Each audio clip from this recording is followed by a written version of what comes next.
time I look at you, ooh, there can be no mistake. I've got my ways out of time. Where you gonna run? 'Cause you love the games that I play. Next time, please don't block. I'll be so cold. I'll lead you into the fire. Ecco. Think by now you should know you're going. Living a dream. So far, so good. You know that I'm taking you. Thank you, guys. Nothing more you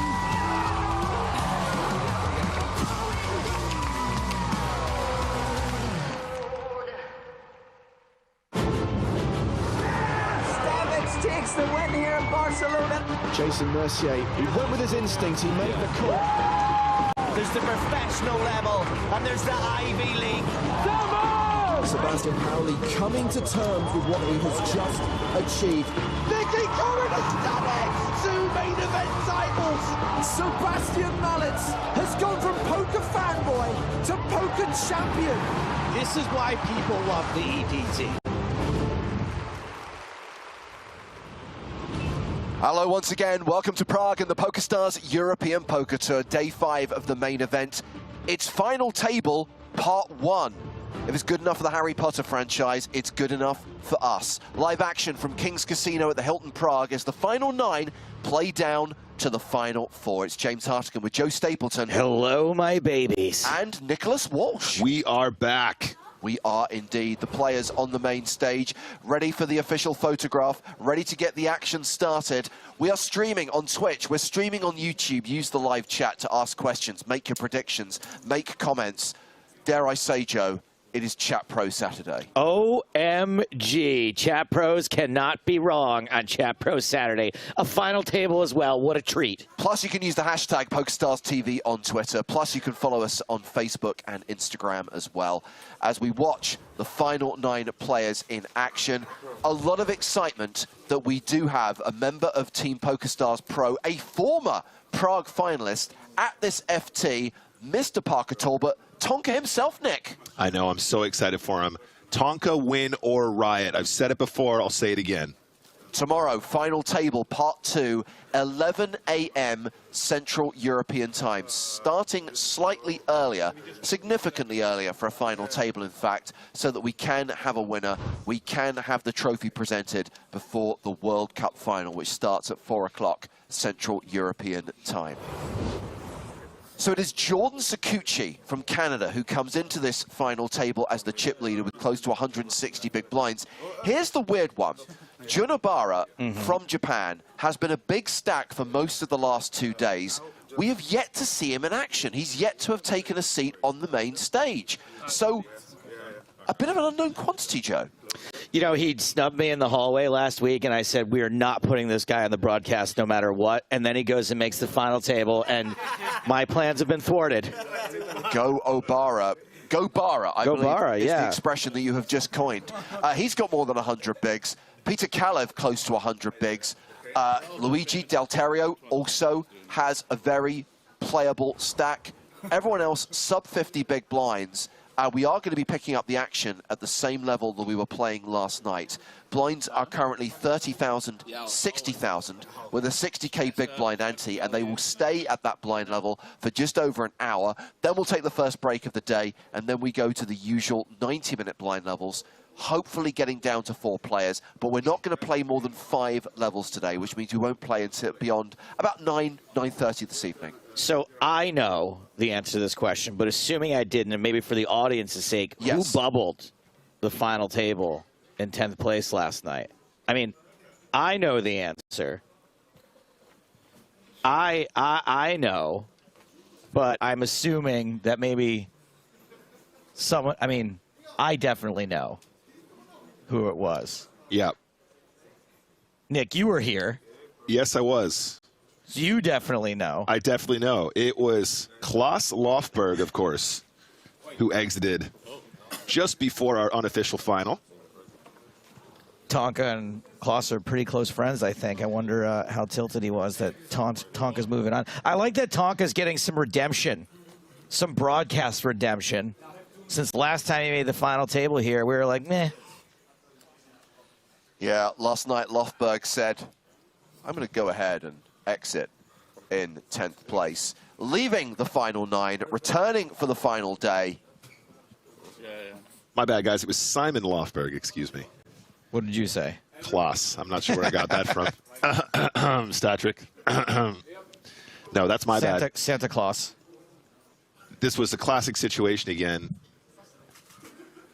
I love the pointing one. Oh, that's my favorite. Why do we allow this to happen? Now, hold on. Now they're going to do a sexy one, and they're going to do one where they all jump up in the air. Seriously. Freeze frame.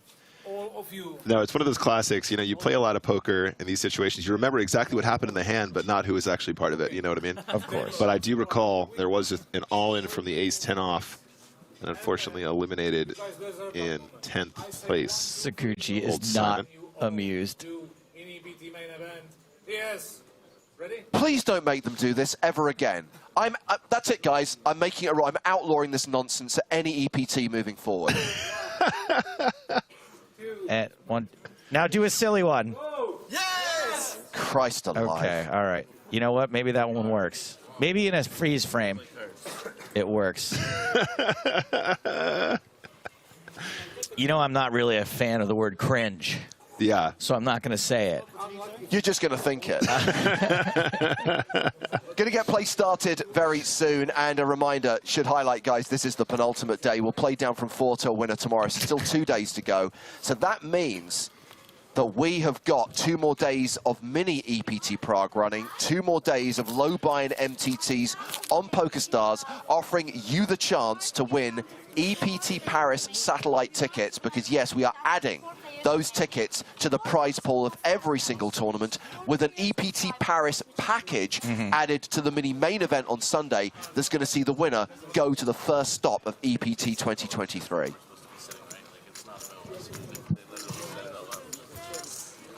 Degenerate says they forgot to do the Charlie's Angels one. Look how happy Unibara is. That's fantastic. Yeah, there was no duck face. No. Where's the boomerang? There was no boomerang. There was no. Tonka definitely looks like he should be holding a fish. I used to. All right, everyone, let's get serious. This is serious now. By the way, first mini EPT Prague tournament of the day, which is starting at 3:15 local time, is a $25 PKO. That is strong. Register now. I would take the small blind. Yes.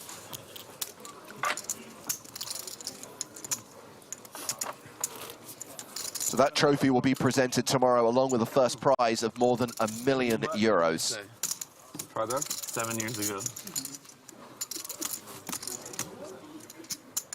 Oh, someone got a... Oh, it's on the table. I was going to say. Yeah, I think it's going to be slightly awkward to play the entire final table with that trophy there. Maybe we can just put it back on its pedestal. Can we get this out of the way? Thanks. Just a reminder of what you're playing for during every hand. Pink out, exposed card. Tink, tink, tink, exposed card. Sorry. Sorry. Oops. Yeah, sorry. Get him out of here. There's Mitch. The only person that I can outlast right now. He's got to put it back before the boulder comes rolling down. Come on, guys. Give me something on that one. Nobody? There you go, yeah. Come on. You throw me the trophy, I throw you the whip. Surely now you can afford a year subscription, you know? Okay, first hand of the day.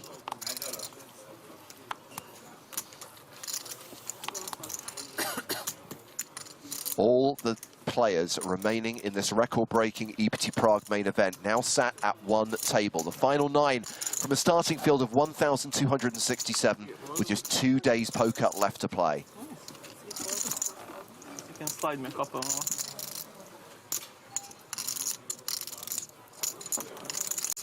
Folding around to the dealer button. Ace-8 off. This is Paul Adrian Kovaciu from Romania. You're Romania. Kovaciu coming in with a raise, the absolute minimum from the dealer button, the old Ace-8 off. Oh, it's over. Okay. Here's a hashtag fun fact about Kovaciu. He's got 60 live caches, and all but 4 of them are in the Czech Republic. Is he the fake qualifier? Or was that the other Romanian guy? I don't know who you're talking about. There's an Italian qualifier. No, there was a Romanian guy yesterday who qualified, but he wasn't really a qualifier. He was a seasoned pro. All but 4 in the Czech Republic. Lucky country. Yeah, it was Bonea. Thank you, Patrick. Mine? Probably. I haven't ordered.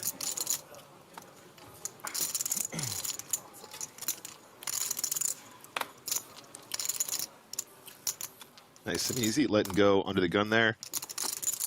Kalev, again, probably not a combo you're going to play from that position. Puts it in the bin. I'm just so excited for yet another luxurious EPT structure. 2 days to play from 9 to the winner. Ultra Lux levels. They are pretty deep right now, by the way. I mean, we saw the chip counts at the start of the day. Some very big stacks out there. And even the shorter stacks are still quite comfortable. Yep, absolutely. Okay, a bit of a wider open here from the cutoff. 9-8 off from our Romanian friend. Is it going to be raise and take it again? Pilhofer bumped into one of his friends in the elevator at the hotel this morning, who told me that Pilhofer was going to the barbers this morning, smartening up for his final table appearance. Even a bit of a beard trim, I was going to say, I think this could just be a shove, you guys. He is going to put him to the test. We're talking about his hair, Nick. Just... Sure. Thank you. I'll gamble it for the all-in. I'll take that risk. Also, you're a nice guy. I don't mind if you double up. This man now playing 1.68 million, just shy of 30 big blinds. 30K risk. Is that all? Next one is 40 after that. Buy my mom so many new pairs of shoes. It's funny, I buy Parker's mom lots. Never.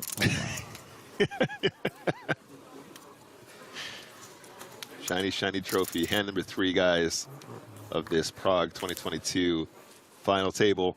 DJ Kalev. 1-6.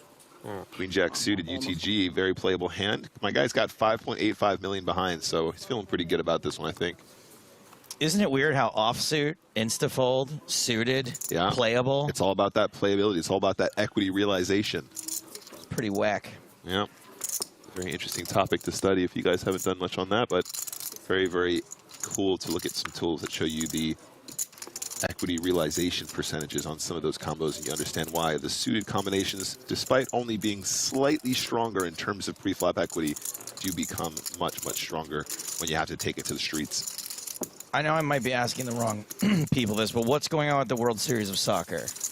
The World Series of Soccer, good question. There is a game later today, but that's to decide who is going to come. Who finishes in third place? Yep. 3rd and 4th, basically? Yep. One of my German friends here last night over a beer said, tonight they play for the Ananas Trophy. Ananas. Pineapple? Pineapple, yeah. Yeah. My understanding is that very few people, if anyone, cares about this match today. That's exactly the impression I'm getting from others. Yeah, I mean they're kind of like I'm not even sure if we're showing it here in Prague. We're basically just keeping the game going today. It's tomorrow that we want to basically be done in time for the final, right? Right. Wouldn't you almost want to not play in this game so you get out of Qatar sooner? I think you possibly get money if you play. Oh, okay. Well, money. I like money. I like money. Antoine Saut with 10-9 suited in the cutoff. He is going to raise with the Grafton.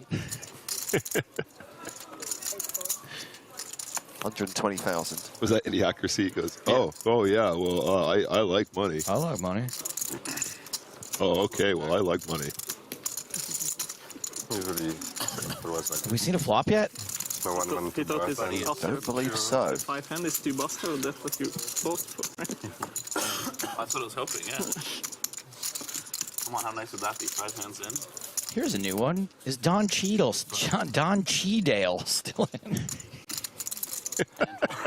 You know, get him. If you did me queens, yeah. I go with it. Sounds like the kind of actor who would have been cast in those 1990s rip-offs of actual movies. Yeah. I was gonna say, is he Pacific like Rim starring Don Cheadle? Yeah. Is he like the Chippendales tribute act to Don Cheadle? Is that the situation? Ocean 41.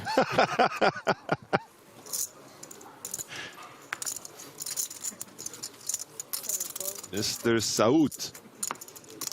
Folding around now on the button. Ace 10 off for Obara. 6.09 million in the stack. Definitely going to be playing this one. Going to come in with that straight min. And hello, small blind waking up. 5.85 million for Kalev. Pocket Kings. These guys are some of the deepest at the table. Don't think they want to be messing around here. Plenty of opportunities to ladder, and those ladders are huge at this stage, guys. C'est de la merde l'écran là? C'est de la merde l'écran?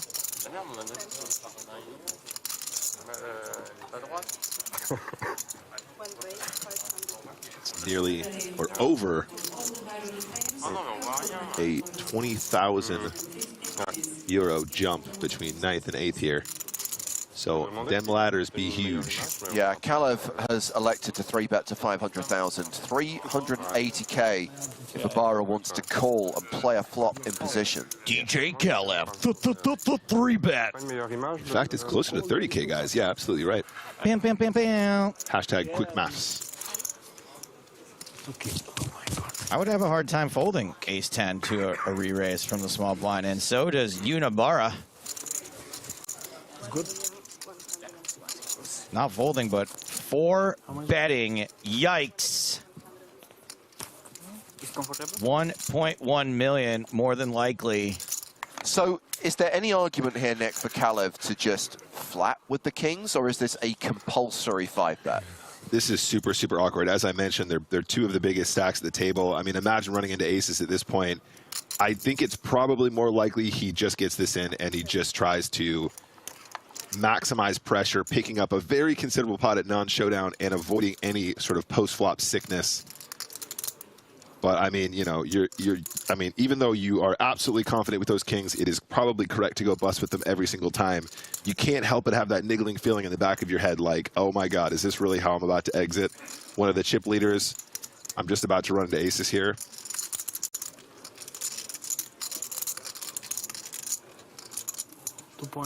There it is. There is the 5-bet.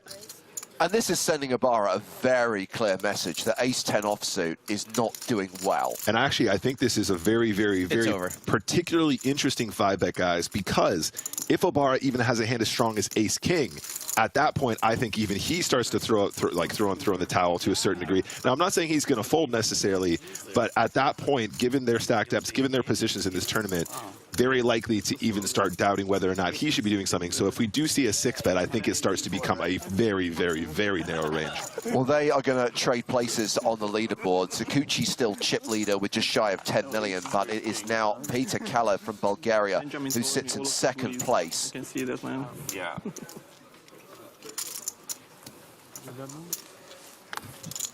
No? I use one, yeah. Honest guy.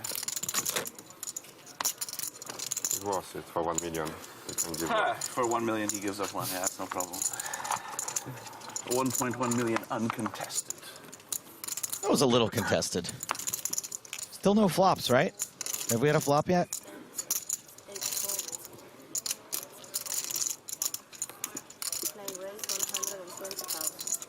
Obara raising to 120k. If he runs into kings again, that would be hilarious. No offense. I think Kalev should do it to him again. Just play this like you have kings. He wouldn't do it twice in a row. Oh, wait. But would he? DJ Kalev. Looks like he could be a DJ. Could see him. He is doing it again. This time from the button. 3-betting with 10-8 of hearts. We can see it's a hand that Obara has dominated. Sakuchi's folded the bond in the small blind, and Ibarra quickly folds from the cutoff. Kalev chips up to nearly 7.5 million. Real poker players would rather have 10-8 offsuit than ace-8. Sorry, 10-8 suited than ace-8 offsuit. Totally agree. That's how you can tell. I mean, I really like the confidence there as well. Like a lot of players just coming off a pretty spicy, kind of sweaty situation with those kings. Bam, bam, bam, bam. Immediately straight back in there with the 3-bet again. Just like, no, we're not done yet. Come back. We're not done yet. She said we're playing 5 levels. That's Maximum, yeah. so that's including the broken level, which one we started?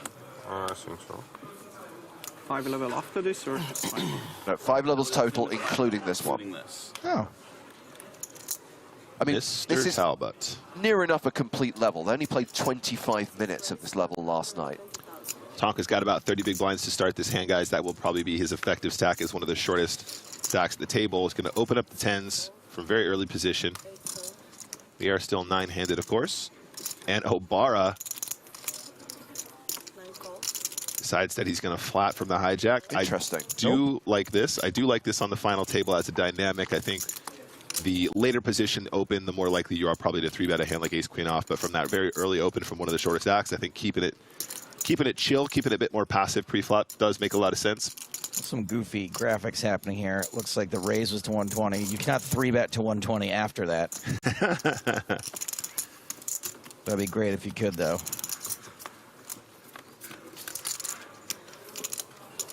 Going to a flop. Which is king 8 deuce. Parker still has the best hand. Yeah, really tricky one. If there is a c-bet, I expect it to be quite small, I think. But I think a lot of times Parker will just opt to check this flop.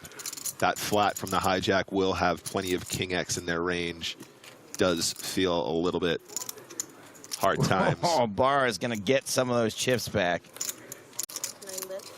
Attempt to, yeah, at least. This is super interesting now as well, because if Parker is checking this flop, he's probably supposed to call versus the in-position bet on the flop here, but it becomes very difficult to play out the streets. Do you overcall if Delterio calls with his 8 here? That's a very good question. Honestly, I'm not entirely certain, but it does sort of immediately become a little bit more of a dicey spot with those 10s. And no club. It does ditch the 10s immediately. So Delterio is not a rags to riches story, has 400k in live earnings, but did satellite into this event for 25 euros. He is a poker coach as well as a poker player. Came second in the National High Roller here in Prague in 2019 for more than 200k. Ooh. Good luck getting Delterio to fold now. 2 pair for Delterio on the river.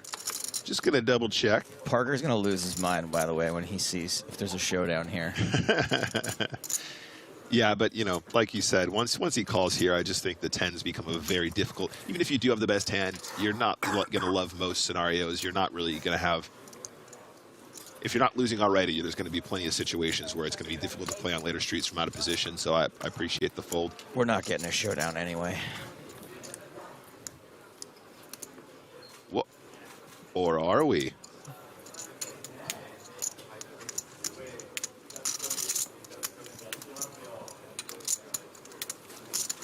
Looks like he's taking a picture of us.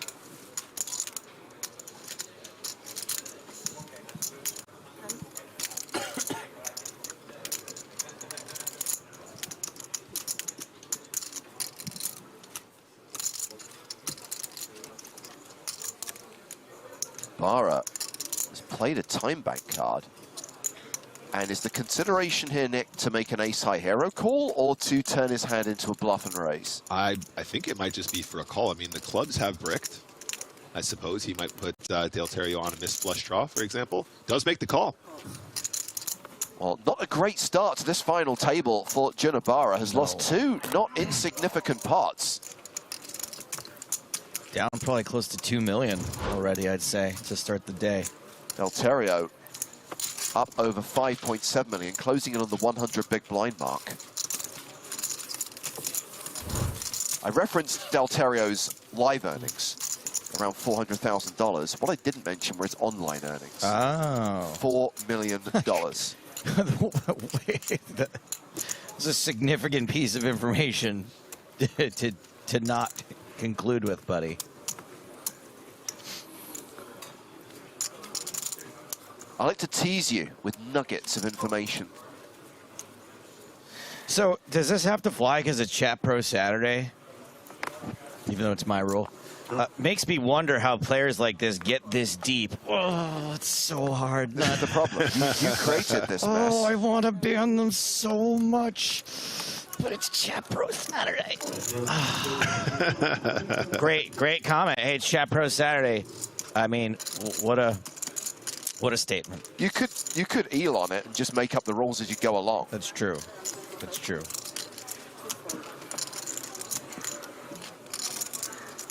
Ace Queen raise from Kalev. Gomez on the button with Jack 10 of hearts. By the way, James, I did mention on my Twitter yesterday that you were here in Prague, and I'm sorry to have given people your assassination location. Doxed by Stapleton. Your assassination coordinates, excuse me. Olo has offered himself up as tribute for the ban. Thank you for your channel points. Kovaciu and DJ Kalev. Yeah, so Kovaciu defending his big blind with King 9.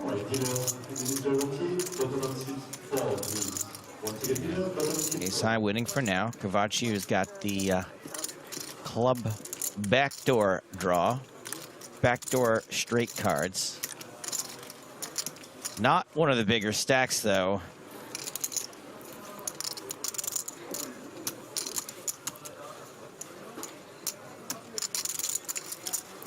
He is going to try to turn good here. Lots of good turns is what the optimistic poker players like to say. That's not really one of them.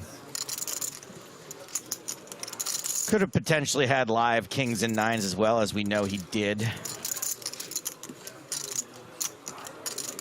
But not one of the fun backdoor sweats Kovaciu was hoping for.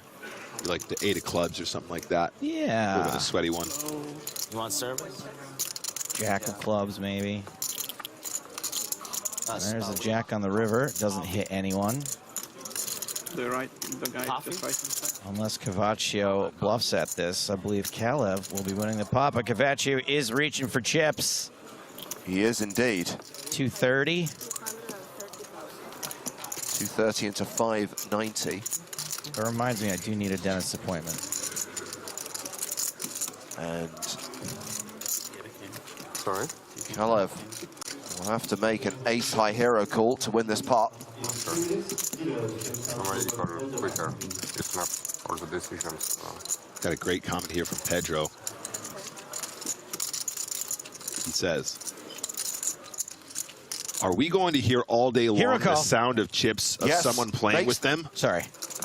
Good to wait till the hand's over next. Sorry, guys. Kalev makes the call and adds 570k to his stack. We talk about Junabara getting off to a bad start. Yeah. Kalev off to a very strong start, less than 10 hands into the day. She's shuffling the deck, Nick. Go. Are we going to hear all day long the sound of chips of someone playing with them? My ears. Yes. What do you think you're watching? Thank you for your question. What do you think you're watching? What else do you think they're going to play without chips? A legitimate question from Senkel92, Tobias Leknes, asking about Tonka's best result to date. Of course, we referenced already that Parker made the final table of EPT Prague in 2018. He came 6th that year for just shy of 180k. So if he can go 5th or better, best ever EPT result. Let's be honest, Senkel. The real reason you wrote in with that so-so question is so that we will say congratulations on your win here in Prague, right? Is that the real reason? I wasn't going to do it, so. Well, I'm not doing it either. I'm just asking it as part of a question. Sakuchi with aces in the hijack.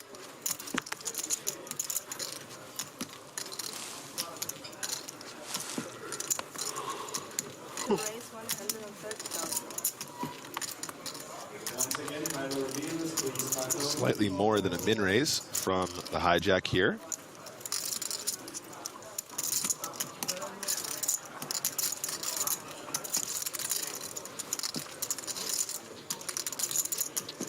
left you with a hand you can get into some trouble with. Yeah, absolutely. Might be tempted to... Wow, nice. 3-bet this one. Even a flat, I think, is reasonable, but does decide to fold. Tucker in the big blind, queen jack off. Just over 20-ish big blinds. Makes the call and is going to the flop against the chip leader as a 9-1 underdog. Ooh, Parks McGurks. Uh-oh. Okay, okay. Top pair and a draw for Parker. Equity increases to 28%, but still significant underdog. Now facing this continuation bet from Sakuchi. Wow, chunky too. He picks a really good time to use a big size. Tonka has connected with this board in a way which is going to probably have him continue very, very, very frequently. Yeah, what can you do? Makes the call. Does call. Takes us to the turn, which is the 5 of clubs. So Tonka picks up the club draw now. Oh, sorry, no, he does not have the queen of clubs. My bad. Thought his hand was suited. It seems odd that Tonka would have this few outs. I agree. So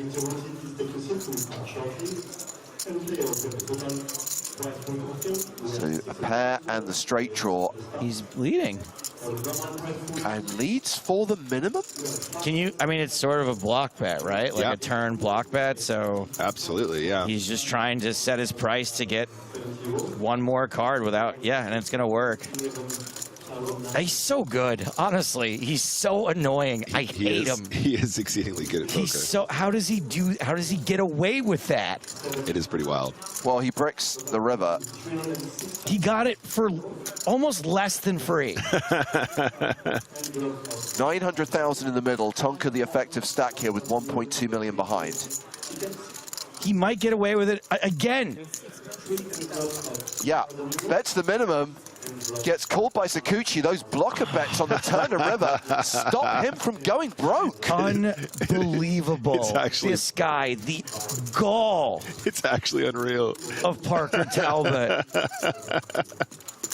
It's a thing of beauty, honestly. Like the fact he loses so little in this situation with this setup with those bet sizes is just a testament to how excellent he plays this game. It's amazing. Looking at it from Sakuchi's perspective, closing in on the 10 million mark, more than 165 big blinds, very much in control of this FT. Wow. Many a person would have gone broke there. Many a player. You do. You only pay aces, you know? Yeah. He gets good hand. Aye.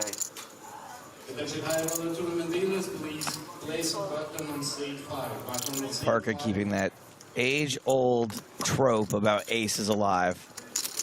Designed to lose a big pot, or win a small one. Win a small one. Sakuchi opening with Jack 10 suited.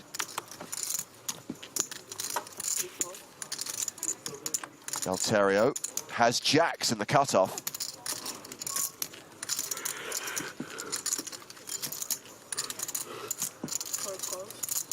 Just gonna call. Fold from Parker in the small blind, and now Antoine Saut in the big blind has 8-6 off.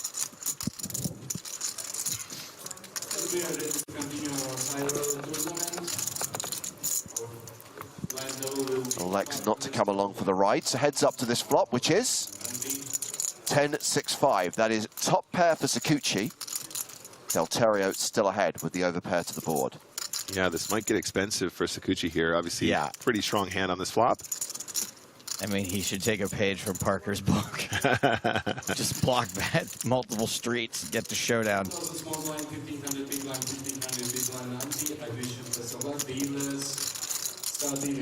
Goes for the 2 big blind bet instead of 1. Dalterio might be tempted to raise flop now.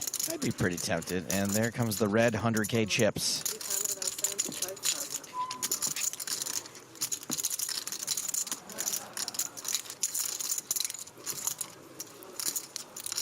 His hand's pretty well disguised at this point, so Sakuchi might really be tempted to call at least once here. Can you fold top pair? Wait a minute. Oh, that's more. Yeah, that's not a call. It's not much of a re-raise, though, is it? 375 to what? Almost a click back. 770,000 total. Yeah, I think Del Terrio obviously now at this point might be a little bit concerned about running into a set, but it being such a small click back, I think probably will at least call. But obviously, high stakes now at the final table, considerable pay jumps. Does make the call. And that will take us to the turn. Del Terrio, a 96% favorite here.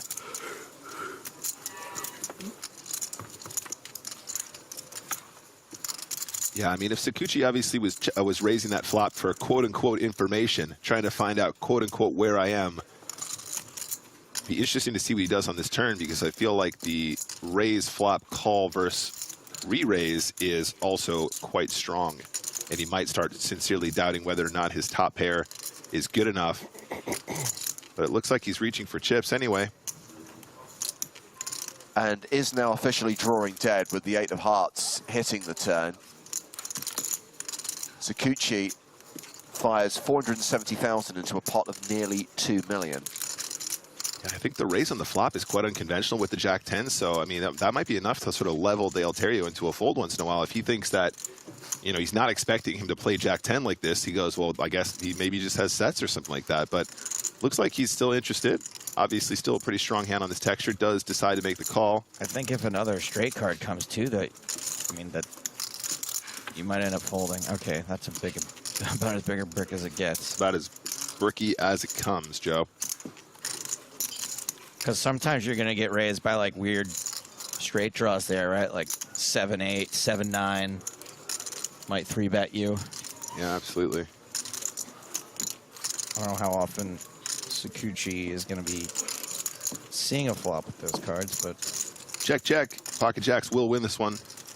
Very, very nice. He was a little bit concerned, you can tell, but he played his hand well, managed to stick around and take it down in showdown. Joe, what's the #1 rule of being a know-it-all? The #1 rule to being a know-it-all is be right. So when Forgotten Overlords on YouTube says James, he is not drawing dead, he's not taking into account the fact that we know the folded cards, we know that there are no 10s left, and that he cannot win the pot. Oh, goodness. Man, you broke the #1 rule of being a know-it-all. You were wrong. Jeez, that's going to be so embarrassing. To write that in front of thousands of people and say that we somehow got something wrong, and you're like, excuse me, sir, but I think you may have... No, it turns out we didn't. Counterpoint Yikes. from PokerStar Strag, Okay. bearing in mind this is Chat Pro Saturday. Yeah. No, we should ignore the folded cards that we have seen. I mean, it is Chat Pro Saturday. You know what? I apologize. Forgotten Overlords, you were right. He wasn't drawing dead. Oh, dear, oh, dear. Excuse me, sir. That voice is perfect, Joe.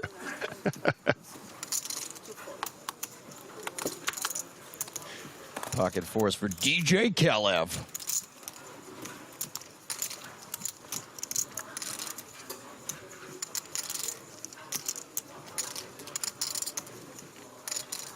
Might have a broken card in the deck. Del Terrio clearly displaying both cards to the reader, but only able to scan one of them right now, which is the King of Clubs. We just wrecked that guy so hard we broke a card.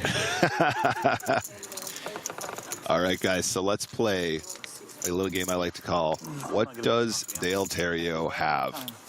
He's 3-betting from the hijack versus a UTG +1 open. Uh-oh. I think that does kind of narrow down his range considerably, especially given the fact we know that one of his cards is going to be the King of Clubs. Pillhofer in the big blind.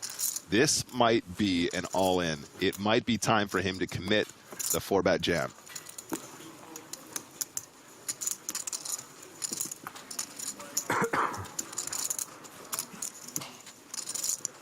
By the way, if you want to participate in Chat Pro Saturday, all in for Pillhofer. Let go.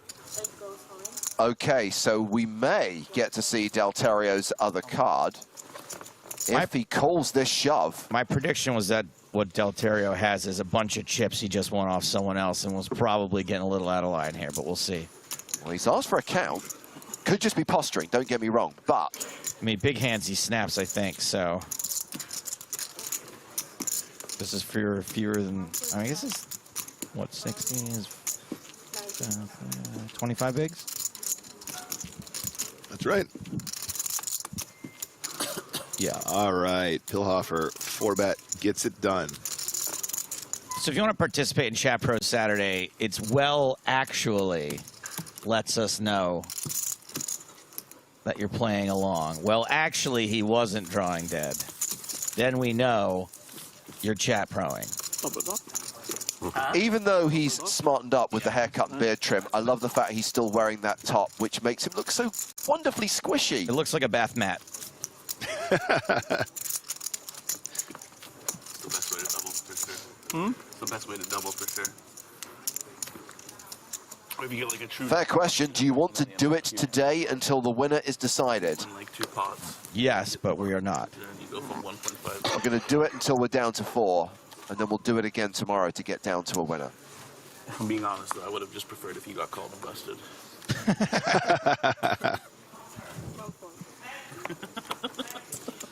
Especially after my rocky start. Tonk is so funny, you know, like hardened poker players have just seen it all. Like, you know, like certain things just don't move the needle anymore. Yeah. I love how Tonk is just like, this guy's like all in for like the biggest score of his life. He's like, you know, what would be really cool is if you just busted that hand, then I would have laddered that. He just gets away with it too. Gets away with it like his little min donk bets, little min leads. Double luck? Yeah, like you just make sure they have it. Cavaccio opening with Queen Jack, Antoine Saut folding the button.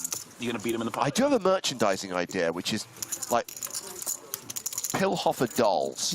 I kind of feel you'd want to squeeze one when you go to bed at night. Nice. I'm not the short stick anymore. I'm afraid to agree with you because of the implications, but I do. You are very observant.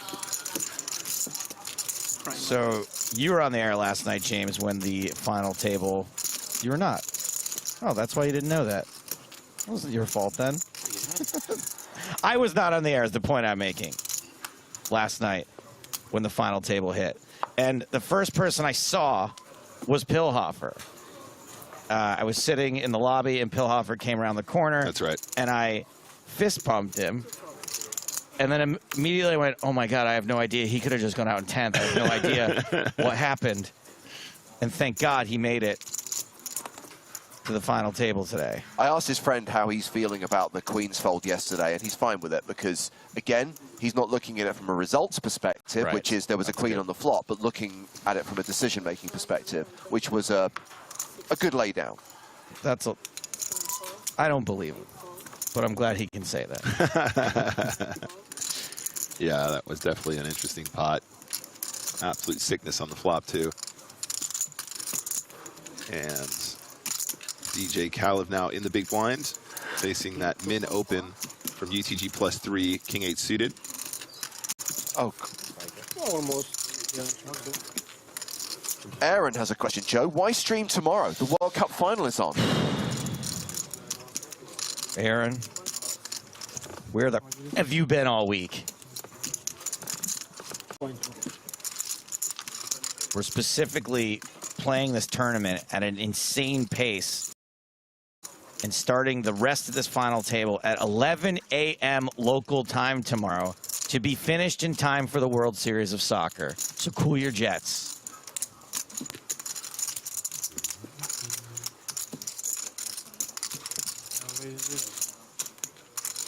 DJ Kalev checks it over to the initial pre-flop aggressor. And he is going to go ahead and bet. 120K with the middle pair and a decent kicker. Got to do something about this dead card in the deck, guys.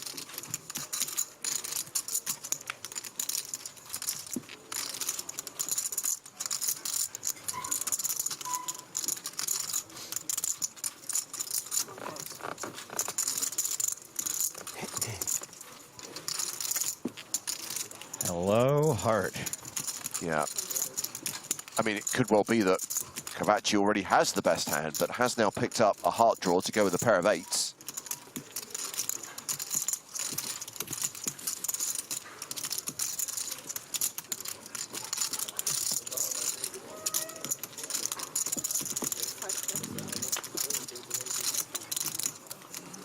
Barry Greenstein makes an appearance, pairing the board. Is this where we discover what the broken card is if it goes to showdown?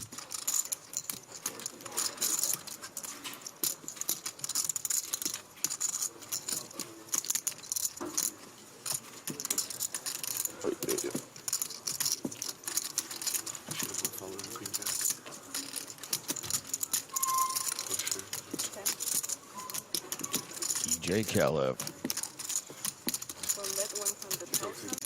Yeah, we are going to see it. I'm not sure if you... Kalev showing a pair of 10s. So it's the 10 of clubs. That was still a nice play. You saved some chips. You didn't win. Okay, remember that. Save some maybe, yeah. Write that down on your little clue form. Cluedo. I think what we might be doing is actually replacing the deck. Oh. Sorry to disappoint you. Yeah, I thought that'd be kind of fun. So yes, we are going to wrap this tomorrow. We'll present the trophy. Final day of EPT Prague, the final EPT of the year. And then in 2023, the first major live event will be PCA 2023 in the Bahamas, which will feature the PSPC, the PokerStars Players No Limit Hold'em Championship. The second ever edition of this 25K tournament takes place January 30th to Feb 3rd. And yes, you can watch every single day from the shuffle up and deal to the winning moment, all 5 days stream live on Twitch and YouTube. And my understanding, not saying too much, is that a fan favorite may be coming back to the Bahamas to get us started on day one. Got to give a shout out to Larry Susan in the chat, our very own official Larry Susan. How you doing, buddy? I believe we're going to be spending some time with him in the Bahamas, if I'm not mistaken. Going to be producing some content for you guys out there.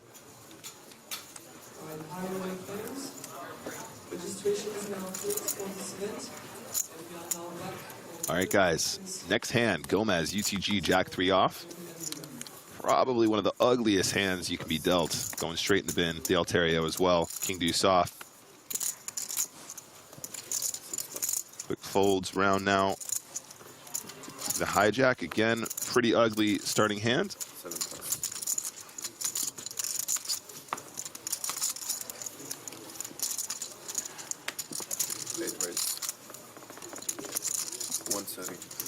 Coming in the Star Store in 2023, Pillhofer Squishies.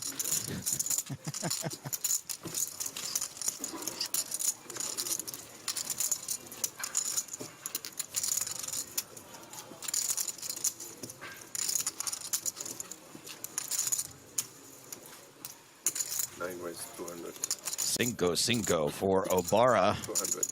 Wow, does decide to turn the 5s into a 3-bet. Not too big though, 200K. Keeping it real small. You know I'm not for it. Just thinking I was rejamming. Love the speech play here. You tilting? He lost a couple of big stacks, huh? Wow, his rationale is not wrong. He goes, well, you know I'm not folding. I'm just thinking about rejamming.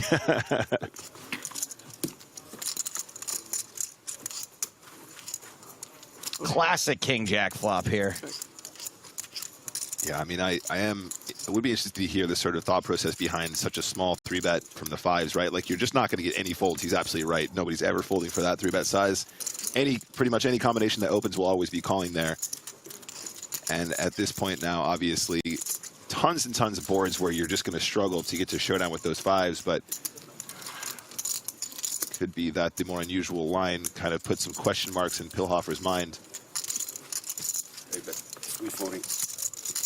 So before today's final table, Howard Swains from the PokerStars blog got the chance to speak to all of the finalists.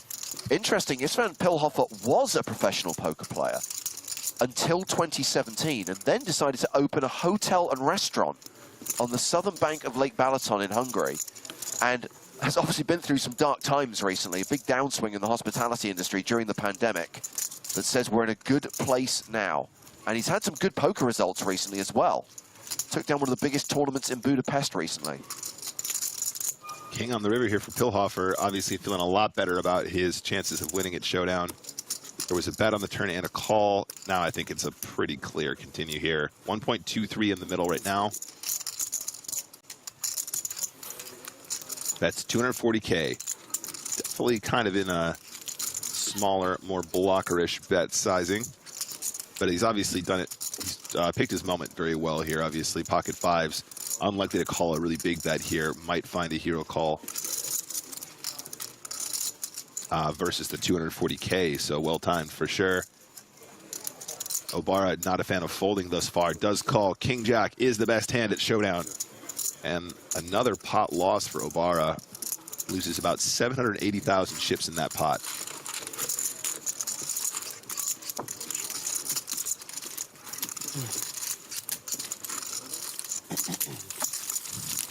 Bit of a non-believer, old Obara. So far seen some interesting looser calls. Obviously that ace-high call earlier with the ace-queen against the river 2 pair. And now in this situation, the fives with, was it 4 overcards, Joe?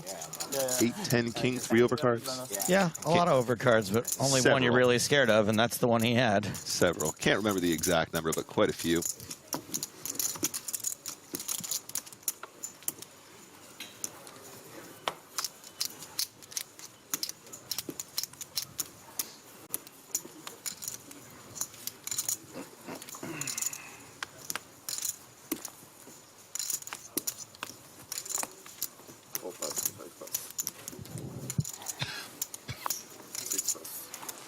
Folds around to Saout. Have not heard much from him today. Ace-8.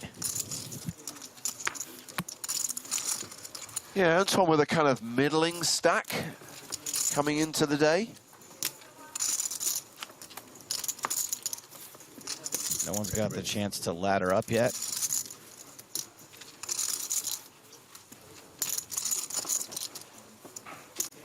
So Pilhofer opens here, guys, from the high jack, jack 10 off. Obara now down to just 3 million. Still a considerable stack. Still got chips to play with here. Weighing up his options with the old king 10 suited.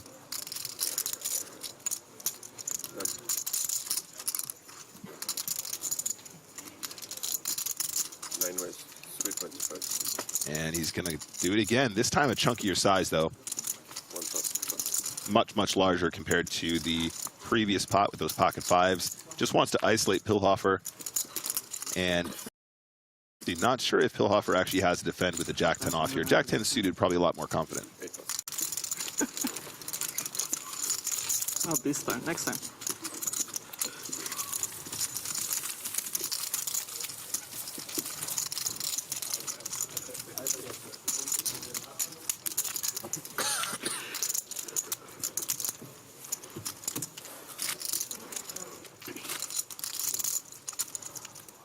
No real shock that we are still 9-handed. We're at the stage now where there is, as Nick highlighted earlier on, a payout jump with every single elimination. We are relatively deep. No one is particularly shallow.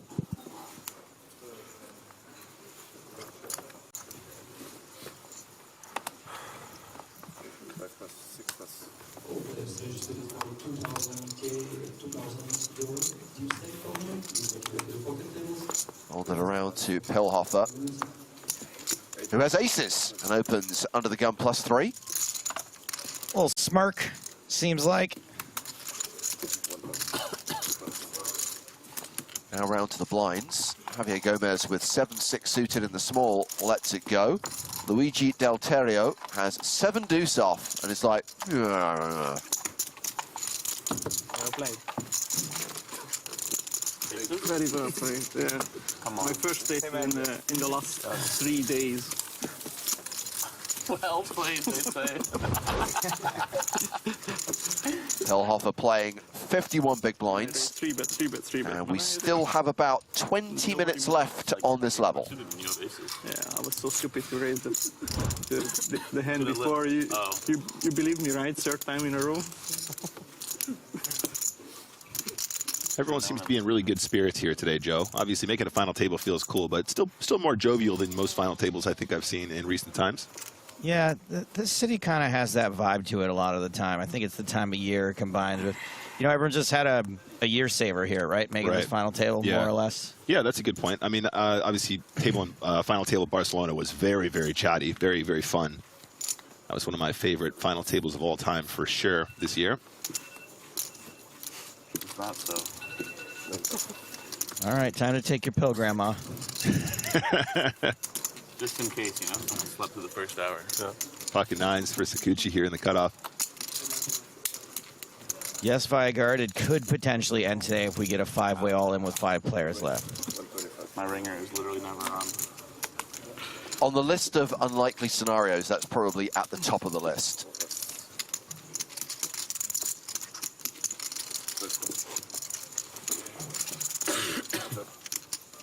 So Sakuchi with the 9s, Cavachi King 7. Flop. Let it flow, dealer. Queen, Jack, Jack. 9's still good. Sakuchi 3-1 favorite here. Yeah, don't forget, guys, King 7 does have those counterfeit outs as well. A queen on the turn would give him queens and jacks with a king, kicker, and therefore the 9's no longer the best hand. Did it go check on the flop? It did indeed. Again, Sakuchi with the more passive, unusual lines has served him so well thus far, though. I wonder if he can find a value bet on this river, however. I mean, at this point, I feel like if you're not putting in a value bet, you're probably leaving chips on the table. I don't know what you guys think, but I just think if it goes check on the flop, check on the turn, on that river, he's going to have some 5x, he's going to have some deuce x, he might even have some ace high hero calls, maybe even some king high hero calls once in a while. Missing that value bet on the river there, I think is probably something you want to be looking at later on. Astute analysis from a viewer. I know. Write down the time, the date. Cuttlefish says, what we learned from this final table is in order to play live poker successfully, you better grow a beard. Mr. O'Barr is the exception to that rule. And while I have proof of it, I don't have a beard and I'm a bad player. And I would say, O'Barr also has had a really bad start to this final table. Whereas everyone with a beard, not so bad. Neutral to not so bad, I would agree. You get bonus points if you've recently had it trimmed this morning to look fresh for the final. As we see from Pillhofer there, been stacking those chips.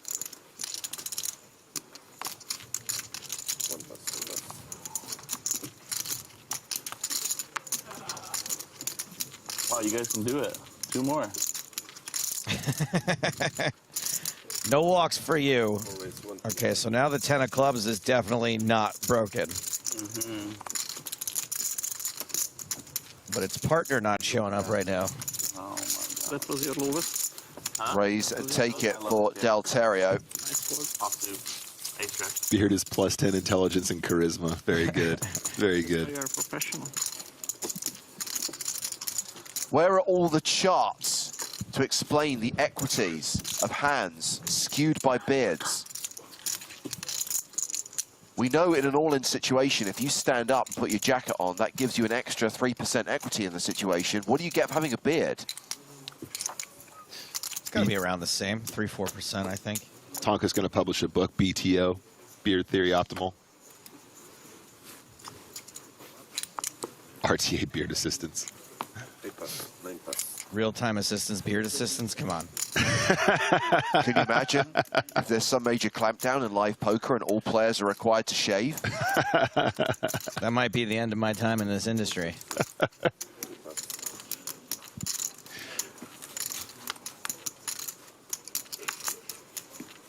Remember when ESPN wanted me to shave and I was like, I don't know. I'm not sure it's worth it. All right, guys, we do see an open from the deuces. DJ Kalev. Gomez in the hijack. Ace-Queen suited. Very, very nice combo. He's going to play it more passively here. Going to flat free.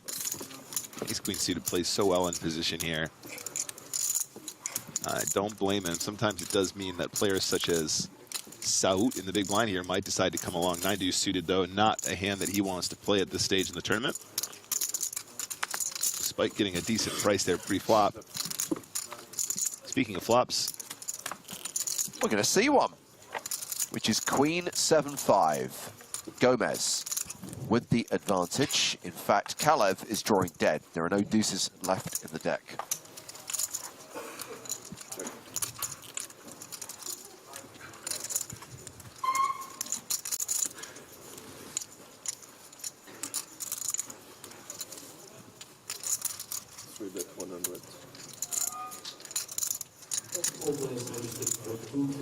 I knew that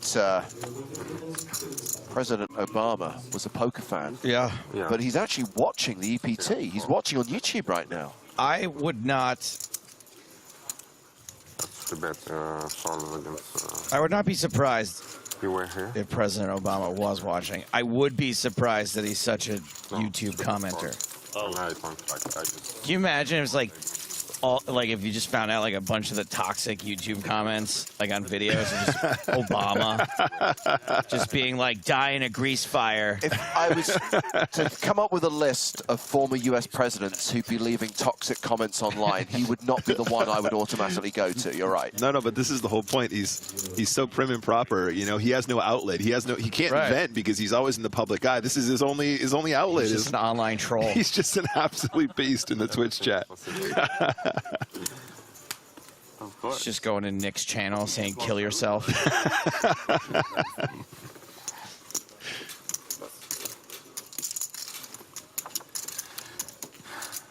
DJ Kalev. Bam, bam, bam, bam. Queen Jack. Suited.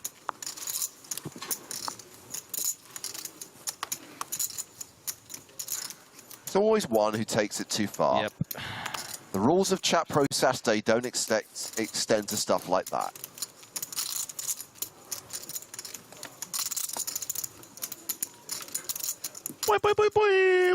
Queen Jack suited, King Jack suited, King, Queen, double suited. Double suited Queen.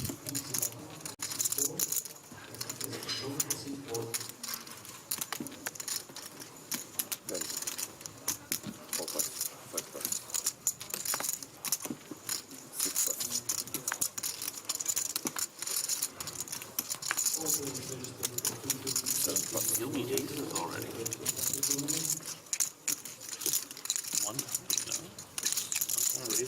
How much you guys play? That's old man jokes here, no? Maybe he wants to know for real. Yeah, very wants to know for real. That's over 3 million. King Queen did. You can make a dent, for sure. Get in there. Ace 8 now. I love how candid Pilhofer is in these situations. Right. Cool. Don't fold queens this time, bro. He's just going to flat. I kind of feel that the Pilhofer squishy kind of is going to need like a pull cord so that it comes up with some of his best poker sayings. And instead? And a top pair for Kalev and Sakuchi. In the wrong time, I know. Pilhofer, I kind of want him to be like my uncle. He's got kind eyes. Yeah, sure. He strikes me as somebody you could, drink a beer with and he'd like drop some wisdom on you. Kalev kind of like the England soccer team here, kicker problems.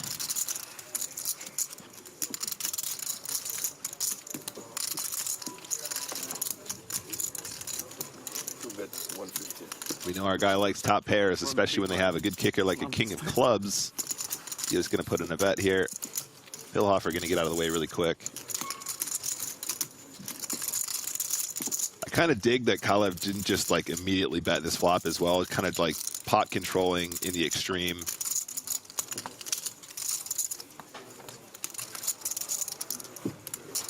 A lot of players might just default to just going ahead and just like betting this flop every time, which I think probably wouldn't be a mistake per se, but he's obviously got a pretty good grasp on sort of the flatting range from Sakuchi here. Ace of clubs on the turn. Now again, we've seen Sakuchi be a little bit on the tighter side, so that actually might merit a check on the turn. Yeah, very quick check, very quick check from Sakuchi here. He does seem to shy away as soon as there's any uncertainty in these situations. The scare cards seem to slow him down considerably. I think we just go check on the river. Now again, this might be a spot where ace on the turn. Might be a sorry, Joe. Might be a spot where King Jack goes for more value, theoretically speaking. I wanted blood. I think it probably just goes That snap call. And the king will play. Poor Pilhofer is the master of making the correct fold at the time, only to then not be rewarded by the next card that comes. I had this. 10 minutes left on this level. We'll then take our first 20-minute break of the day. Blinds will go up to 40,000, 80,000. That's when the real poker starts.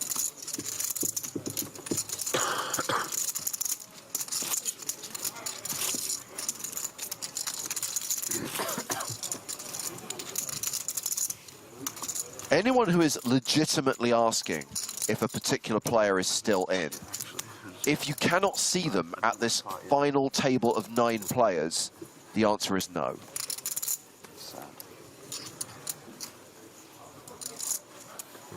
Nice little pot there for Sakuchi as we round into a new hand. EJ Kalev not interested. Sakuchi, king 4 off, UTG +1.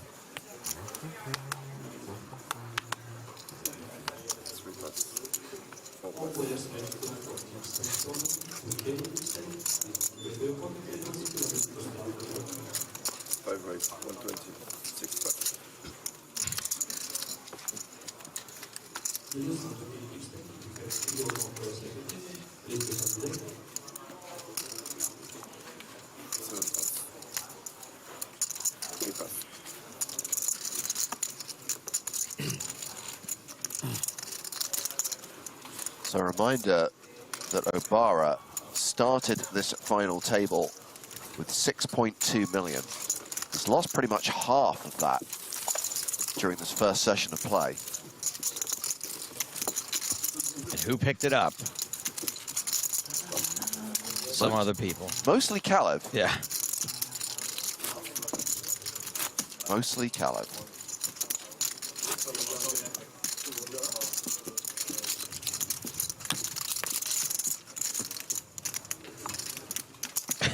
Like this comment from Leah. I feel like more guys need to be folding pocket aces, just sort of as a fun joke for the table. And show that you fold it. Yeah, yeah. Just fold them face up. So I got a bad feeling. So we can all have a good chuckle. Yeah. I got a bad feeling about this one. That would sincerely be an amazing EPT moment. That would be a goated move. That's a highlight. I mean, that's you just get into the annals of history. The annals of history. You just really flex on everyone and just go, I'm not going to play aces at all in this final table. I'm going to win it. I'm going to win it regardless. Unlucky hand for me. I don't play them. I don't like them.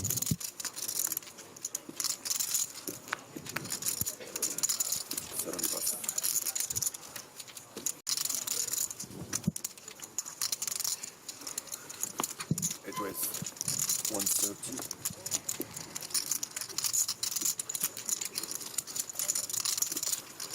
I guess I'm going to have to consult Pilhofer about the Pilhofer squishies, right? I mean, if we're using his physical likeness, he probably has to sign off on it. I don't know. When they sign the T's and C's, right, to play in the EPT, there you go. I'm pretty sure that we get a lot of license with what we can do with their image rights. Also, if we use the same fabric that his hoodie is, it could be great for cleaning up drinks. You know, you spill a drink, you drop a Pilhofer on it, sucks the whole thing up. It's going to be over 3 million now. Pick up a Pilhofer. The quicker Pilhofer upper.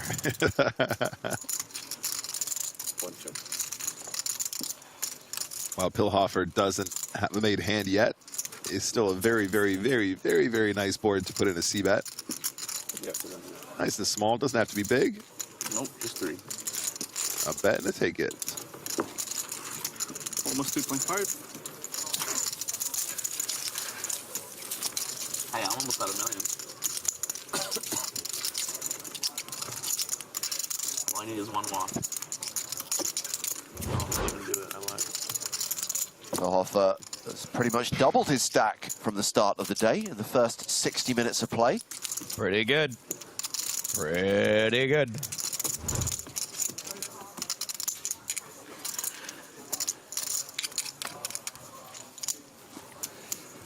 Lunix is worried that Pilhofer squishies would cost way too many Stars coins on the PokerStars store. Guys, at the very least, we'd give some away as prizes. We'd give you the opportunity to win them. Are they going to be like card protector size so we can take them with us No, when we're playing no. I poker? mean, like proper squishy size. You want to be able to, like, you know, hug one in bed and get all that kind of warmth and comfort from squeezing it. You know, Nick's all about the size. I'm a big size guy.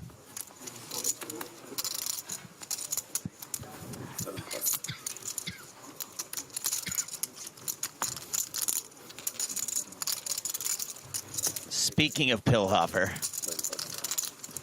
In action here with 8-6 of spades, raises to 130,000. 130, yeah.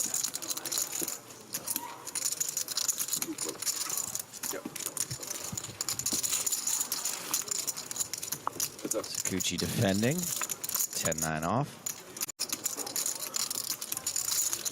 And that heart is key. The one heart, the 9 of hearts. Absolutely.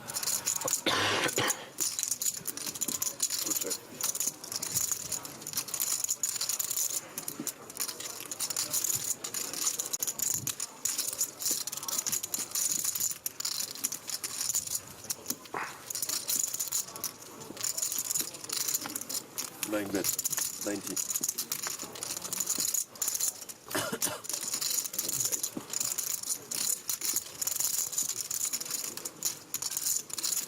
Pillhopper with a continue here. That would work a lot of the time. And it works this time. I was going to say, I think the 9 of hearts probably should continue there every single time, especially for that smaller C-bet. But in this case, it is going to be successful. Again, a little bit on the tighter side for Sakuchi, but it's absolutely doing wonders for him during this tournament thus far. So why change the strat now?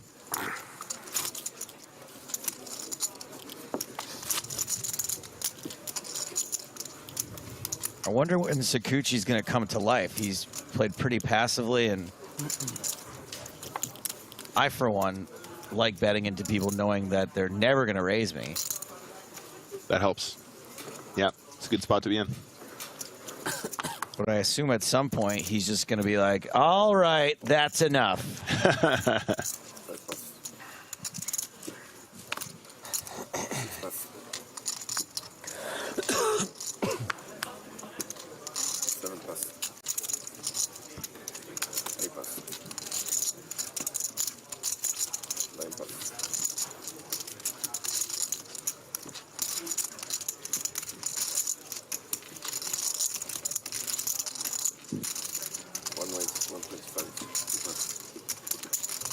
Button raised from Kalev. Gomez, who's also been relatively quiet so far. Has been, yeah. Folds his big blind, and I think we'll be able to squeeze in one, maybe 2 hands. Sorry? But at least the blinds are going to go up on my big blind. And one Pillhopper. No, As long as we're squeezing something. Just before. Is that good? Ah, it's really good, dude. I love paying more. Tonka gonna get stuck with the big blind, the new big blind. No. Sounds like he's whining. Big blind increasing from 60,000 to 80,000. That's right, Strag. No fake blind levels on the EPT. No 75,000 big blind. From Saga. Huh? You're for sure from Saga. You want to pay more?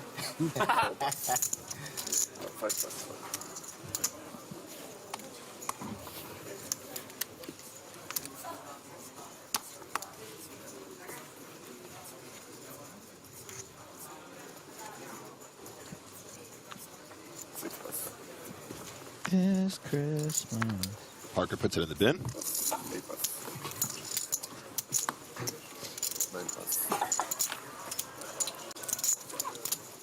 People heading for break? Yep.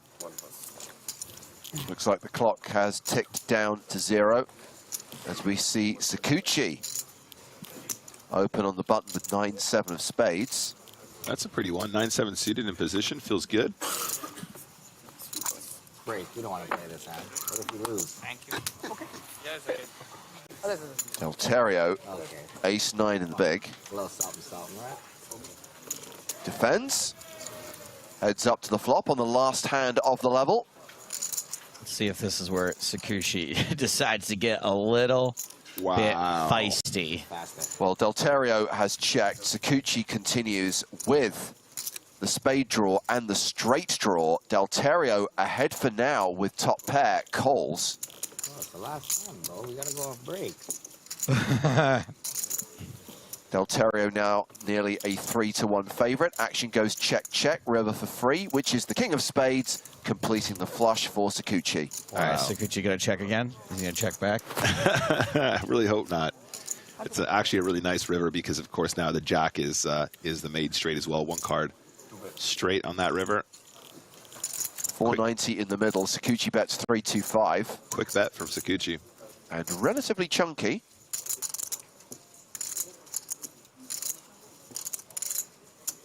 We have the benefit of knowing how, we'll call it tight, passive, whichever it is Sakuchi's been. If Delterio's had the same information we had, not including these hold cards, I think this is a pretty easy fold. Makes a call. Calls a top pair. Got rivered.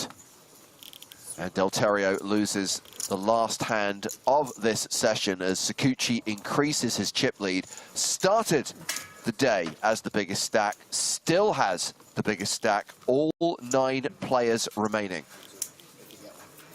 And they will be coming back in just over 15 minutes time to continue to play down to 4 on the penultimate day of this record-breaking EPT Prague main event. Trying to get from 9 to 4 today. Sakuchi with close to 10 million chips. Kalev sitting in second place right now. Ibarra has dropped down into 5th place. The low man at the table, the short stack, is Tonka. Parker Talbot playing 955k. He is in the danger zone. Danger zone! And he is about to take the newly increased big blind when we come back from break. Famous crystal box. So yes, a brief hiatus and then 90 more minutes of poker to be played. So make sure you join us for more live action from the PokerStars European Poker Tour here in Prague. As I say, just under 15 minutes to go.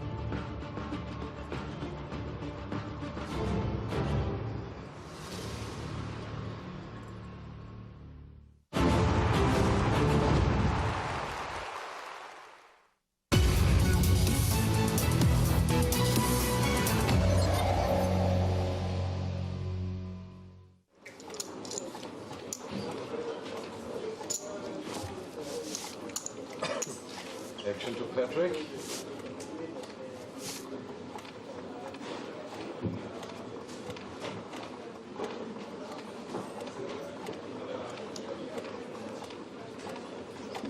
He raises to 50,000.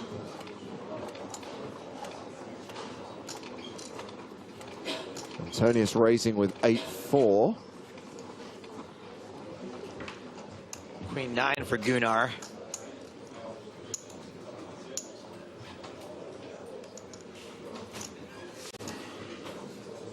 Gunnar calls 50,000. Osterbroad calls the raise. The flop With the 4 of is spades, 8-7-4. spades, and the 8 of hearts. 2 pair for Patrick. Not much for Osterbroad to get excited about. Is that 3 hands in a row where someone's flopped 2 pair? Yeah.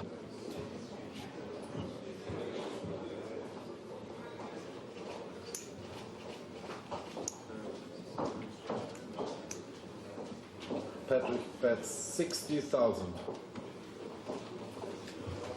Osterbroad really trying to figure this bet out. What can it mean?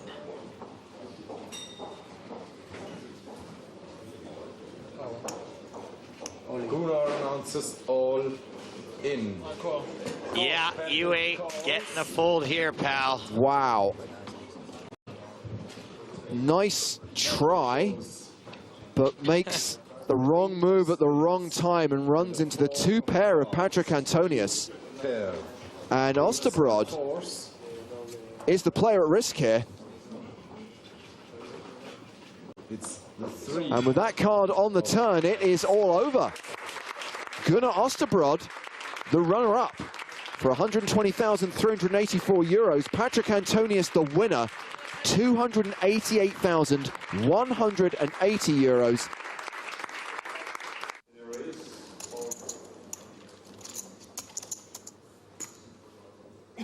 Gavitan with pocket nines, pocket trays for Olander. And he is going to raise it up like he has got two aces. Spoke a little bit during one of the heads-ups yesterday about, or rather today earlier, with the strength of an ace heads-up. Similar was thought of a pair. You know, you've already been dealt a pair heads-up, you play it very quickly, and that's exactly what we see here. Nines versus threes, all in. Commotion, a big shaking table as the rail leaps to its feet. Gavitan, a big favorite. This is 6, no change. 2 outs once for Olander. It's a 9. Just a 9 on the river secures the win for Gavitan.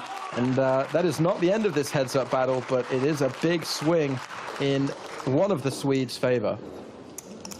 See, I think Gavitan may finally have taken the chip lead after that second double up.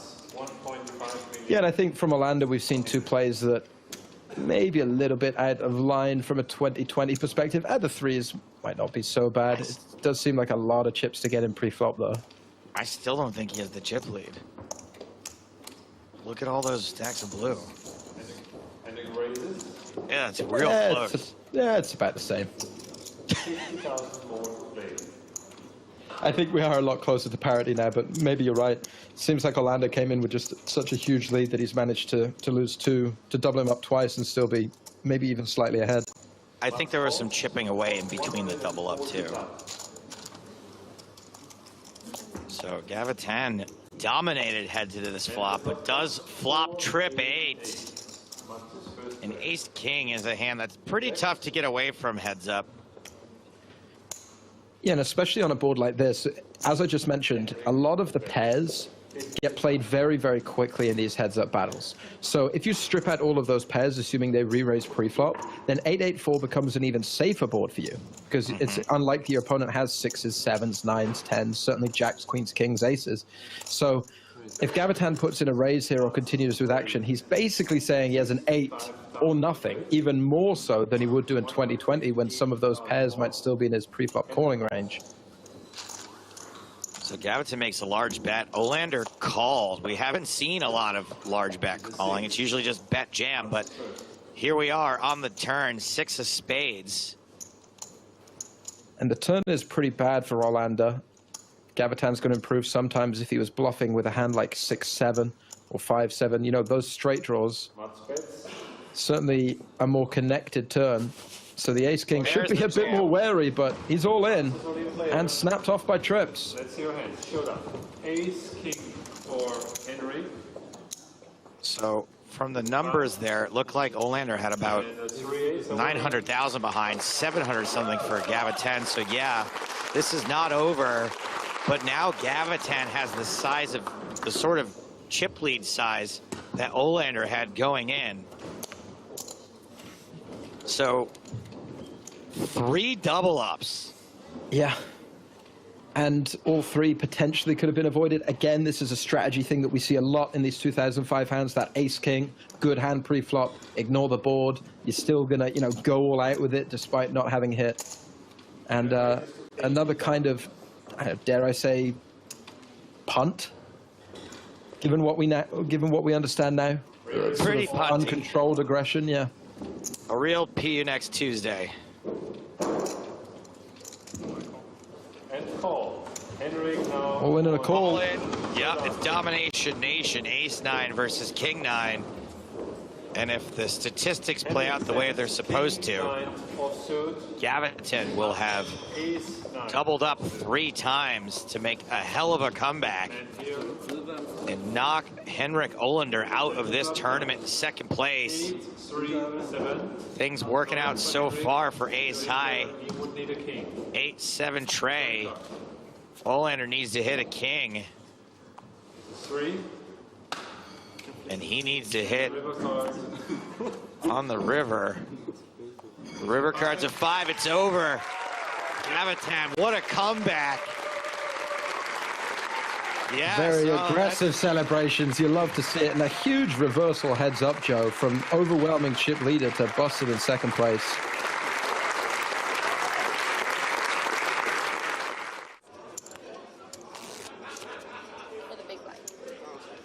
I mean, look at the size of the stack Budawine has to put out there just for the blinds. Looks like he's got maybe 200K in blues and maybe another 100 in yellow, and that's it. He's all in with Jack 10. And Earmark will call with ace 3. And Lex Veldhuis watches on from the rail as they deal out this board. Queen 5-3. Budawine still has 2 live cards. Yeah, the 3 doesn't hurt him that much. Hey, Lex actually touched him. Open-ended straight draw. Oh, what an awkward weirdo. But does not get there on the river, and Mats Earmark goes from almost 0 to absolute hero, short stack at the start of the final table, and wins the main event here in Deauville on season 2 of the European Poker Tour.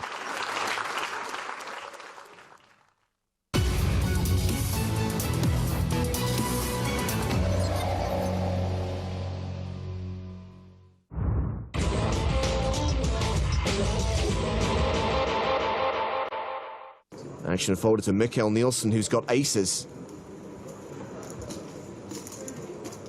He raises to 80K. Andrea Dato has 8-10 suited. He folds. Ace-king suited for Panka. Things are about to get pretty ranka for Dominic Panka. Do you know it's actually harder to get dealt ace-king suited than it is to get dealt aces? It's kind of messed up. Here comes a 3-bet.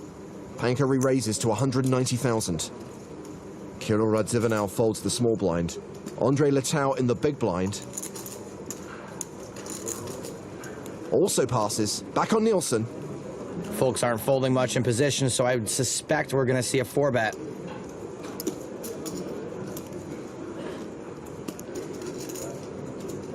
He makes it 310,000. 4-bet's a little small, but I don't think it's going to matter.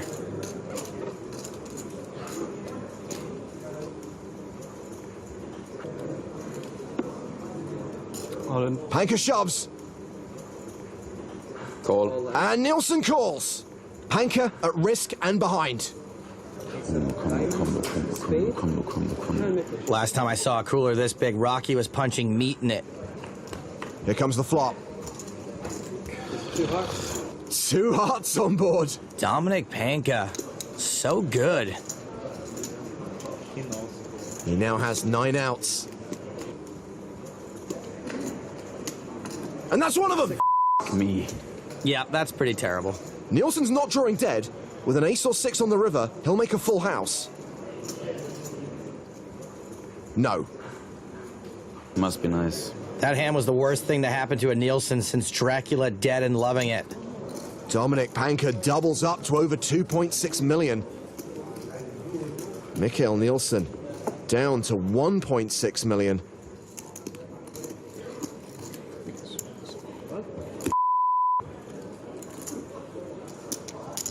Dominic Panka, who did the dirty on Nielsen, has ace-queen of diamonds. Hope you're happy with yourself, Panka. He raises to 100K. Probably gonna crack aces again with this hand. Radzivill folds. Letau is out. Gerald Karlik in the small blind has ace-king of clubs. Like a good ratatouille, it's time to throw a little Karlik in this pot.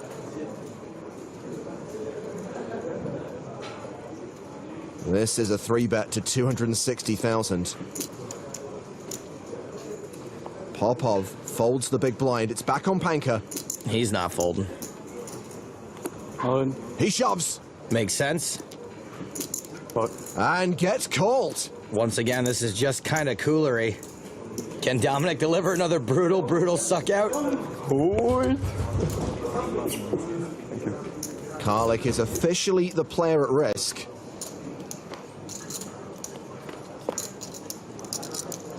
Well, that's a fine and dandy flop for his ace-king. He's set for a double up here.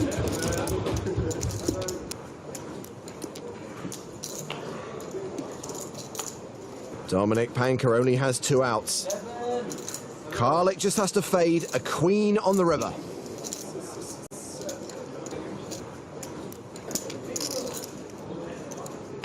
Oh, it's a queen!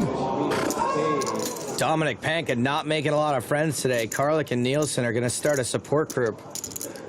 He does it again. Another brutal suck out. Good luck. And this one sends Gerald Karlik to the rail in 18th place. I feel so bad I can't even do another garlic pun. Stinks. Sven Reichardt has kings. He raises to 160k. Olivier Busquet is on the button.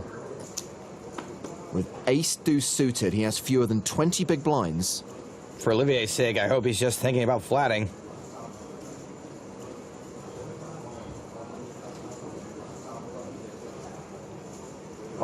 He shoves. He wasn't just thinking about flatting.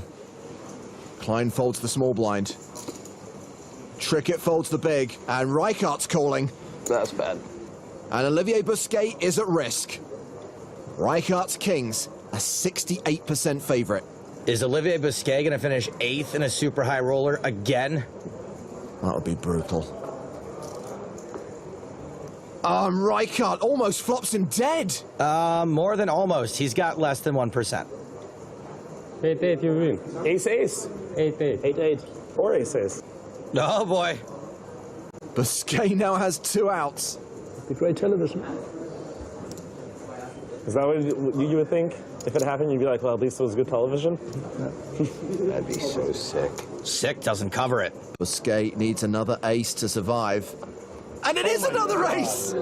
So you're saying there's a chance? Unbelievable!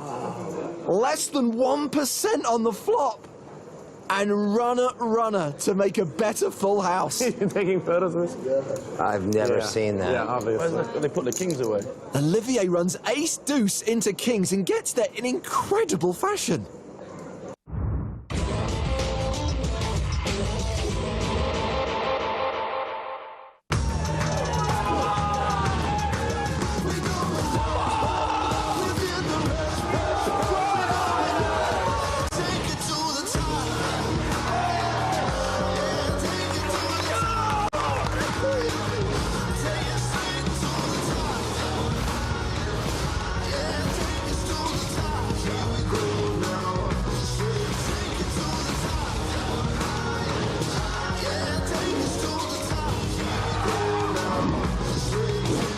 It's over, baby. Welcome to my world.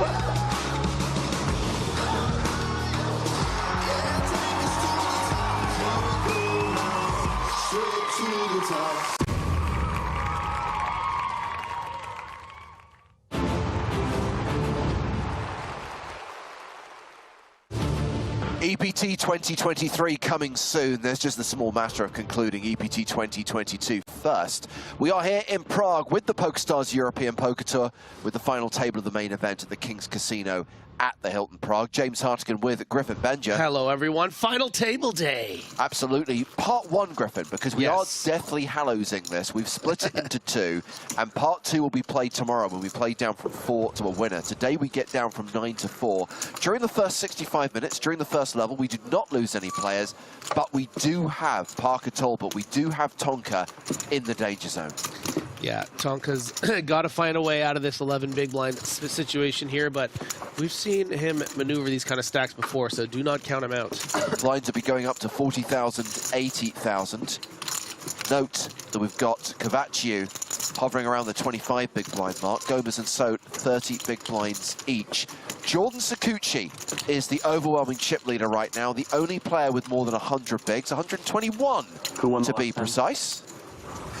Big pot? No. You know, James, I just have to say, I almost have to call you out. You know, I appreciated the Harry Potter reference and why you said the Deathly Hallows split it into 2, like 2 parts for the movie. But there are actually 7 Horcruxes, so it's a bit confusing when you say Deathly Hallows split into 2, because the Horcrux was split into 7 pieces. I'm going to say that everyone got the reference and you're just being obtuse. Fair enough. What was that? Chat Pro Saturday. What was that hashtag I mentioned to you a moment ago? Oh, gosh.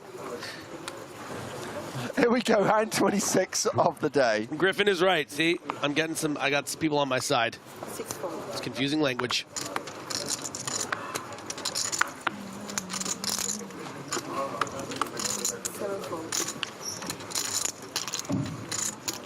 Hillhoffer with the Spraggy, ace-7 offsuit, folds. Small blind 2,000, big blind and 2,000 pound. Next time, next level.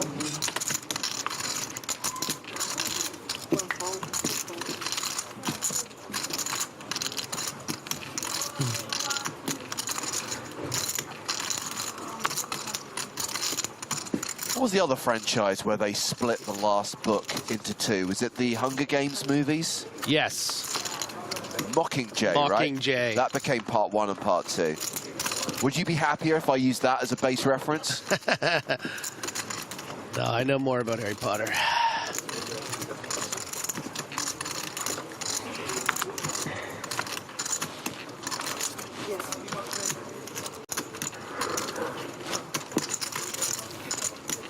Eight deuce on the flop. Ace high still the best hand.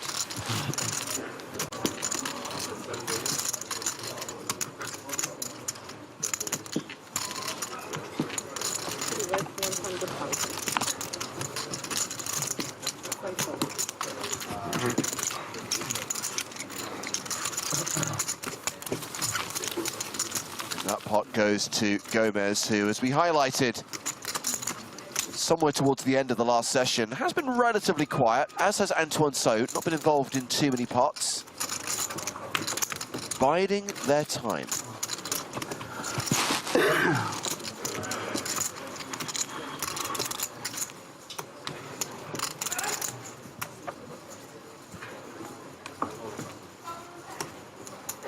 Tonka in the big blind this hand.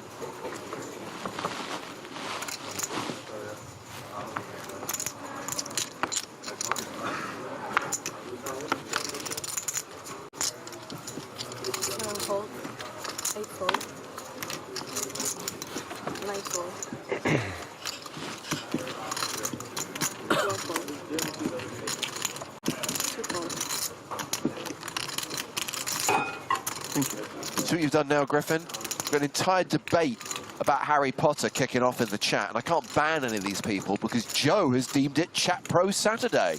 You didn't need to deem it. It just is. 95. 95. Gomez raising from the cutoff with ace-10. Is that nice? Very nice. You raised 160 the hand before. Is that nice, huh?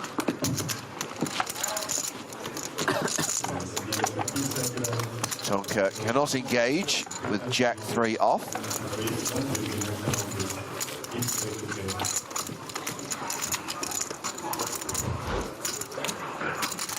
Yeah, rough start to the final table in a way for Parker Tablet because, of course, he did start with 30 big blinds, but really played one of the most interesting little hands in that first level with the Queen Jack, really finding a way to lose the absolute minimum. So I think a lot of people in there in Parker's position would already be out of the tournament and busted in 9th. Instead, still has a shove stack, is in the danger zone, but has a little bit of fold equity with 11 blinds too. Danger zone! Nice. Then raise 160. Don't worry, Jess Alice J. We'll look after Bernie. Bernie's definitely going to get a Christmas bonus. Unlike the guy in charge of the chairs. Soon he's going to be owing us money.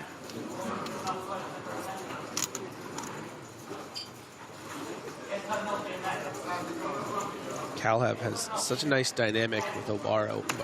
Obara with all those 3-bets and the 5-bet with kings. Yeah. And really taking every opportunity to put pressure on that middle stack.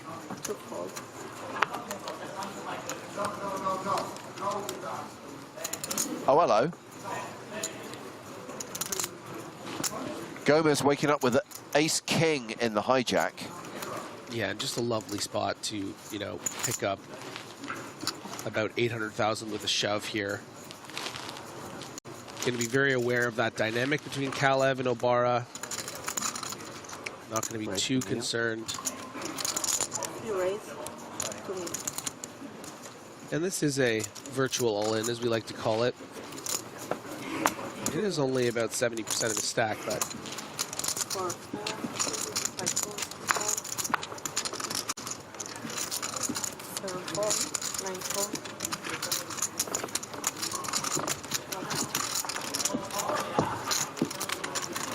4-bet gets through, so Gomez, virtual all in there. Did I get changed? Hovering around 3.7 million chips. 10,000. It's 440 plus 450. 10?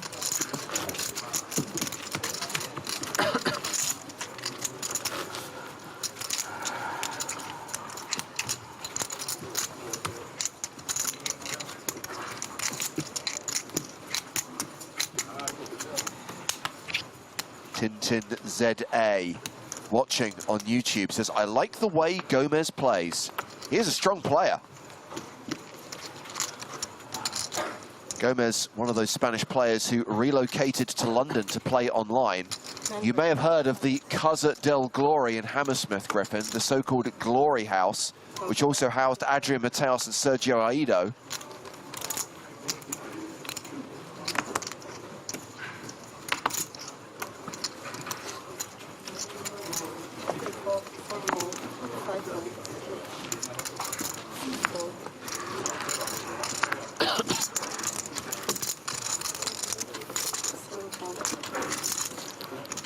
I didn't know that.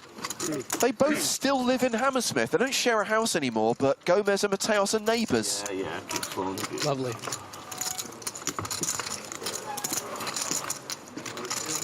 They just got so rich, they're like, should we just buy the one next door? Get a little more space?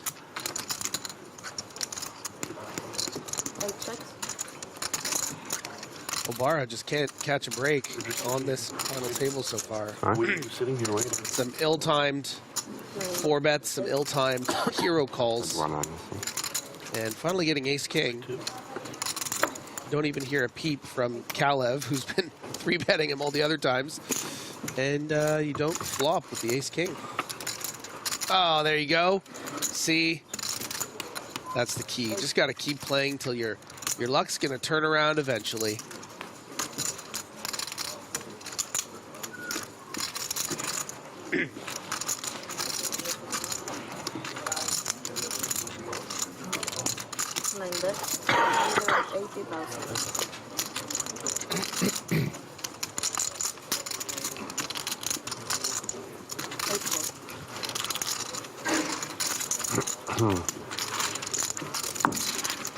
That is a good shout. A sitcom about those Spanish players living together in Hammersmith. The Glory House. The comedy antics of Adrian Mateos, Sergio Aido, and Javier Gomez as they move from Spain to Hammersmith.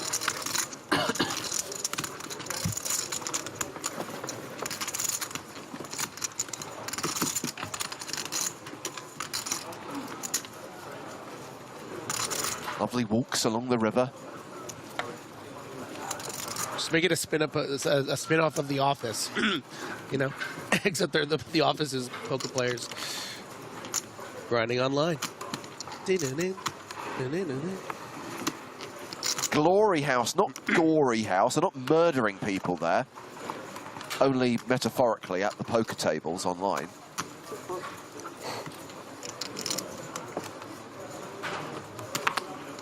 Yeah, House. The situation in Spraggy and Tonka is slightly differently. I get the impression that there was legitimate house sharing going on between Javier, Adrian, and Sergio, whereas we all know that Spraggy basically keeps Tonka in a dark room and lets him stream from his bathroom. They're not really housemates as so much as that Parker's a prisoner.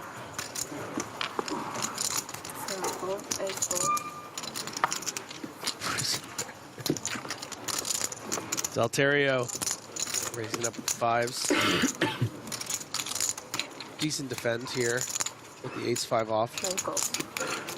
In the big. Mr. Sprague, can I use the bathroom? There's a bucket. What do you think the bucket's for? 5 still good on a 9-8-3 flop. I guarantee you that Spraggy treats his cats better than he treats Tonka. And one of the cats isn't even his.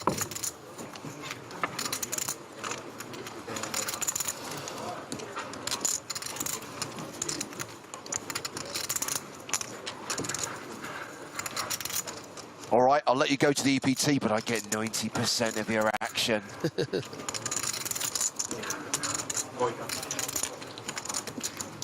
9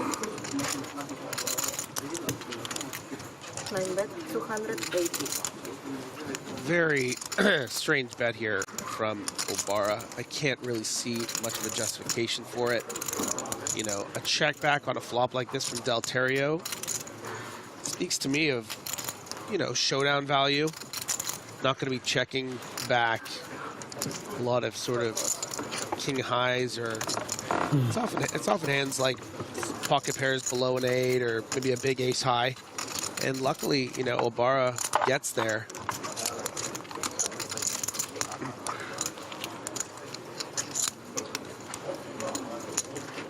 And what's really interesting is Obara should have no reason to bet this card. It appears as though he is anyways, as sort of a blocker. And what I was going to say is, because Obara should check here, that would probably open up the door for Delterio to put in a bet. Maybe, you know, you don't want to find yourself showing down with 5 high as the aggressor. This smallish bet might even serve as an opportunity for Delterio to almost treat it like a check and find a raise. Maybe rep that 9. And it appears as though that's exactly what's going to happen. Or raise 525.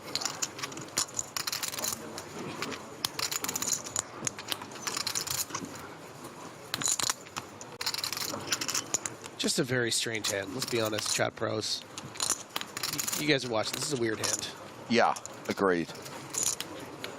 I'm now starting to feel sorry for Obara, by the way. Just not the day he envisaged when he came into this FT second in chips.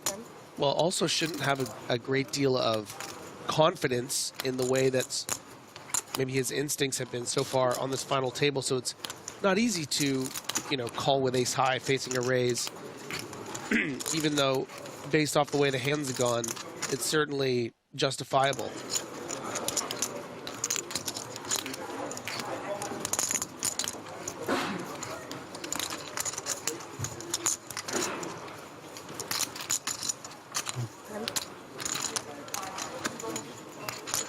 Sorry.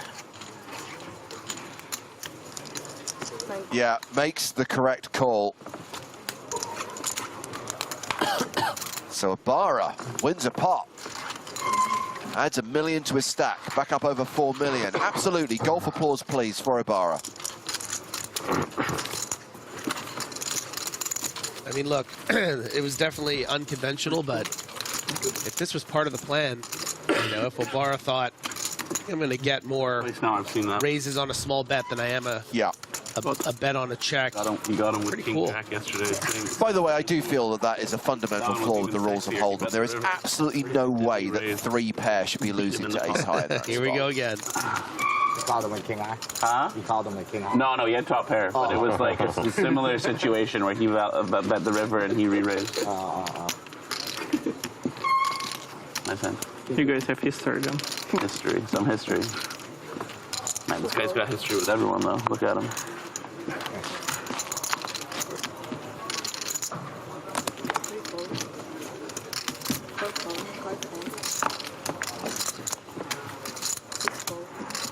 No discount. 7 fold, 8 fold, See? 9 fold. It's a walk for Kalev.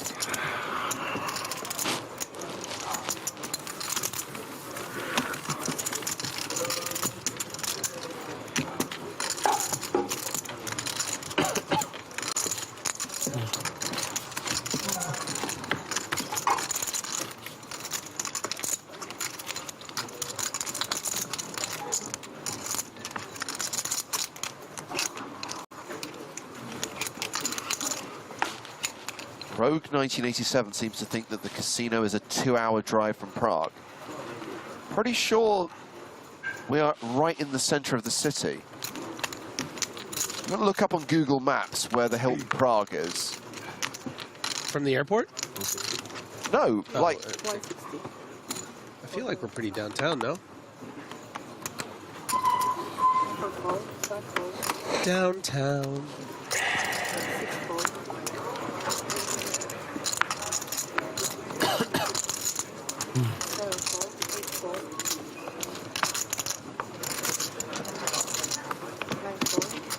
Rogue says, I thought we were at King's. Yes, King's Casino at the Hilton Prague in Prague.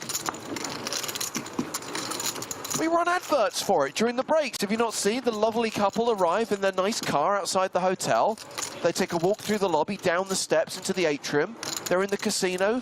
They're having a laugh. The guy's playing poker seemingly against himself. The woman's at the slot machines having a miserable time. The couple celebrate because they win a hand of blackjack. Top tizzy. There's a cooch.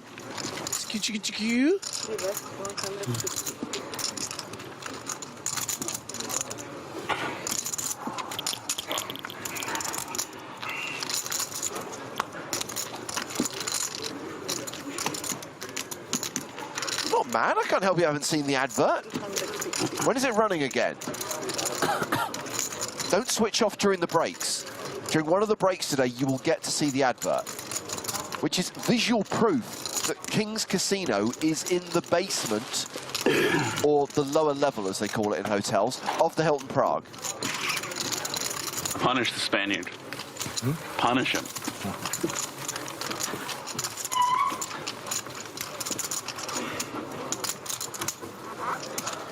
What a runt. What a little runt in the corner with his 9 big blinds. Yeah, punish the Spaniard. What a brat. Love Parker. Just finding a way to stay in there.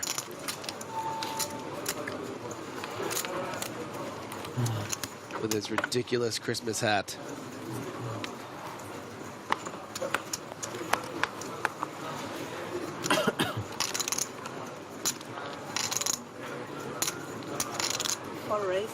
Under the gun raise from Dalterio.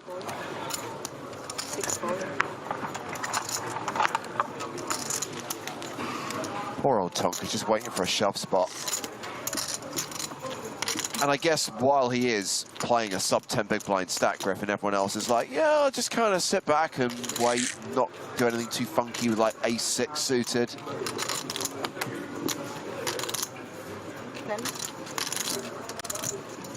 $4.90. Yeah, but the problem is also, James, is that it makes your hands look stronger when you do 3-bet, because you really shouldn't be doing it very light.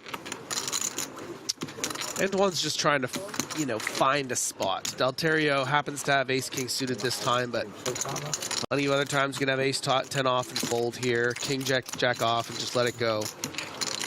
Just happens to be running right into the top of Dalterio's range, and all the chips are coming in over top.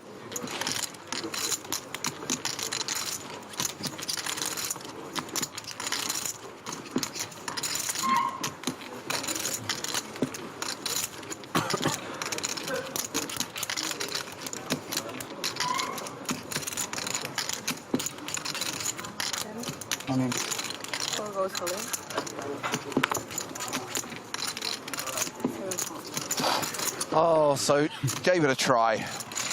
Yeah, why not? Failed.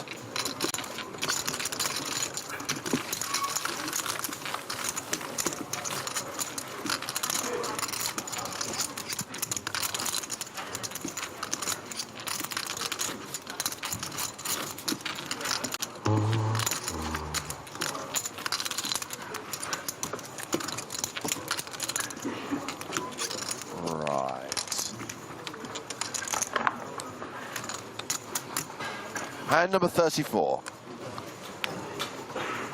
It's amazing how you can just say one word with a certain cadence, and it makes me want to watch Austin Powers. It's been a couple years. Right.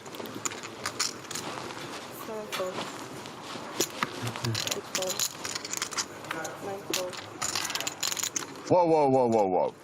Guys, I'm all for curtailing Chat Pro Saturday. I will not entertain even the suggestion that it extend to Sunday. But we wouldn't even have to change the acronym. Chat Pro Sunday. Get it trending, everyone. Come on, you deserve a whole weekend. This world takes so much from you. I've never fought for anything in my life, but I'm fighting for Chat Pro Sunday. Who's with me? Did you just have aces? Play it all in for the first time?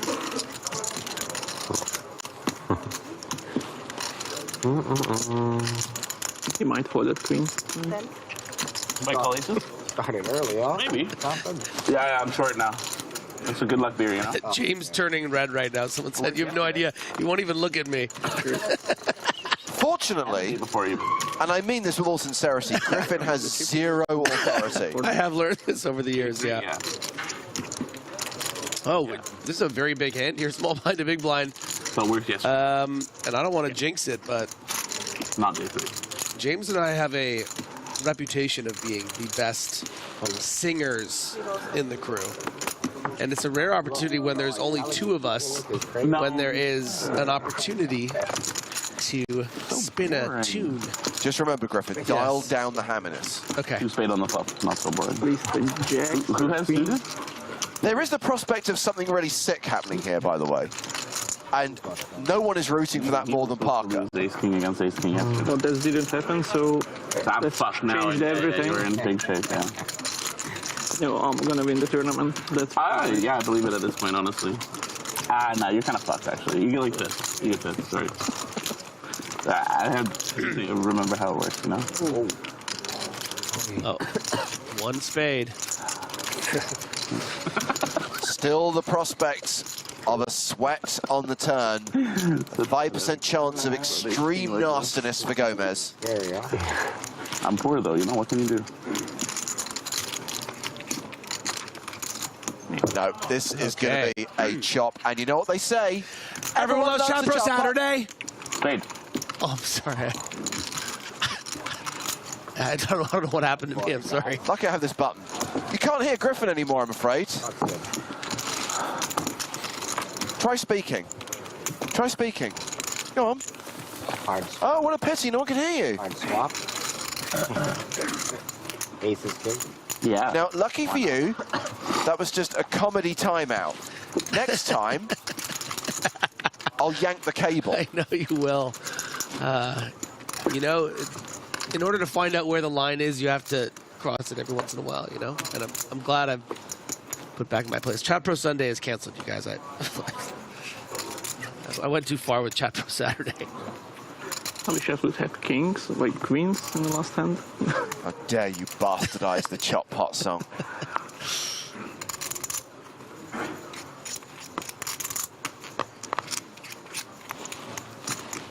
Philip the Razor raises an interesting question. Has a commentator ever been fired mid-stream before? There's a first time for everything. Yeah. Tonga effectively all in here. Yeah. So this is the moment we've all been waiting for. Tonga to bust. No, we want Tonga to double up, right? Right, chat?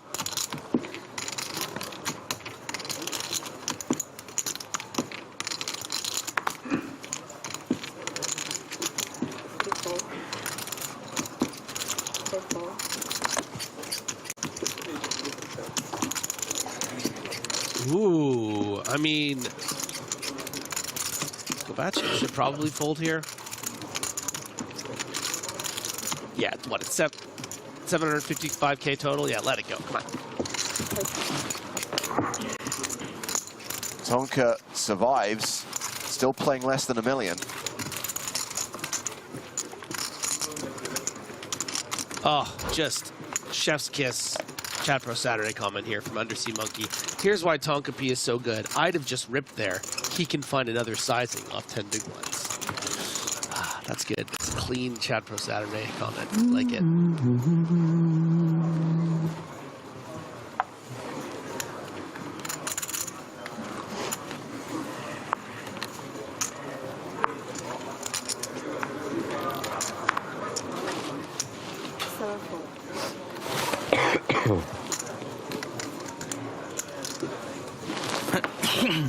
Hoffer folding the ace-9.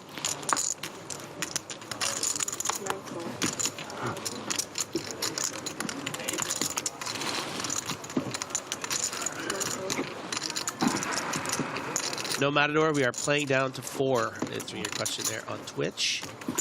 Meanwhile, Sakuchi, the chip leader, ace-9 suited, opens to 185,000. And Sakuchi are the first in our 8-figure club. Hard to get to 10 million in a tournament. Yeah. should be celebrated. 100%. Tonka with a decision. Do I want to flop some equity with this lame hand? These kicks. Or do I want to kicks this hand to the curb?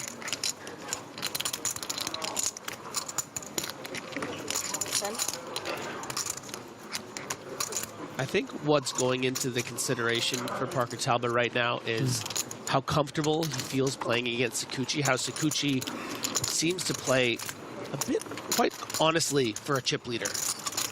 And they have a good sort of dynamic and a rapport with their conversation. So I think Talbot is going to feel like he's going to be able to see a lot more cards, maybe bluff a little more easier.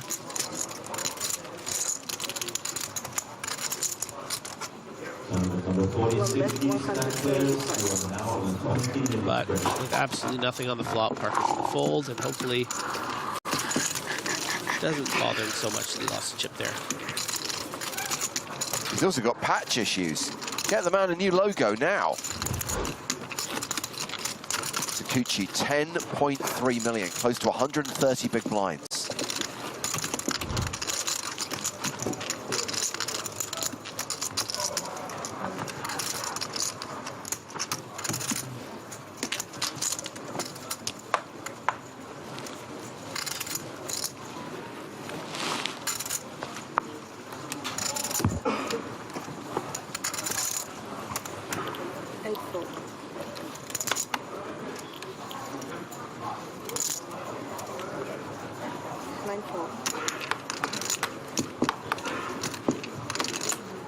Queens for Kalev.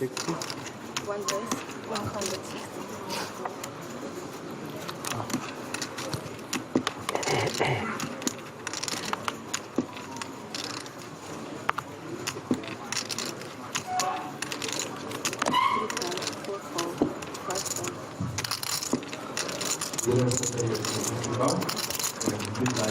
Kings for Oh, Tonka. here we go. What a spot. And the chat goes wild. 520.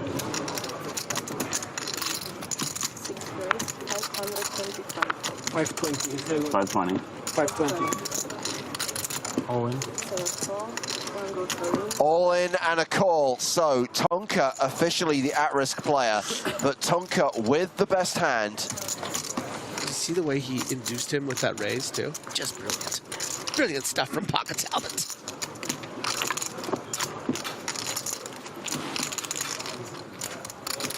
Any kings about? Tonka better than a 4-1 favorite here to double up through Kalev.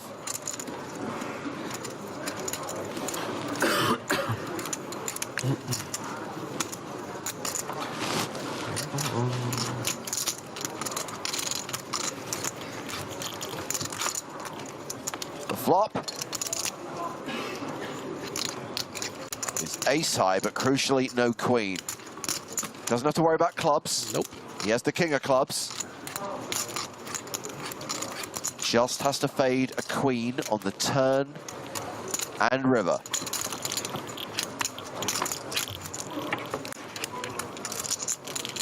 Two outs for Kalev, 2 cards for Tonka to avoid.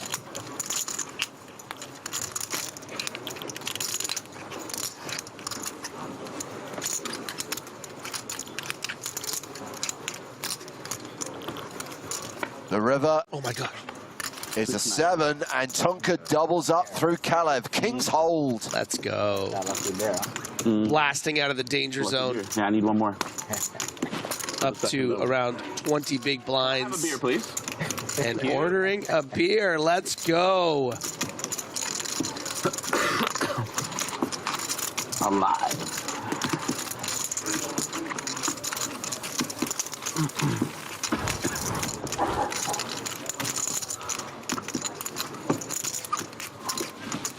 And you can see the updated chip counts here. 3 players all around the same, around 1.5 to 1.6 million.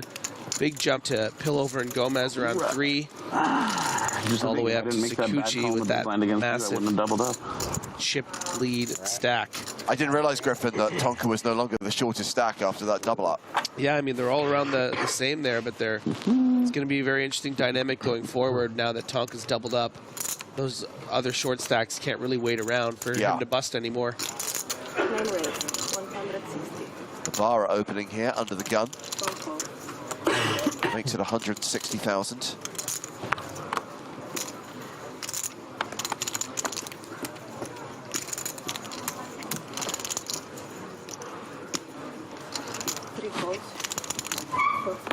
Yash saying on YouTube this event might finish today. Unlikely. I mean, we've said all along that we want to get down to 4 players. There is the possibility that we do play the 5 levels that are planned for today, and we come back with more than 4 players tomorrow. Eventually the blinds are going to catch up with these guys, though, and something's going to give. Very loose chip ad there from Kohofer. Paid his deuce. What are you talking about? Yeah, technically ahead, but I mean, I wouldn't make a habit of this completion against some pretty strong ranges with the 3-2 off. I think Gomez is going to want to come out firing here. You want to fold out some of those better hands or ones that just have equity that are either ahead right now or could get ahead. And you can see already folding the best hand and the second best hand. That is how you do it.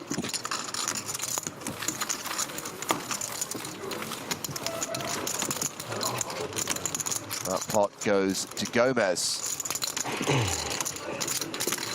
So we've played nearly 40 hands at this table.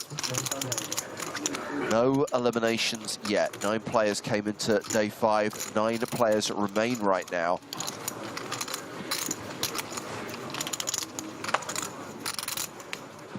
Plenty of them pretty short right now.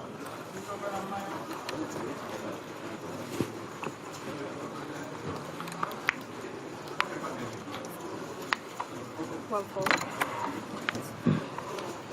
2 fold. 3 fold. Ace King for Delterio.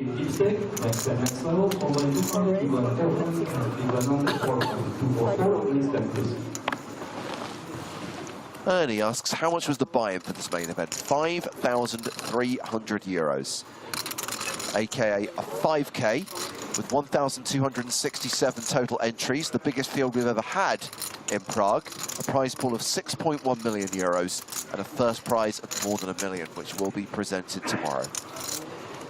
He wasn't even reading anything there. He's just our numbers guy. It's all in his head. Amazing work, James. After all these days, some of the information goes in.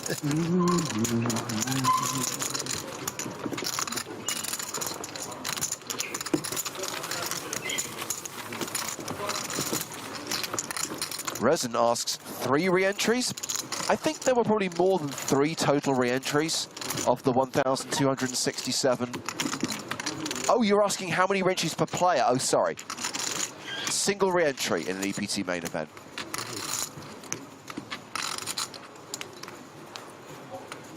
I did for a moment think that you were asking if there were a total of 3 re-entries.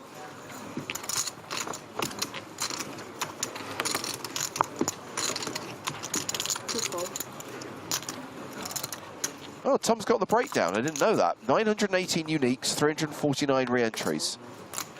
Hashtag fun facts.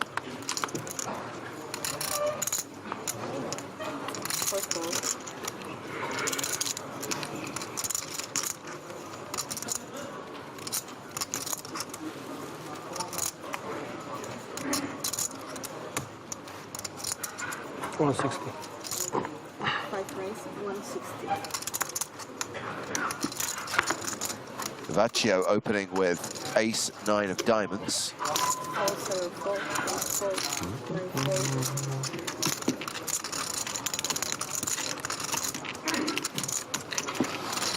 Kalev, with all those chips, going to probably want to be peeling here with this 8-7. It's one of the, I think, worst hands that he will call with, but one that has enough equity and is going to flop pretty well.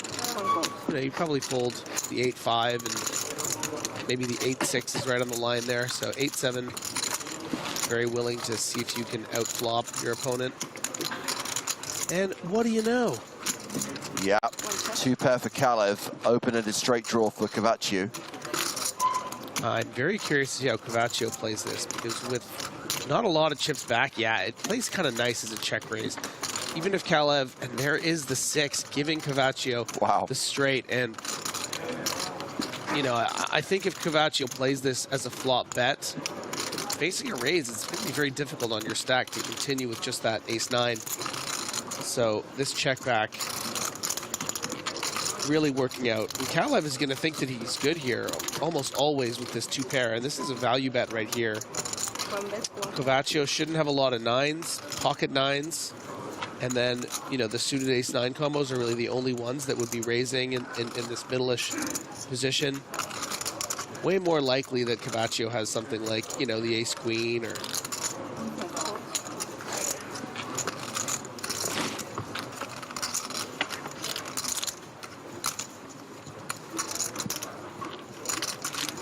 And Kalev is actually going to like that card. You know, that is going to complete something like ace-jack that would be checking back this flop and calling a small bet with that gut shot.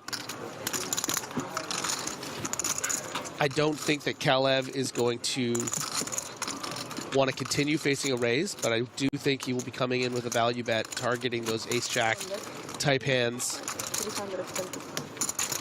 But once Cavaccio, you know, whether he shoves or makes this somewhere in the 750 to 900K range, I don't think Kalev will be finding a call. And actually, Cavaccio just going to call because of that, exactly what I'm talking about. Knowing that Kalev is not going to call without a 9, doesn't want to run the risk of running into Jack-9 there. If you deduce you're never going to get called by worse, just call and hope you're not chopping. Cavaccio playing just shy of 30 big blinds right now, a stack of 2.2 million.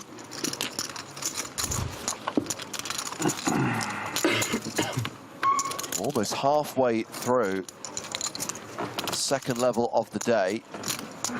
So level 27, we played 65 minutes. This is level 28, we've played 45 minutes. So getting close to 2 hours of poker with no KOs.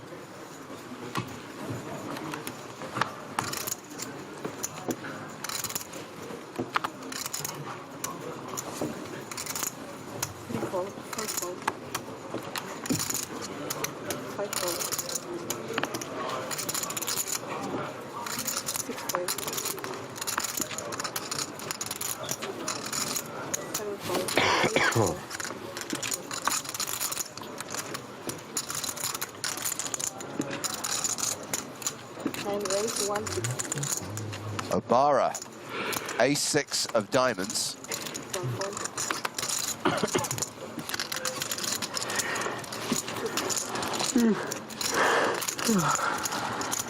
Yeah, I feel you. This has been a long one.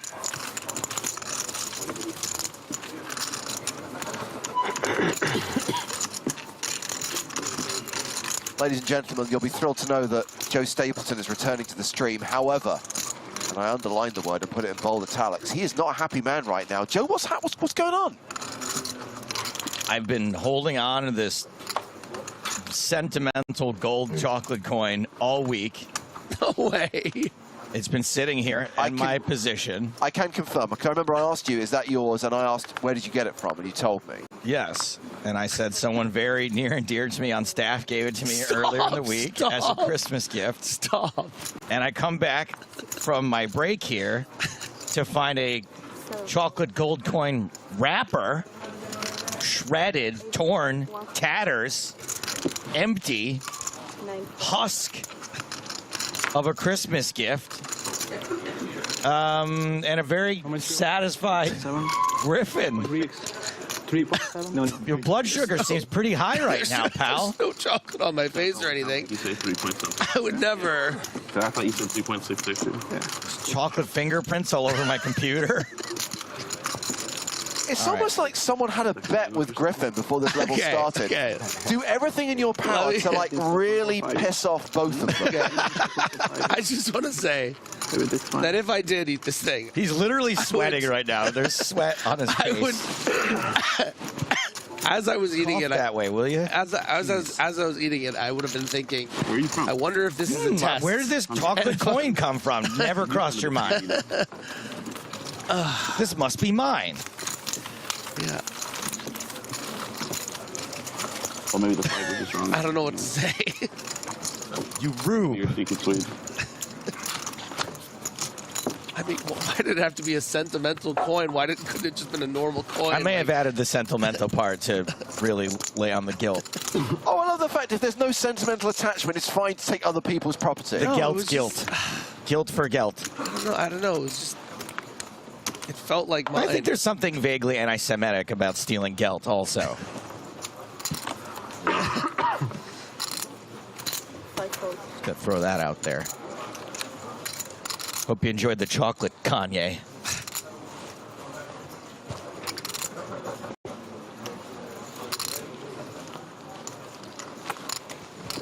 Let's celebrate Parker doubling up. We can focus on the positive. As Tom writes on Twitch, it was then that Maria was paid extra to come on at 4 a.m. on a Sunday morning instead of Griffin.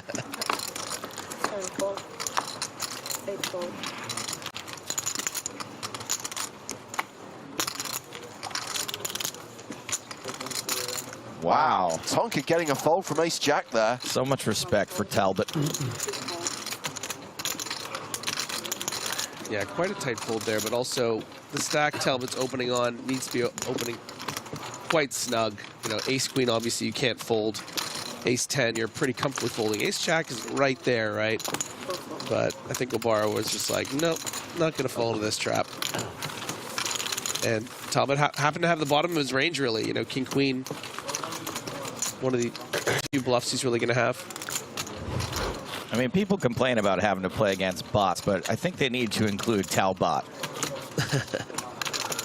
So less than 30 minutes to go now until the first of today's mini EPT Prague tournament starts on Stars.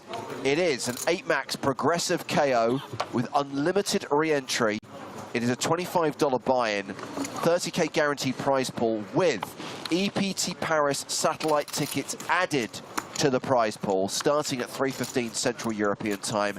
Every single mini EPT Prague tournament has Paris satellite tickets added with a package added to the mini main. That's going to take place tomorrow evening. One of our viewers is going to play that tournament, is going to win that tournament, and will be going to the first stop of EPT 2023. You're going to Paris.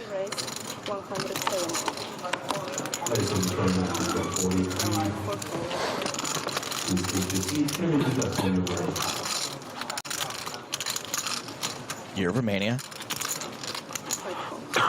That's you defending his big blind with ace 10. Yeah, some argument to shove the 25 blinds here against the chip leader's cutoff open, but you know, with the ICM considerations, what does it always coming? So it's coming 7.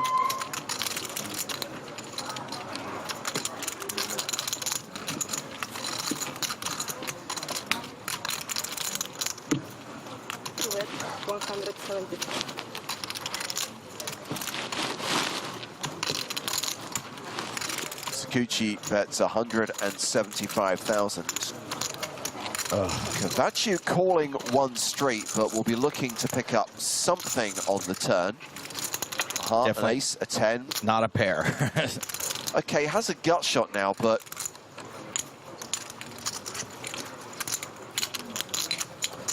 I don't know. If Sakuchi fires again, do you reckon he'll be done with this, Griffin? Yes. It'll be finished like a gold chocolate coin. As you know, Griffin, on Chat Pro Saturday, no one is ever wrong. Greater Good said, Griffin's the kind of guy who takes a bite out of someone's sandwich in the break room refrigerator, then rewraps it, puts it back because he didn't like it. Rewraps it poorly. You have no idea how true that is, because I gotta come clean here. I started eating the coin when we were on air, and I had chalk in my mouth. Like, I can't even talk, so I couldn't even finish it. So you spit it out somewhere? Yes. So you technically could have it back.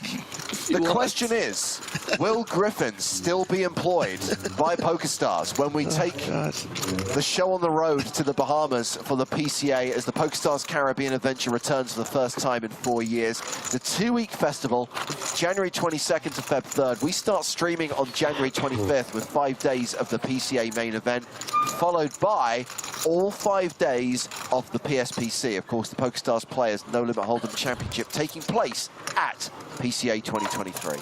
This Christmas.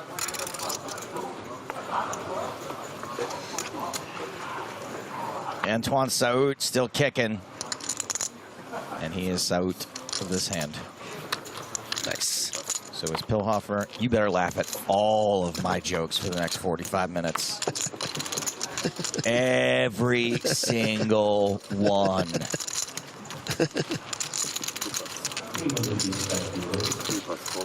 Holds around to the small blind. Cavaciu, here of Romania, King 5. Just do it. One time walk.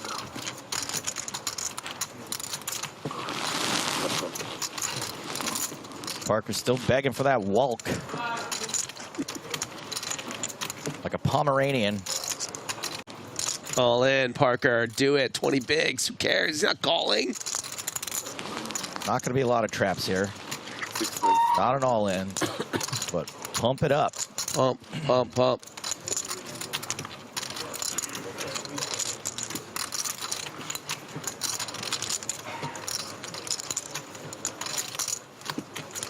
Be cool if Cavacio made it like 490. I was thinking that.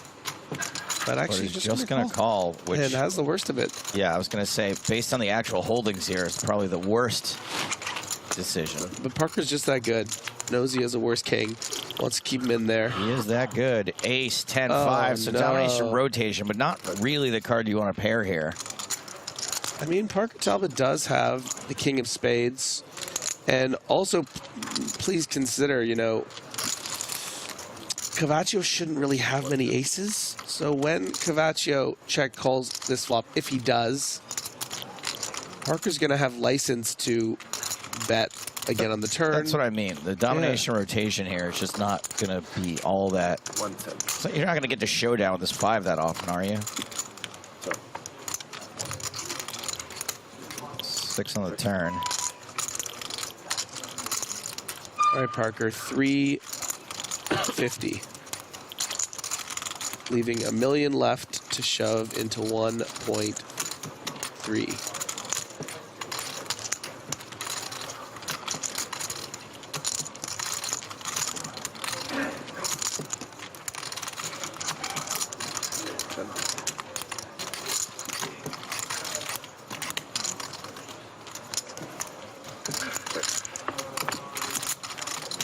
Sounds like a check back. It does indeed. So Cavacio maybe will get to showdown. We'll see. Yeah.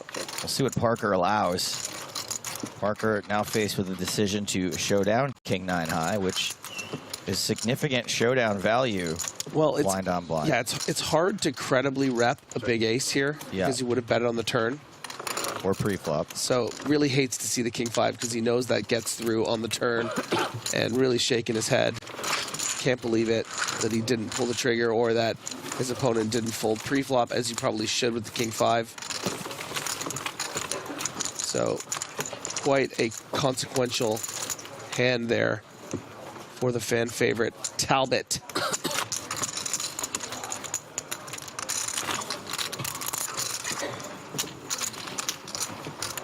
The Champions Trophy will not leave that pedestal until tomorrow.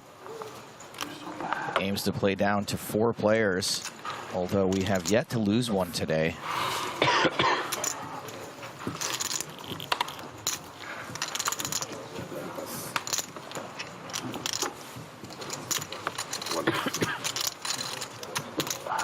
Record-breaking Prague field down to the final 9. ICM/prize jumps with every elimination. Pocket threes for Sakuchi. All right, let's try this again with the commentary teams.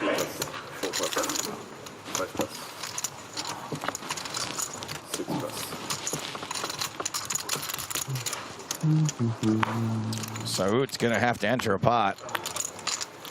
Yeah, and I do wonder if Sayut wants to play this as a shove with all that fold equity. Going to be tough for Sakuchi to have a calling hand with how, you know, liberally he's been able to open. I think with ICM, maybe Sayut is better served to just call. You'd hate to lose an all-in pre-flop here. Yeah. And also, you know, you might also say that Sakuchi's going to have a lot of dominated kings and queens, so you can create a nice situation for yourself. So completely misses, and this is a pretty favorable board for threes.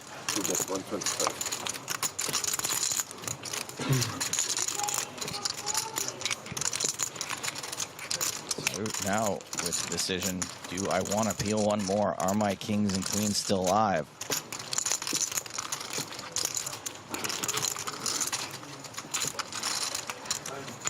One more card. Yeah. Please, dealer, please. No. It's a club, though. So it does have the king of clubs. This is how they get you. Yeah. That little dollar bill on the fishing pole. They get you in the club. They just reel you in a little bit further. They show you the bottle of bub. Just walk a few more feet. It's going to be yours. Just a few more feet. What a boring table. F the introverse. You ban. Thank you for your comment. It's not even a chat pro comment. Very tough to defend here with the threes. Because even if you think you might be ahead here, maybe your opponent has something like what they have, king, queen. And Sakuchi isn't really that hard to get off of hands. Doesn't get super sticky, so very surgical precision there from Sayut. Has not entered many pots. Yeah, that was nice. Pretty important to pick them up when you do. Up to 23 big blinds now. What? Or at least one of us. Is he laughing at? No one even said anything. He's finally lost it. No. 1.8?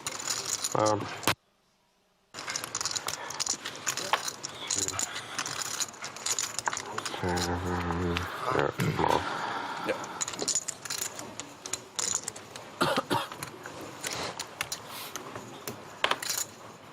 Vara out. DJ Callan. Nope. Gucci also folding. Gomez. Wish James was here to tell me what kind of watch he's wearing. King 9 again for Talbot. Yeah, it might be a nice little spot actually for Talbot to try to get a raise and take. This is some of the last of the moments that he's going to be able to get these raise folds. Yeah, that double up is no longer double up, is it? Back down to, well, back up, we'll call it, to 1.5 million. Nice.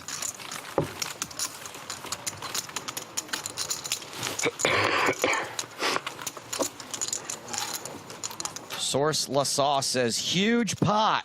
Of course, it is Chat Pro Saturday, so we must acknowledge how huge that pot was. Thank you for your comment. Oh, here's a great Chat Pro comment here.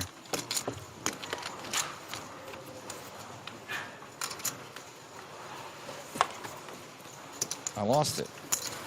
Oh, there it is. What a bad fold from Sakuchi. With better hand, can someone please stack me into this tournament and I will smack them all? 100% correct here on Chat Pro. It is your lucky day. That's right. What? We are pausing the action and we are flying you down. Spot on. Congratulations. Big hand alert. 2 big hands. And an opportunity for Sakuchi to put on the pressure. To raise 450. Kalev opened pocket tens. Sakuchi 3-betting ace king. 6+. Let's just see a 12 million chip pot right now. Pre-flop. 8+. Let's lose our minds. 9+. Yeah, you know, Sakuchi's been playing pretty linear pre-flop. Mostly value hands, not a lot of steal pre-flop. Right. Very obvious to us, having watched the entire day. Should be fairly obvious to the folks at the feature table, the final table at this point, if they are keeping up with the information as it comes in 30 minutes later. Kalev deciding 10's obviously a little too strong to fold. Doesn't want to make my dream come true of playing an unnecessary 12 million chip pot pre-flop. Jack high. Kuma WPT says A or K on flop 100%. As you can see on Chat Pro Saturday, you are correct.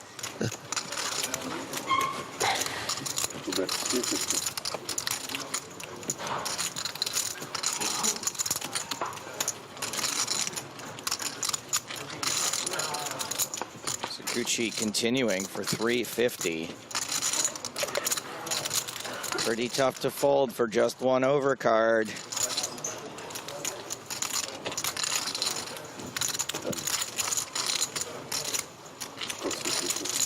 Kalev makes the call, so we've got 1.8 in the middle right now. Turn is the queen of clubs, so there's another overcard, but it does not connect with Sakuchi. Kalev checks again. Can Sakuchi find another barrel? Has the ace of clubs, has the gut shot to Broadway. Doesn't, it goes check, check.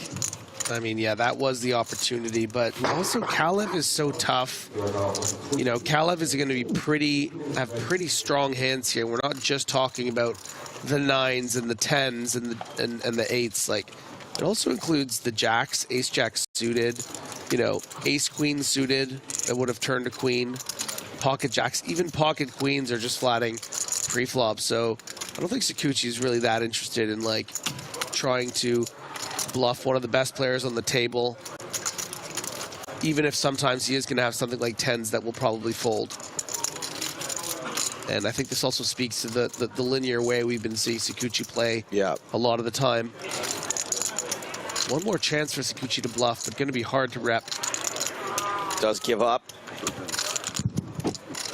And Kalev's going to pick up 1 million chips on that pot, getting closer and closer to Sakuchi's chip lead.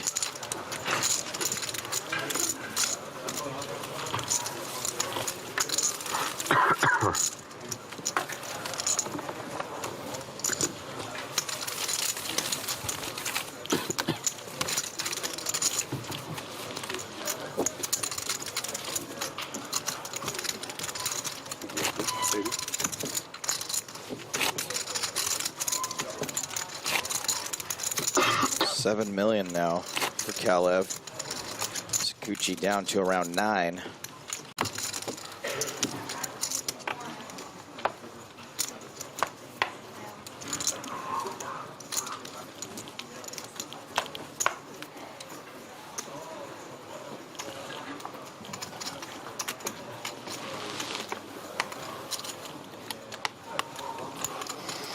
Devil asks, what does field 9 and 1, 2, 6, 7 mean? It means we're down to the final 9 players of the 1,267 total entries. Record-breaking field here in Prague. 6+. 7+. 8+. Today will hopefully play down to the top 4, and tomorrow the winner. 9-8 suited for Ibarra.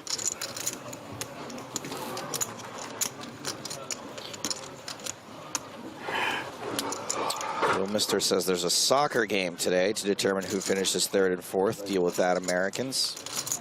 Okay. Thank you for your comment. And Obara's limping in here. Kalev's going to get a free look at the flop with a dominated hand. He's suited though and hits the deuce. Top pair though for Obara.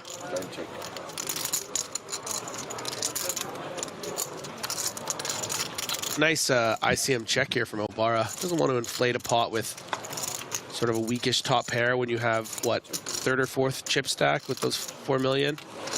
Nice to just play a little slow. Obara checks again.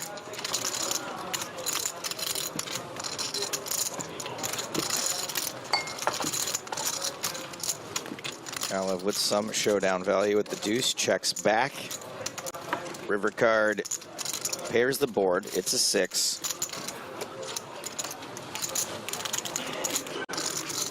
And now Obara comes out swinging, hoping to find Kalev with a deuce. You know, yeah, a deuce or a queen high call. Maybe something even as ambitious as like a jack high call. I mean, this particular situation.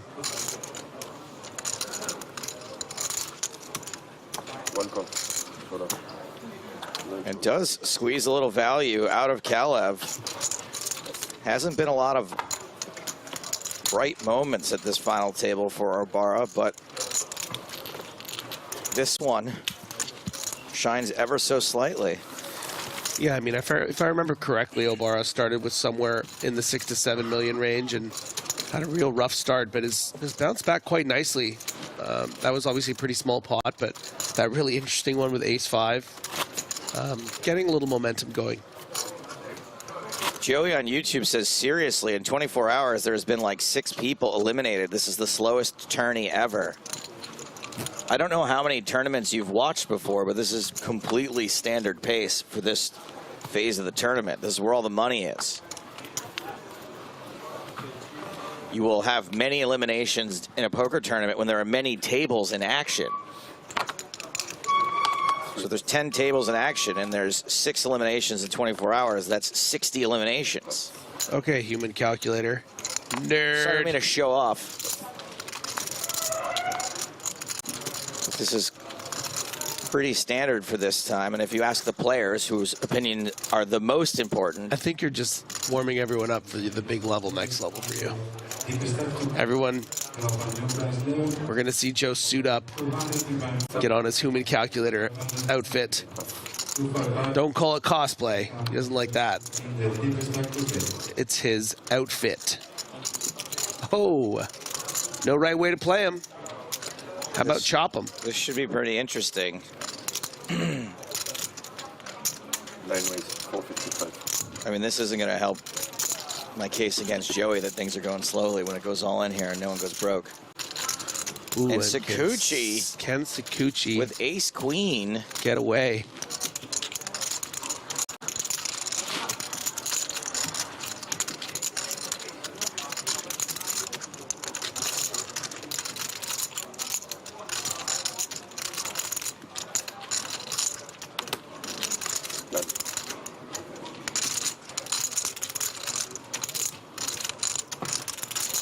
And this is a pretty strong 3-bet from Obara.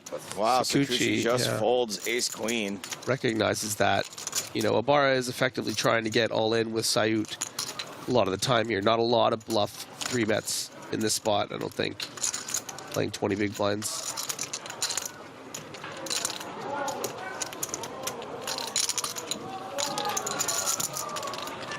Sayut not thrilled with this proposition of getting a fairly tight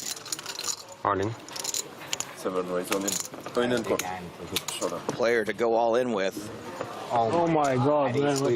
Doesn't hate it. Sakuchi realizing he would have had a little extra equity had he gotten involved here.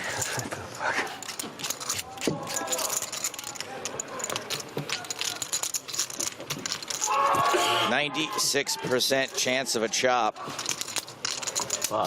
That's what we're going to be doing in a second. Cerulli calling for the flush. Yes, you say so. And the flop has a rainbow board, so we will be chopping this pot. And you know what they say, Griff? Howard, man. Everyone loves a chop pot. Or bet. Huh? Yeah, make it a million. Don't be such a coward, bro. You would have knocked one of them out. Oh, yeah, queen high. Paid already. Tonka immediately with the needle. God damn. Pussy, my friend. So immediately with the needle. I like how we're getting 10s from chat, and our producer gave us 9. You fold? Yeah, no shot. I don't know if he folds. Maybe one of them don't fold. One of them don't fold. I've been told by our producer that I wasn't hammy enough.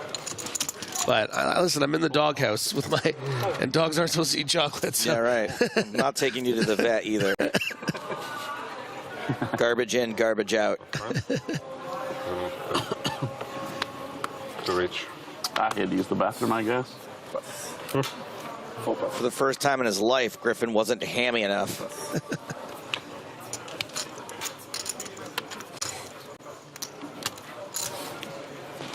Parker with ace-4.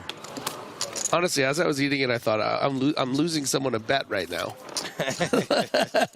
Someone put this here to see if I would eat it long enough. Yeah. 7 pass. 9 pass. 1 pass.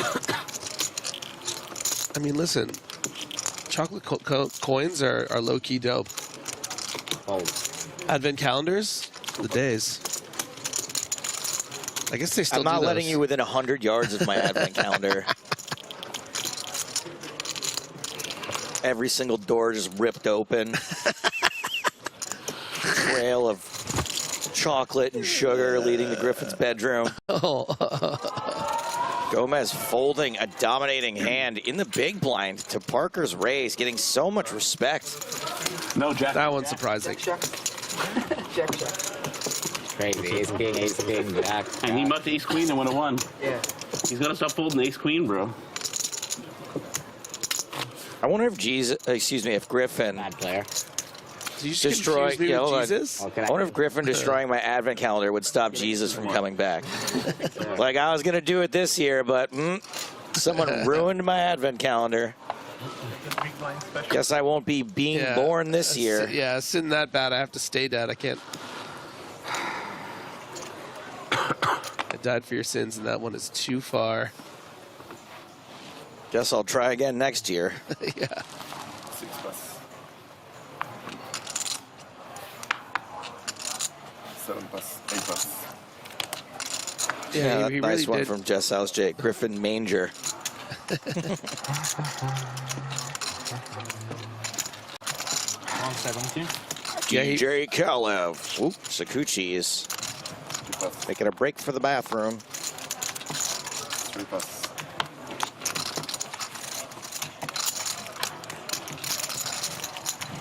Javier, what's the biggest tournament you won? Yeah. This one. Ask me tomorrow. Oh. Ask me tomorrow would be a great line. The main event of Oh, such a good line. Wish we could just write Venetian, okay. for them, you know? Like 300-400? Or you've done it professionally. It's hard in the moment. Yeah. Okay. Even I didn't get it right away. That's my second choice. Yeah. And online the same? King 7, the same? Jack What's 10. your biggest score? Ask me tomorrow. Bub. Pregunta mi mañana. A little bit more. 8. 8. Yeah.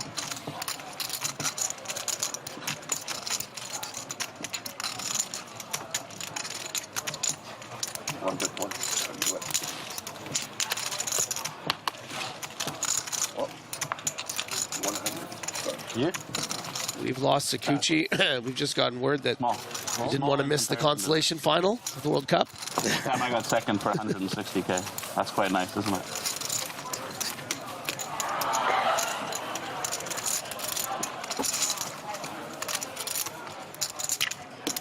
I've definitely never seen a more glowing trophy than that. You should see the one in my house. It's like the North Star. As long as we're talking Christmas themes. Yeah.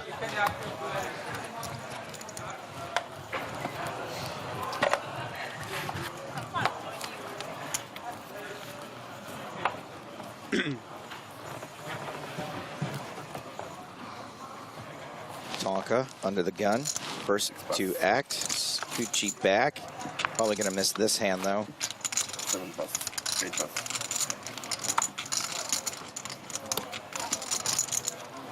Banana Bread asks, is there snow in Prague? Sometimes. Thank you for your question. 9 plus.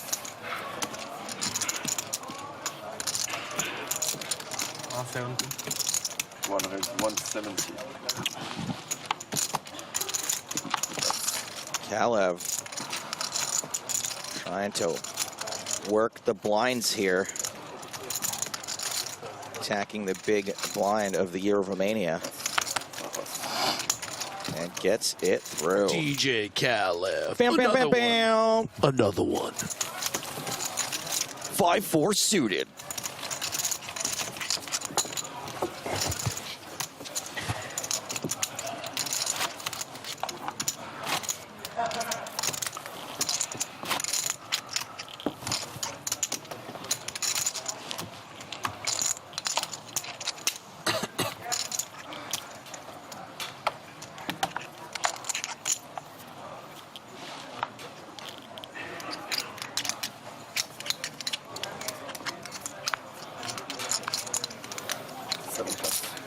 I know we had squeaky chairs, but now we got squeaky chips.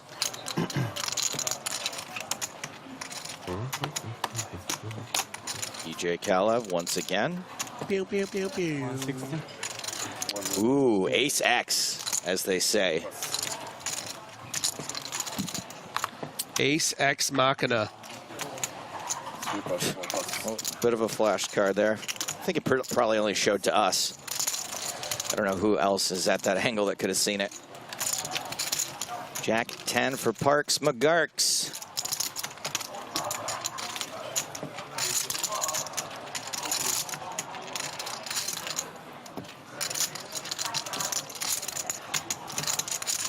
Please, Mr. Talbot is my father. Call me Parks McGarks. Wow, does not defend the Jack 10. First time.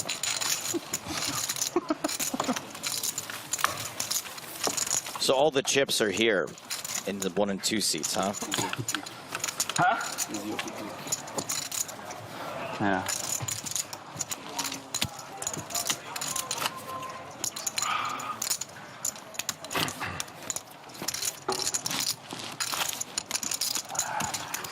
Full day's traffic. Musa Tabi says, WTF, why? Why not?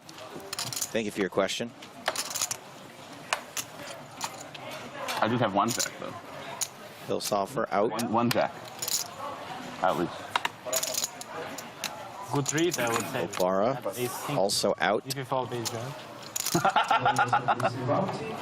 That would be pretty cool, but no, I did not. Kalev joining the out club. Ace 10 suited for Sakuchi.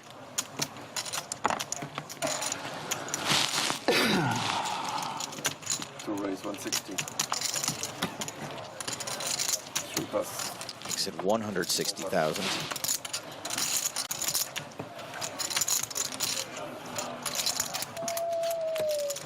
Pocket queens for Kavachiu. Year of Romania.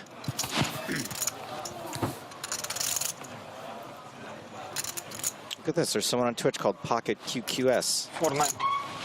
490. 5 raise 490. 6 plus. The 3 bets to nearly 500,000. 7 plus.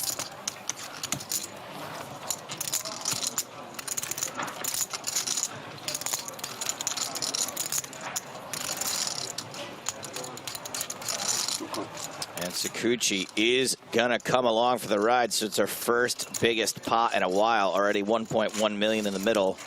Yeah, probably one of the worst hands we're going to see Sakuchi call this 3-bet with. But with all those chips and the ability to do that, I don't mind it. Binks the ace straight away. Kovacic from a heavy favorite to a huge dog.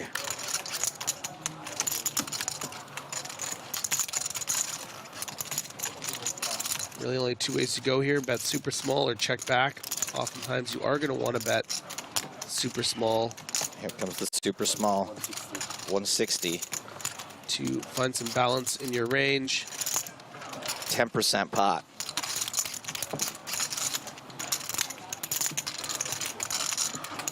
But with the way Sakuchi plays, I mean, certainly we would expect to see just a call, but then he does something like that. And totally redeems himself. Yeah. And a quick fold from pocket queens. We didn't play that. Sakuchi back up over 10 million. Oh, man. He's fucking fun. He said I'm such a bad player. I fold ace queen, but play that. Oh, man. Have a little fun. Are we having fun yet? I think it is ace-3 suited. Ace-3 suited, yeah. What ace-3 suited? Ace-3 suited. PokerStar Strag weighing in with check to a tough shark on a scare card, and you're giving them the keys to the Lambo. Unless you have the balls to station down and call, might be best to bet scare cards. Well said. That might be the Chat Pro Saturday comment of the day. Running. Yeah. He flopped. Yeah, he probably had aces. Two race, 175. All right, man. I woke up a little bit, guys. Took my piss. Back-to-back hands, big aces for Sakuchi. This time it's ace-king. Oh, here we go. You're going to try something cool now, Delterio, haven't heard from him in a while, has an ace. Another ace-X situation. Hard to have ace-king outkicked. Pocket sevens for Kovacic. A little dead money in the middle, supposedly. Quote-unquote dead money. Seven's quite strong. Kovacic shoves. Bulgari on that? 7 passes. It's going to be back on Sakuchi, who will not be folding ace-king. Sakuchi. Delterio might have the same hand if he hasn't snap folded here. Yeah, Sakuchi reshoves to isolate. Could also be ace-queen suited. But the isolation move has not worked yet. In the small blind, I guess? I don't see a scenario where Delterio calls.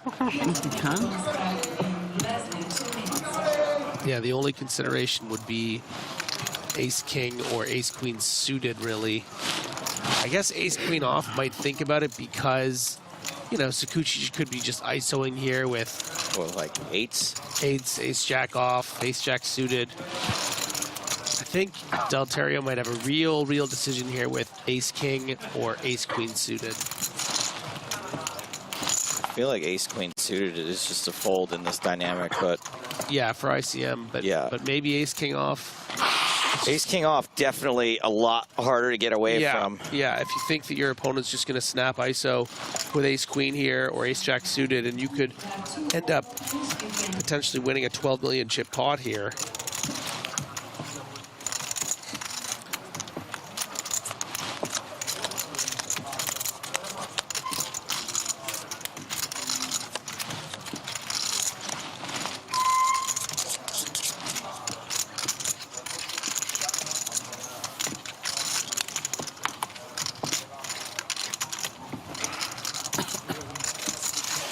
Delterio running through the time bank cards. And is going to make the fold, yeah. So this is going to be a flip for Cavacciu's tournament life, potentially the first elimination. Oh, okay. Like hot whiskey versus mulled wine, one of these two things has a slight mathematical advantage. It's mulled wine.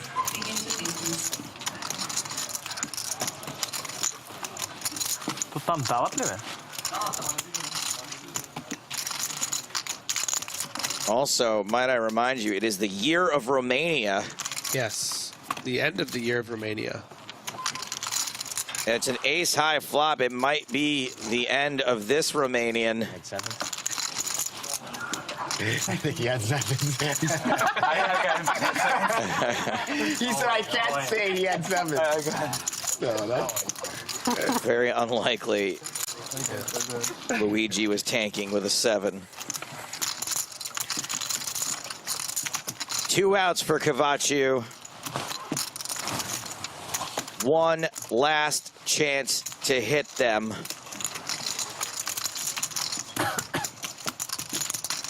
Otherwise, we will lose our first player. I hear it's always coming with the 7s. River card is a clanger, and that's going to ring the death bell. Ace king as well, yeah. For Cavacciu. As soon as he said I'm not going to say, I was like, well, he had ace king. Relatively quick exit, fought valiantly, but Paul Adrian Cavacciu is out in 9th place for 97,450 euros. 8 players remain, all of whom now have earned a 6-figure score. He said ace king. 100K, nothing to sneeze at. Obviously would have liked a better result coming in. You know, wasn't last in chips, but it's been a pretty fluid final table and just lost that big flip. Interesting chatter happening about what was folded in that very intense spot. We theorized that it was either ace king or ace queen suited. It was apparently the ace king, at least according to Delterio. So very tough spot there with the ace king. Huge ICM considerations, and Sakuchi still wins the flip, up to almost 12 million. Sakuchi, a bit of a runaway here. More than 4 million ahead of Kalev. And still a couple of short stacks there. Saud and Talbot.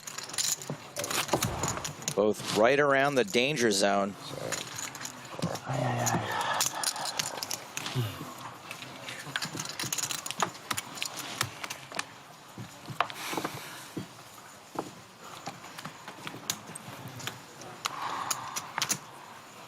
Everyone can exhale a little bit after losing the first player.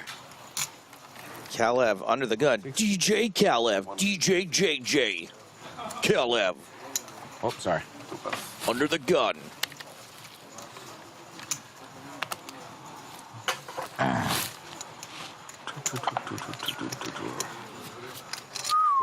Fold ace queen, that wouldn't have happened. And it's pocket aces for Gomez. Would have got a paid jump. Ace and ace. Gomez was an incredibly active player over the last few days, has been relatively quiet today. Open 3-bet, 4-bet. This is the situation you dream about. I believe him too. This is AASMR coming at you. Talk about him now. Yeah. Pocket aces. You look down, they're in that pocket. If he goes all in or whatever. Trying to get that $1 million top prize. This has been AASMR.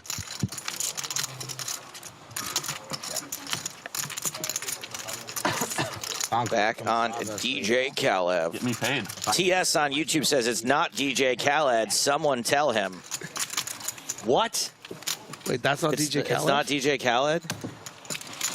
Are you crazy? Just to sit here and watch you bust everyone else. Sounds good. Fine with me. Kalev just calls. Gonna try with all of his might to not double up Gomez. Right now is a huge dog. Ace high flop. That is a set of aces for Gomez. If there's ever a situation where you didn't need a set.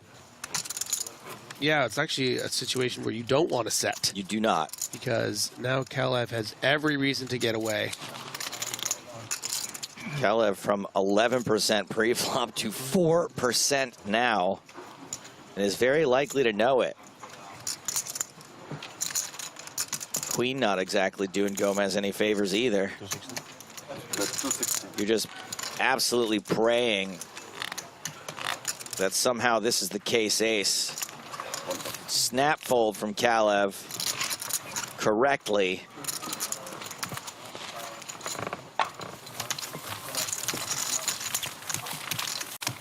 And we're about 8 or 9 minutes out from another break, another raise of the blinds. 3.9 million for Gomez, 49 bigs. Exactly the kind of stack you don't want to get in trouble with. 740. He knew you were going to ask. Huh? He knew you were going to ask?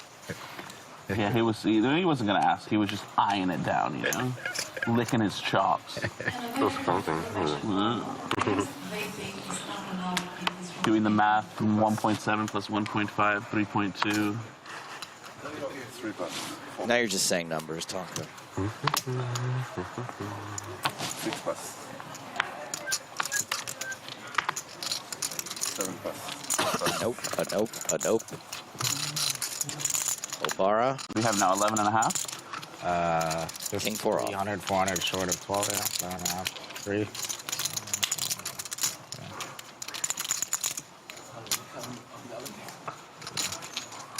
Nine ways, 260. 11. Man, you can't just call with queens there and bust. That would be amazing. 12, actually, almost. Never good enough for Tonka.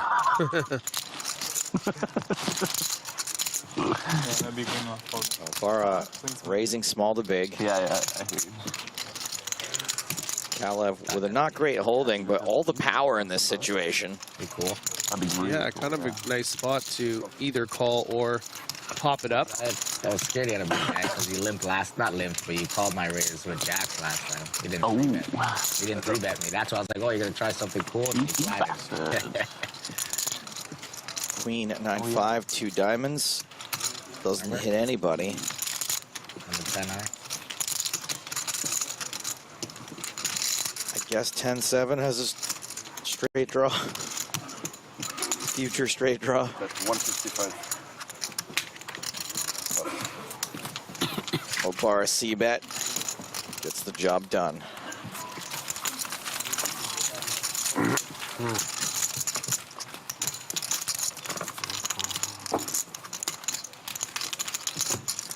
So if we lose one player every 2 levels,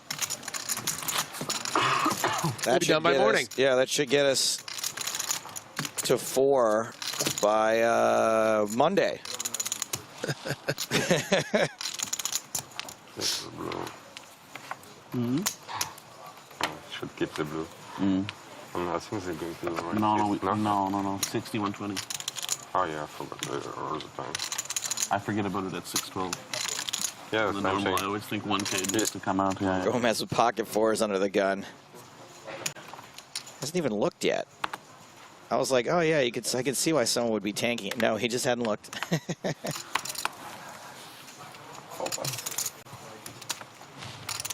No. Saud.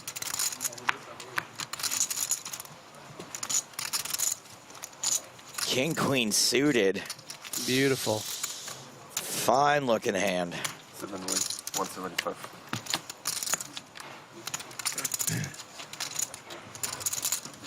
And immediately walks into a better one. Ace Jack off for Pilhofer, who might.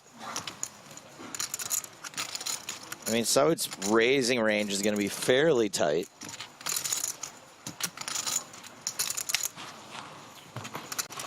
Yeah, this is a weird spot with Ace Jack. And Pilhofer looks like he's taking the more aggressive route. Can I have my phone, please?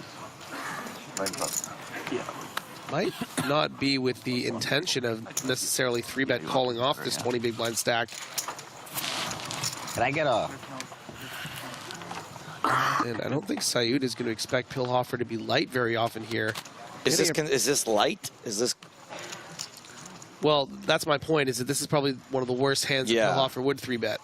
And what is his intention here? Is it to Call the shove? Probably not. It's kind of turning the ace jack into a bluff. Right. We know he's not going to call. Yeah. 100K. The shove. So I'm just saying Saud isn't But it's hard for Saud to think thrilled that, about right. the fact that he has to continue because of the price, because the kind of range Pilhofer has really dominates king-queen particularly, right? It's the ace-kings and the ace-queens. Oh, yeah. But you can get a flop like that. The dream flop for king-queen. No, break. 1.5 mil. Is there something to... Okay, Griffin. So if you think that Pilhofer has a hand he's probably not going to fold pre-flop, that's a lot of ace-kings and ace-queens, right? Yeah. Other than if you flop king-queen here. I'm still in. Don't you still hate the flop if you hit a pair because you're going to be able to... Well, that's why it's tough. It's weird, right?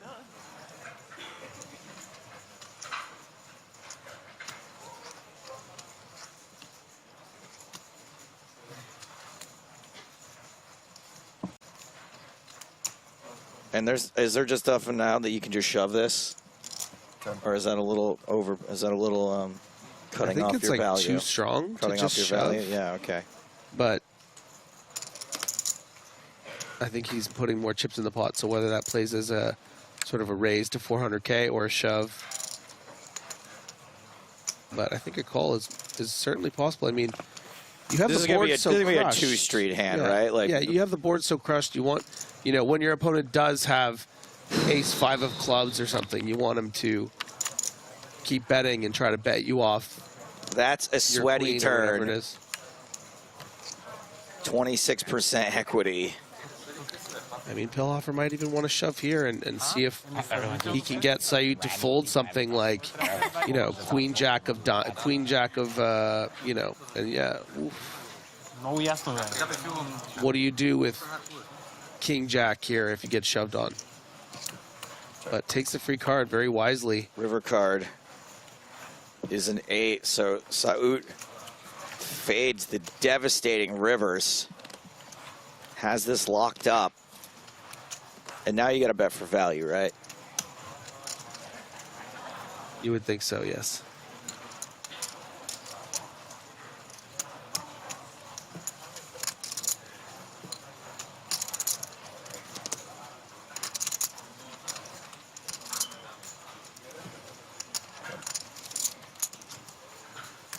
All in. So it shoves, and this should be a fairly quick fold. Shows the ace of hearts. Big pot for Antoine Saud, a near double up in that hand.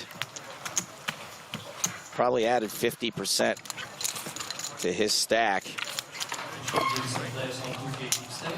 And that's going to be the end of the level.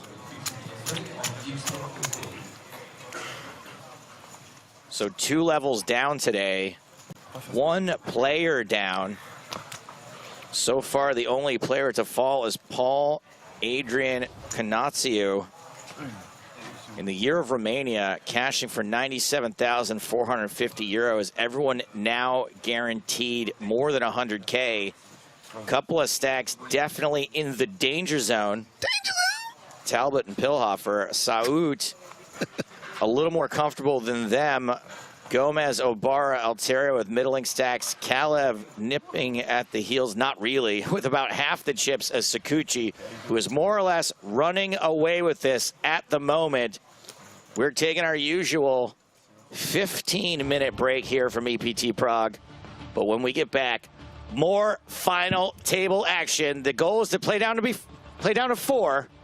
Back after this.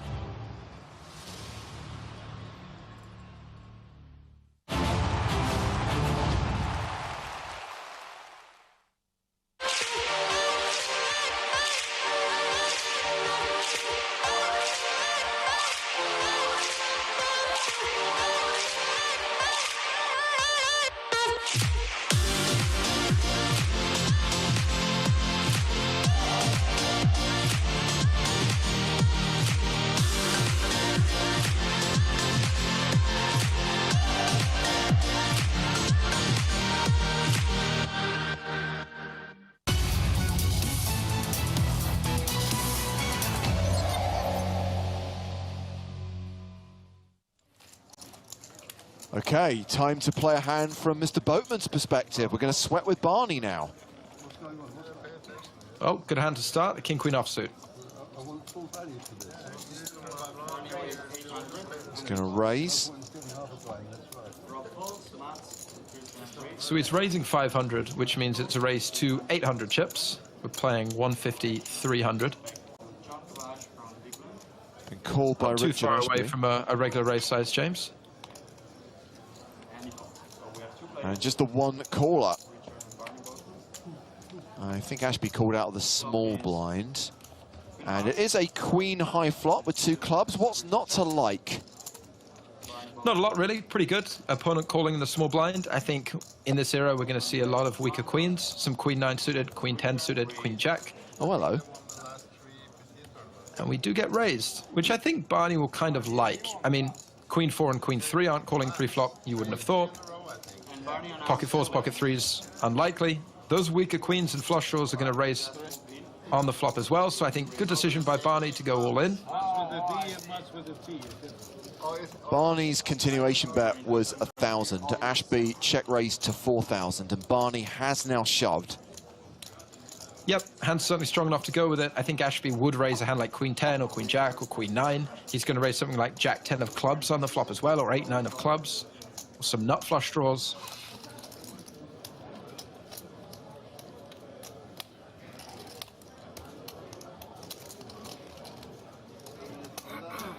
And given the raise size, doesn't really make sense to just call. I think if his opponent is raising this flop, they typically have something, be it a flush draw or a queen, to call off with.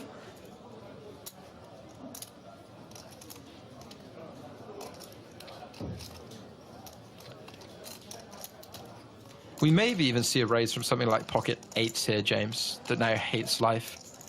Just because protection raises, protecting against the flush draw in 2006.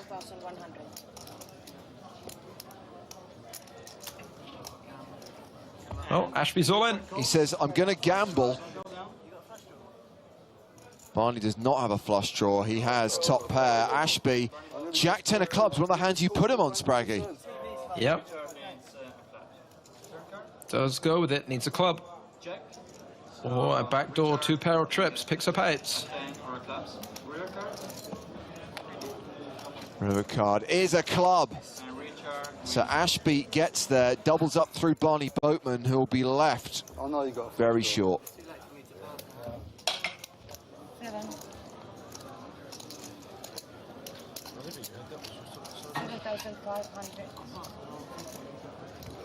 $7,825.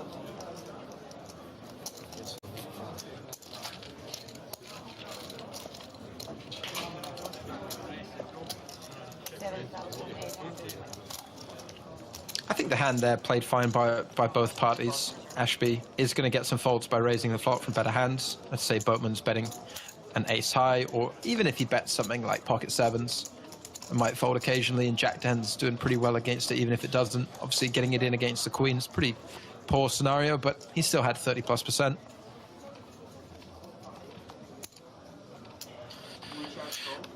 High Tide says, why did he guess jack 10 of clubs specifically? If you think of the sort of hands that call in the small blind, I think in the big blind, Ashby would have called almost all suited cards. Yes. But in the small blind with someone still to act, it's usually the connectors, right? It's usually like 7, 8, 8, 9, jack 10. We saw the king of clubs was blocked, so those are the most likely flush draw candidates. And some of the ace high flush draws might just call the flop. So when you're raising, it usually is a flush draw without any showdown value, especially from the small blind, it's those suited connectors.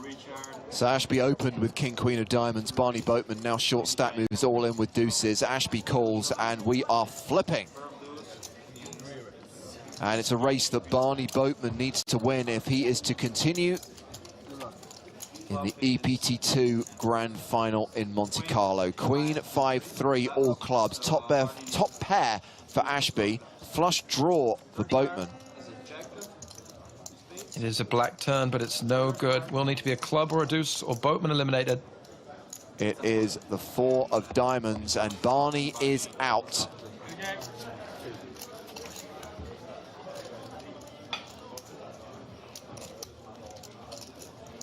Not a lot to be done about that. Got very unlucky with his top pair putting in 10,000 chips. and then loses the flip to finish him off.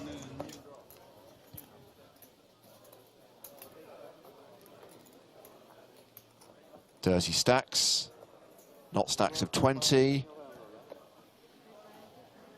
But hey, it's 2006. It was a different time.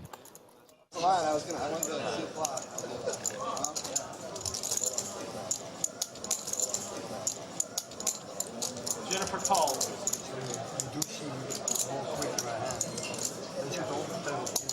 Dustin raises 4,000. Dirksen just raising, so I guess Jen limped the aces. Everybody did it back then. Everybody was doing it. Now, does she call or does she re-raise? That is a re-raise, a small re-raise. How much more? 7,004. Dustin calls. Dirksen, no way is he folding the 5-7 suited. Oh my what God. a flop. Ew. Couldn't really have connected any harder than that. Yeah, he's got a call, paired, flush draw. He's actually a statistical favorite on the flop despite technically being behind. I'm a little ahead, I think I'm 52%. 52%. Slightly ahead. Wow, Idiot. 53. Nailed it. What a, yeah, what a dummy. This guy's so dumb. Turn is a 4. 4, 5, 6, 7 now. Jeepers. Oh, God. That will indeed do it. More like Jen, elimination, Mason. Oh, goodness. Yeah. Best flop ever, you know? I was having a perfect day until that, too. She did well, she pulled you in. I mean, she got a lot of money in the pot with aces. I didn't. We got our shot in the small blind now, here in the big blind. See anything I don't want to know about the tournament.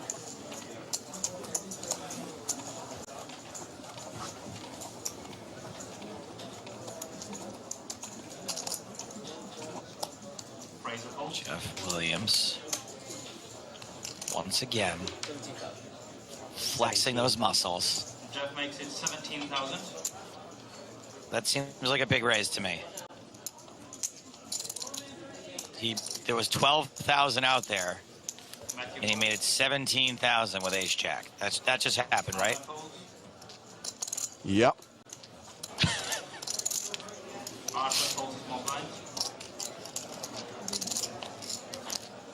Oh boy. Gonzalez is going to step right into it. Now let's see the flop. Flop comes down 7, 4, 9. Ace jack still out in front. Check. Check. Jack checks. And the turn card comes. Check, check, and a jack now on the turn. Gonzalez has a straight draw. In jams. I don't think we're going to see top pair, top kicker get folded here. How much? It ain't much at all. It's like 3 pre-flop raises for you.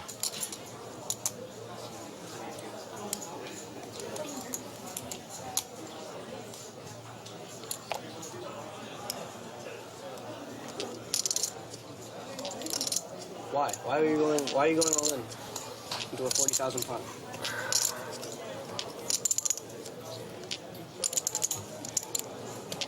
So French. I'm surprised he didn't go. Jeff calls. Williams calls. We got another all-in situation. Gonzalez in big, big trouble. Yeah, this time there is a 91% chance that he'll be eliminated. Jeff shows ace jack. He's in deep merde. Thierry shows ace 10. Go 8. Now, let's see.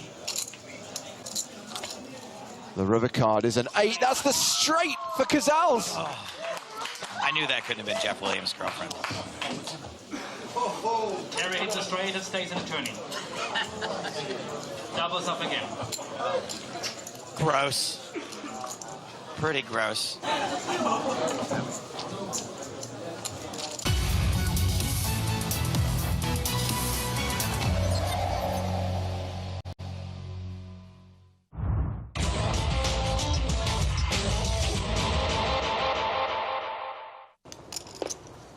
Well, Johnny's putting a lot of pressure on himself to do well here. How about we share some of the burden? How about we sweat with Johnny? All right, I'll allow it. Pocket fives under the gun. He raises to 160,000. Adrian Mateos calls in position on the button. Muhyiddin Ferez in the small blind.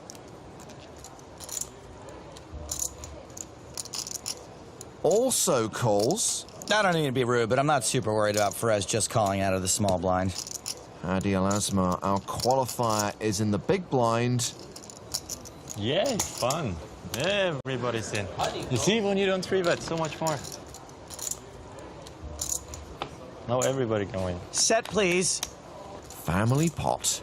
And an ace-9-3 flop. Ferez checks. Al-Azma checks. Johnny checks. Free card? Huh? What do you say? No dice. 275,000 from Mateos.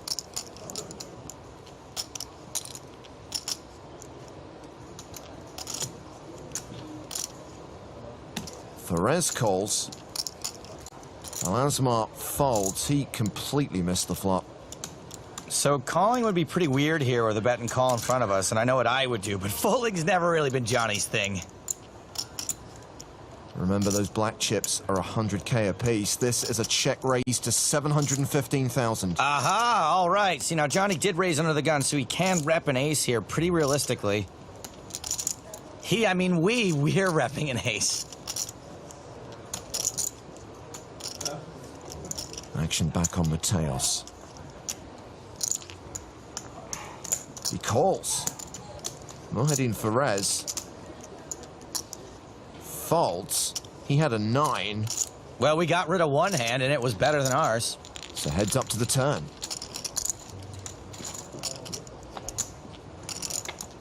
Four of clubs.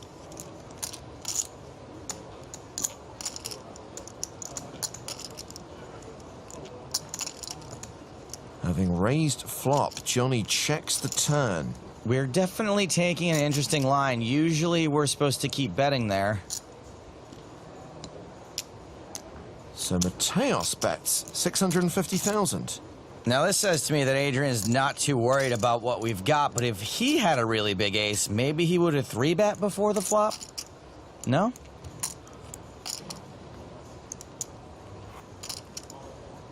Johnny calls.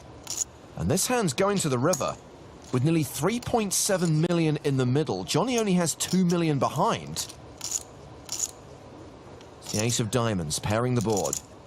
That makes it tougher for us to rep an ace, but also it makes it tougher for Mateos to have one.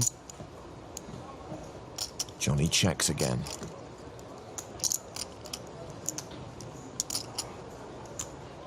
All in. And the chip leader shoves on Loddon. Oh, boy. Calling here and being right is the kind of thing legends are made of, but calling here and being wrong is so stupid and obvious that when you do it, you pretty much die of shame. I think this is a super easy fold, but for some reason, Johnny doesn't agree with me. Johnny knows just how aggressive Mateos has been. I can't even imagine the amount of dynamic and leveling that has been going on for Johnny to be even thinking about calling here.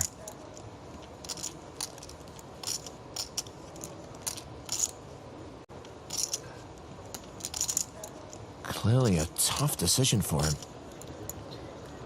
Now that Johnny's so suspicious, I kind of want him to call.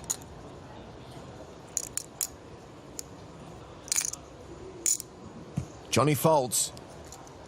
Mateos shows a bluff, jack high! Oh, you didn't have to show it. Sykt ikke stola på instinktene, skal ha blikksyn av det. Jævla dårlig! Via con Dios. No ace and I snap out. Because then it makes no sense what he's betting if it's not an ace. Ace you can easily bet. It's a queen, I snap out. I don't even know how you even think about calling there.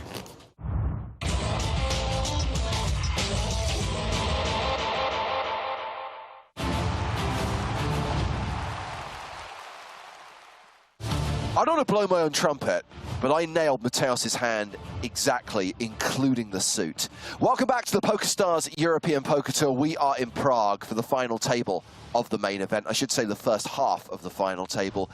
Getting down from 9 to 4 today. Right now, 8 players are returning from the break. It's James Harskin with Nick Walsh. Hello, we're back. We are indeed, and Tonka is coming back, but he's still short-stacked. 14 big blinds, 15 bigs for Istvan Pilhofer, 117 big blinds for chip leader Jordan Sakuchi. We're going to the 50-100 blind level, and this will put the pressure on players like Tonka and Pilhofer. So not too comfortable on 25 bigs. No, where's Roman from? I guess he's kind of handcuffed by the stacks that are shorter than him. I knew that too. Yeah, absolutely. Tonka's going to need to do some work to get the double here. It's 15 big blind, 14 big blind, something like that. Looking for a double now to remain in this tournament, but the ICM handcuffs are off. He is the shortest stack. He's the one with the impetus to make the most moves on this final table. Next player out, 126,700 euros, more than $1 million up top. Press, oh yeah, of course. And we are dealing, ladies and gentlemen. Third level of the day. Our ambition today to play 5 full levels. Put 100 in. He's not for this. Already got through 60 hands today, you guys. This is hand number 60. 1-1-1, yeah. Stack. King Jack off for Antoine Saut. Why don't they come to any of these? Well, why don't they come to this sometimes? I tried to get him to come to Barcelona, and he was like, I'm on vacation. I was like, come fucking vacation in Barcelona, bro. What are you talking about? Saut's made it 215,000. Let's do him the same. Yeah, what the fuck? 150? Oh, 250. Sakuchi with a dominating hand, ace-jack in the small blind. And I have to give credit to Saut for playing hands in this precarious position where he's playing 25 bigs when you've got 2 short stacks. Yeah, absolutely. And especially from this position as well, James. UTG +2 is pretty far out of position here, but we already handed, so not as far as we would be if we were playing 9 or 10, I suppose. Gomez in the big blind with probably one of the nicest complete hands ever. You just go, oh my days, I'd love to see a flop with this hand. So 3-way to the flop, which is 8-4-4 with 2 spades. So top pair for Gomez. Huh? Yeah. Gomez has about 3.65 million behind. And win as well. Decides to check. They're home. To the 2 players behind him. Yeah, when Spraggy and I were in Vegas or whatever, every single day we started playing cash a bunch of win, right? 5, 10, 20. And every single day we come in, the Italian office would arrive in the afternoon, and then the Spanish office would arrive as well. We started calling them the Italian office and the Spanish office. You know, it was great. Him and 2 of his buddies. The 8-7 does come along, of course. Queen of spades on the turn. Saut now with a spade flush draw to the jack.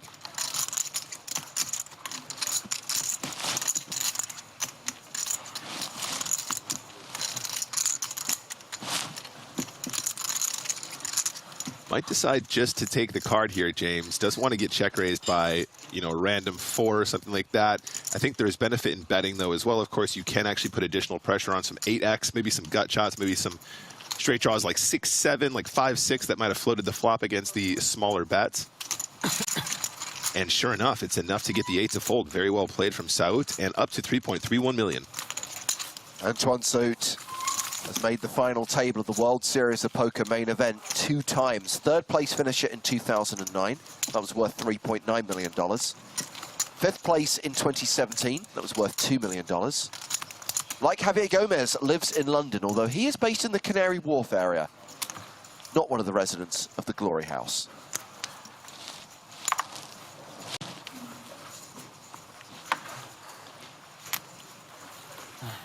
And number 61 now. Cards are in the air. Pocket 2s for Parker. I think he just bids these. He is very shallow, but he's so far out of position. Those deuces just not nearly good enough to want to be as part of that earlier opening range, or indeed even a shoving range off of that shorter stack depth. David, Obara keeping it nice and snug. DJ Kalev now in the cutoff. King Jack off. Kalev opening to 200,000.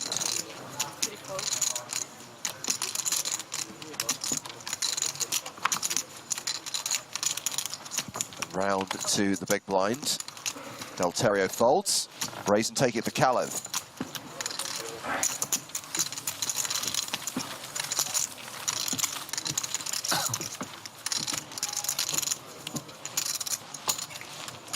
Peter Kalev is from Bulgaria, 30 years old, has played poker professionally for 12 years. $320,000 in live cashes. Came 5th in the EPT Cup in Barcelona in 2019. That was worth 54K.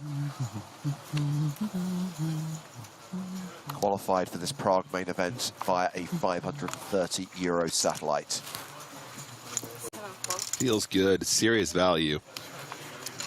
At satellite spin up. Feeling really good on this final table.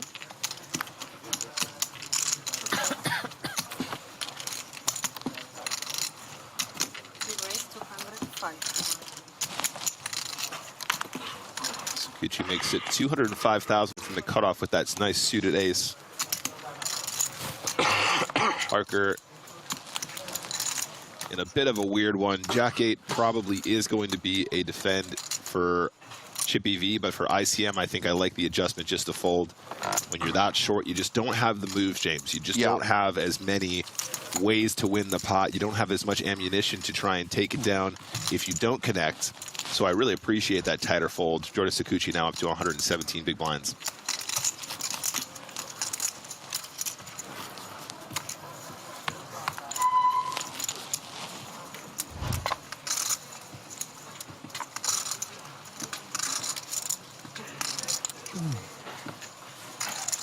Can I have a lucky beer, please? One lucky beer, please. Yes, thank you. Highlight that. Put that in the clips. It was at that point his luck changed. I don't think this is his first of the day. It's working. The lucky beer. It's not his first beer, but it's his first lucky beer, James.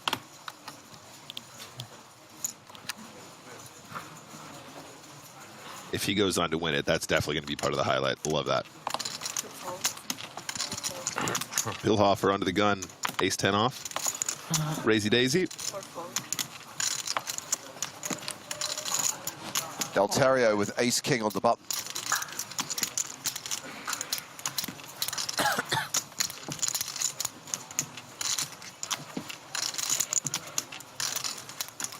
Pretty straightforward here. Pillhofer got about 13 big blinds now once he puts the raise in. And he's going to commit the rest. Parker has an easy fold now. That actually could have gotten out of hand there.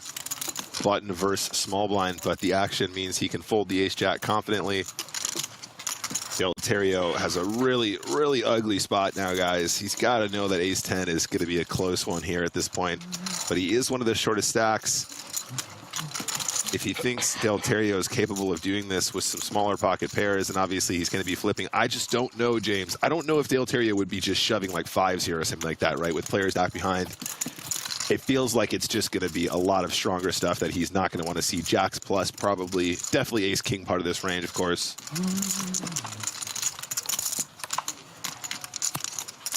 Raise folding just feels so bad, though, when you have that many big blinds, but let's see what he does.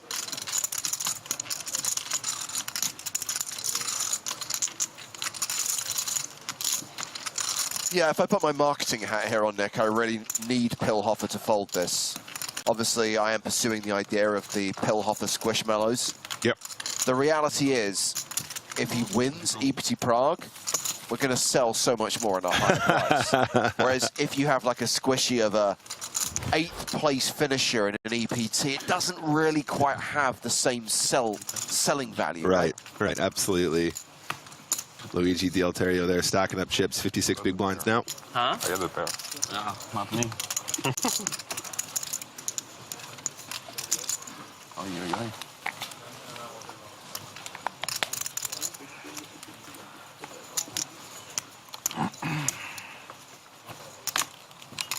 Ibarra folding under the gun. Ace-3 for Kalev. Passes. Chip leader is out. Javier Gomez, 10-6 of clubs. Lets it go. Round to Tonka on the button. He has 5-3 off. So blind v blind. Soat in the small with 9-8 of diamonds. 7. Yeah, it's fine. Thank you. Thank you. 9-8 suited, such a pretty hand.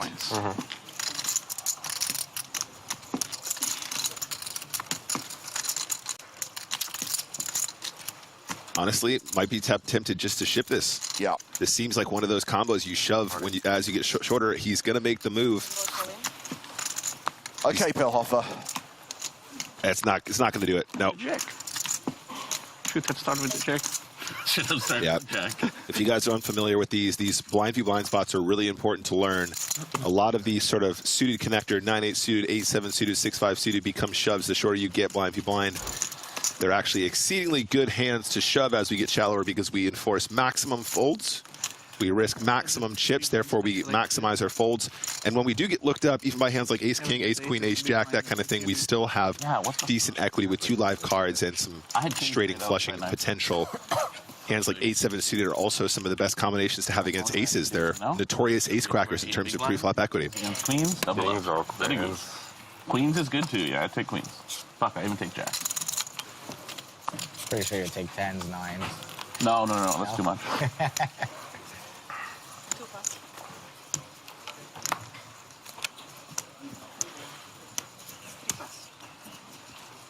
Action folder to Javier Gomez, who's got Queen Jack.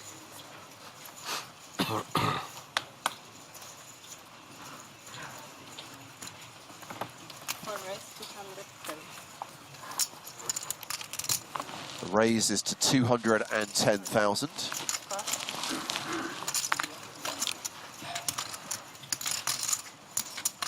Antoine Soat has the Jack of Diamonds on the button. Looks like we might have an issue reading one of his cards.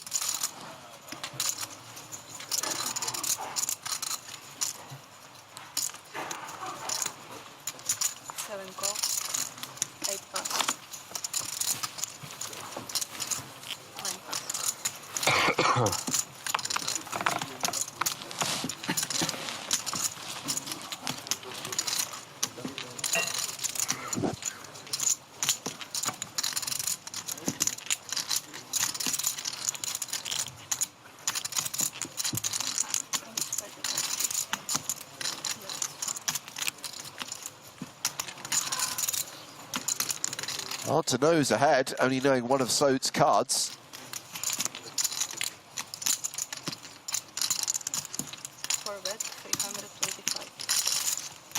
I think given the flat here, probably expecting King Jack, Queen Jack suited. Ace Jack is definitely going to be part of that range as well. I don't think it's unreasonable to flat Ace Jack from position here, given their stack depths and other players being much shorter. Trying to sort of control the action pre-flop, not get too heavy-handed where they might put themselves in the firing line where other players are so short. For example, Tonka here with about 14-ish big, something like that. So we do see the continue and a call.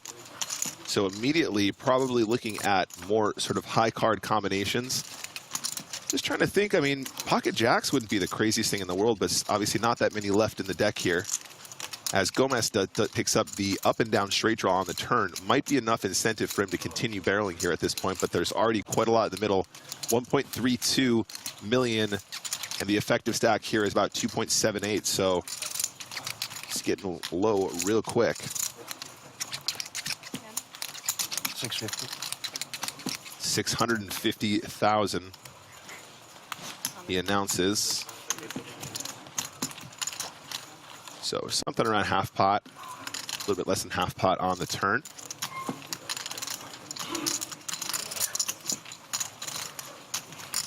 Really, really dig this line. Obviously, it'd be better if we knew what Saud had, but I don't think he'll deter pocket jacks here. If that is indeed what he has, probably won't deter Queen Jack either. If that was another one of the range that we, another one of the combinations that we put in his range. Excuse me. A lot of people suggesting King Jack, Nick, with someone positing the King Jack of diamonds as a combo. Okay. Yeah, I'm not sure if King Jack finds another call on the turn, though. That seems a bit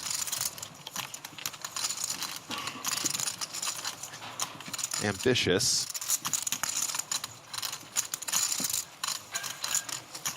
Jack 10? Yeah, Jack 10 is definitely part of that range as well. You're absolutely right. I think floating with overcards on 4-4-9, not unreasonable. Just the 2 overcards. Gomez has given up 2 checks. South tables. One card might be marked on the He did have pocket jacks. All right. No, like it's here. You see? It's Oh, I see it. I see it. Yeah. It's not only marked, Antoine, it's also dead, so we are going to change the deck. So clearly the card became marked when the chip snapped. Before I got my own. Oh.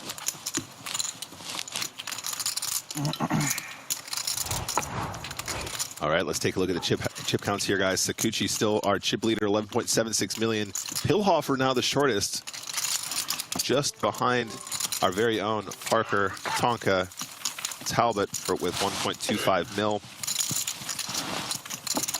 A couple players here now in the danger zone. Say it with me, chat. Danger zone!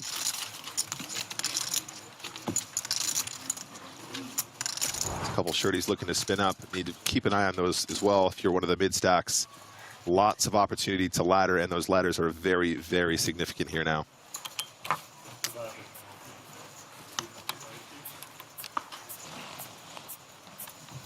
Stacks and ladders.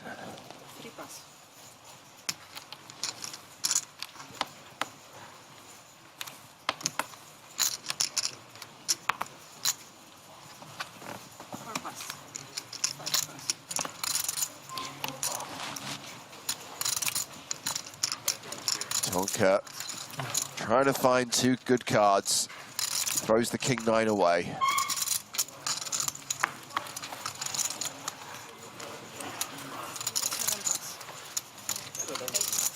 Folding around. 9-6 off. Small blind for Obara. 4.3 million behind.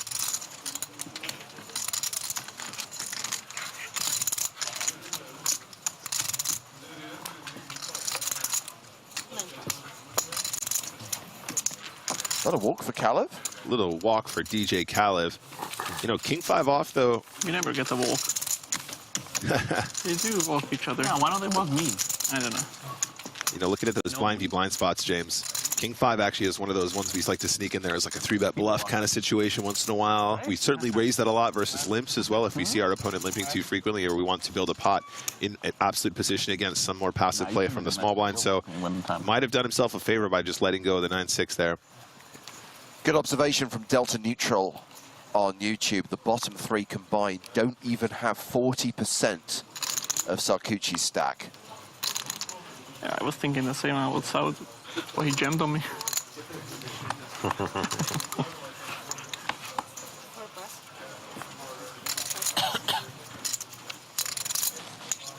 Okay, sailboats for Tonka. It might be time, guys. I don't know. It doesn't feel good, does it? It really doesn't feel good. Probably still too early a position at the table. Yeah. Yeah, I think he's doing the right thing. It sucks because he's been so patient, right? He's been waiting for his spots. He's really been trying to find the moment. You can't get frustrated. We still have those luxury blind levels. We're not playing a turbo here. I think he's done the right thing by letting that go. If you're shoving and you're getting called, you're just never, ever happy, really. And I think he can find a better spot with a weaker combination, you know, even. You know, just if he finds a weaker combo in a better position is what I'm saying is almost more advantageous than just shoving and hoping there.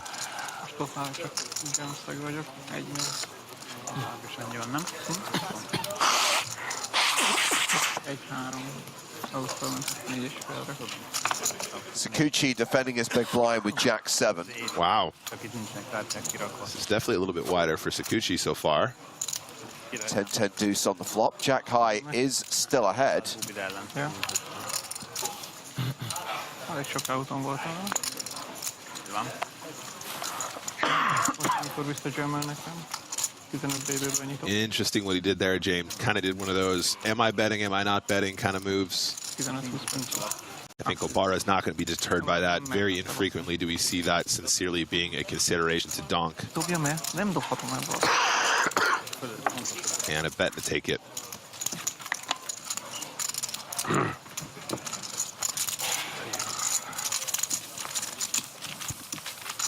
So still 8-handed at the final table. Junibara playing a 46 big blind stack. We do have both Tonka and Pilhofer hovering around the 10 big blind mark right now.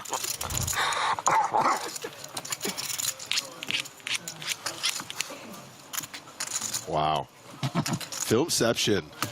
I was thinking the push, you know? I mean, film crew, it's kind of overstating it slightly. We're streaming a poker tournament.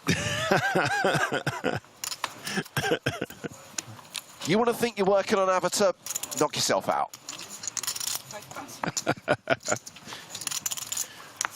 Creative license. Hand number 68, guys. Obara, pretty easy fold.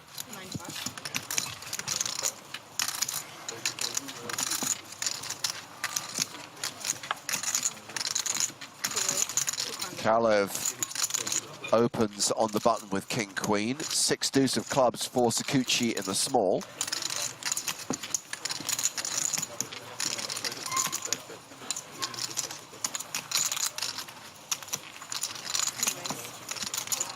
Oh, getting funky with his chicken, re-raising.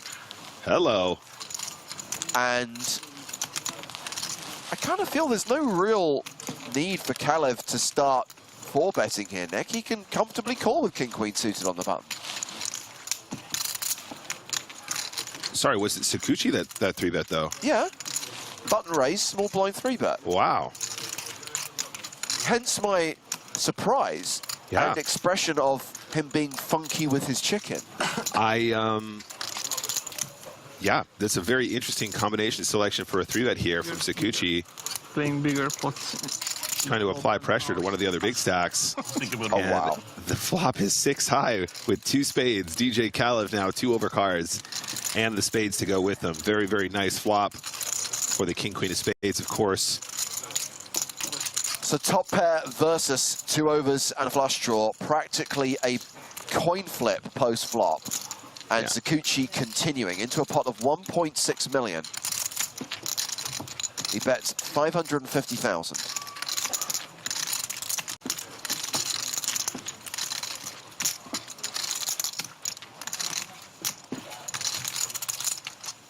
Yeah, this really could go either way, James. I feel like there is merit to raising with the King Queen of spades here, but I think in the context of a final table, when you've got that much equity and lots of ways to sort of be happy with what's going to pan out, I think the flat is totally fine. There are so many turns and rivers for you where you're just like very confident going to call down and it's all good. The Queen on the turn does give Kalev the best hand.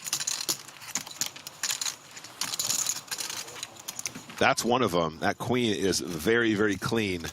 Will have the best hand very, very frequently when you have the Queen of Diamonds turn. Uh-oh. Sakuchi gonna barrel again. Was it kind of the same size again? Here we go, 750, so not that much bigger. Feels like kind of more of a blocker bet on the turn. Doesn't want to give a free card, but doesn't want to put more in the middle. It was only about 250,000 more than the flop bet. So not kind of keeping in line with the progressing pot size, James. Top pair, second nut flush draw. I'm going nowhere, mate. Oh, mate, this is the easiest call of all time. Kalev is like, okay, well, I could get cold decked here, but I'm deep enough just to call and see what the river brings and take it from there. Man, the 5 of spades or something would be savage here, James. Well, the river card is the 10 of spades, so Kalev improves to the flush. Sakuchi thus far been so snug. All of a sudden he's in the pot with a small blind with 6 deuce of clubs. 4.2 million in the middle. Kalev the effective stack with 4.85 behind. Yeah.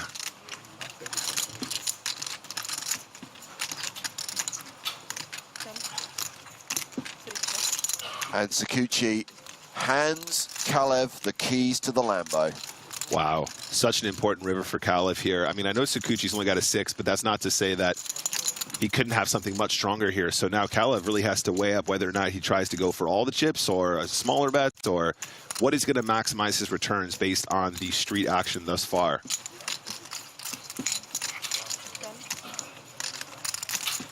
Trans music, check to a tough shark on the scare card. You're giving him the keys to the Lambo, James. Okay, so here is the bet from Kalev on the river. A significant chunk of his remaining chips. 2 million. Wow. That's an excellent size against this exact combo. Really going to put him to a decision here.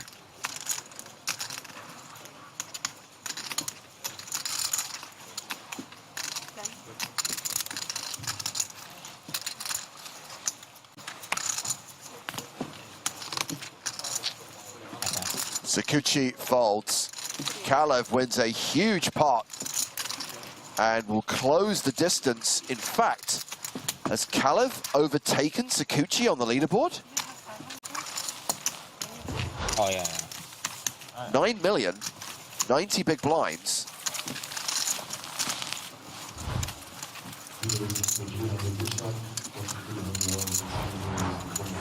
Sakuchi is still ahead, but only just. Pretty much even Stevens at the top of the leaderboard, Nick. Yeah, absolutely. How much you see that? Like, Sakuchi has been very snug, very solid, very conservative with his chips thus far. All of a sudden, a 3-bet from 6 deuce of clubs in the small blind, costing him a big chunk. Still one of those big chip leaders though. Certainly nowhere near the danger zone.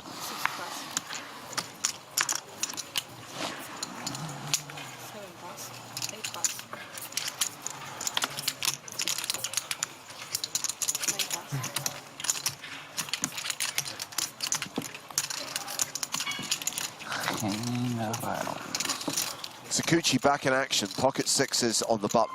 He raises. No good. 8-3 for Gomez at the small. That's a fold. Oh, it was good. Oh. I didn't hear what you said. It doesn't matter. I got it. I got all I needed. He was calling for value on the turn with pocket eights, and then he was like, ah, fuck it.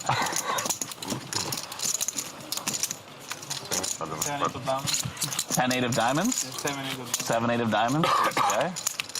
Bobu on Twitch observing that Tonka is so short. Yeah, and he doesn't have many chips.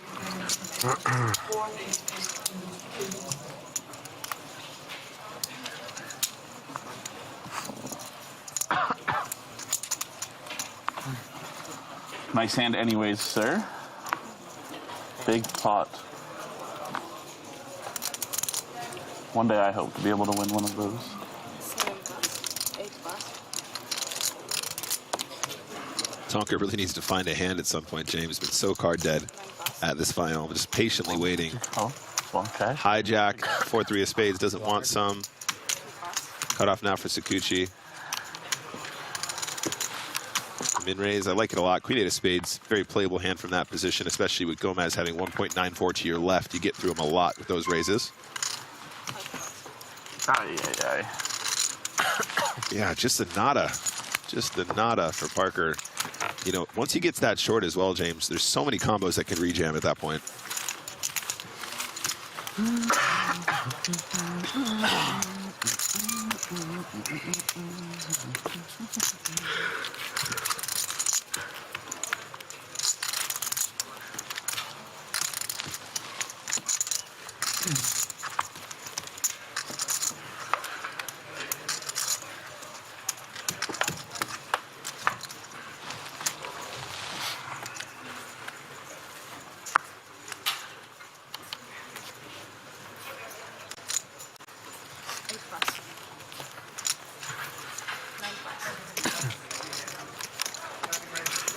I can take one of these, right? Kalev closing in on the chip leader. Opens to 200,000 with King 10 offsuit.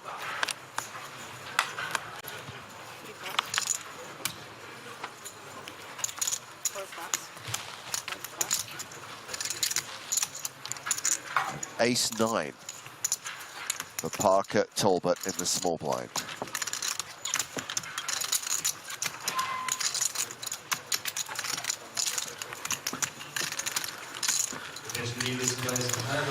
Let's it go. Oh, bringing out the dentist drill.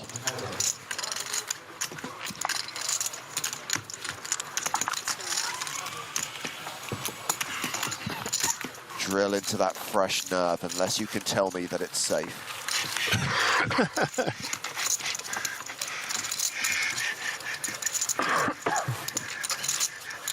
975. Including that? Yep. Wow. I'm in second place. I have 995. That's good. And you paid the blinds already? Ah, huge.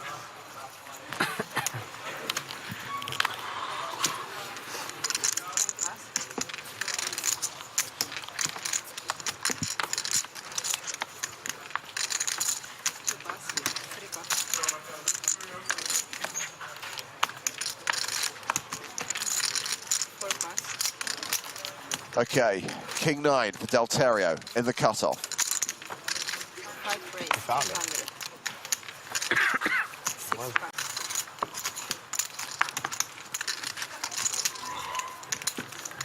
That's an all-in. Hillhofer shoving with ace-queen. 975,000.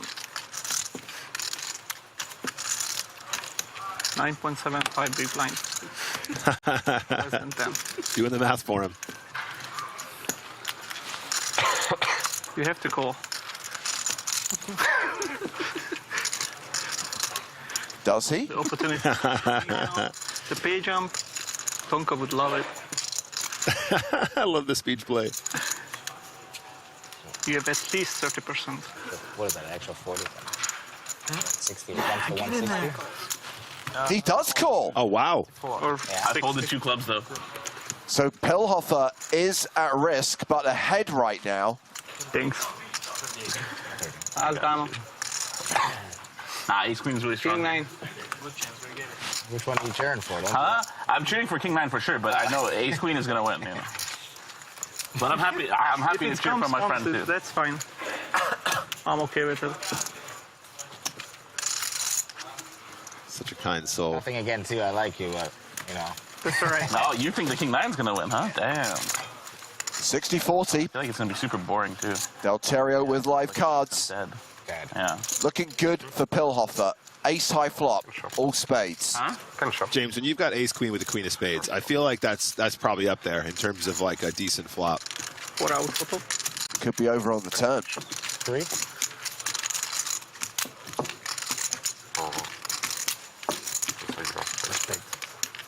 Three of spades. But we get a sweat. About dead now. A king for Delterio, and that will give him 3 live cards, 3 outs. Wow. Always a sweat, James. King of spades. King of spades, fine.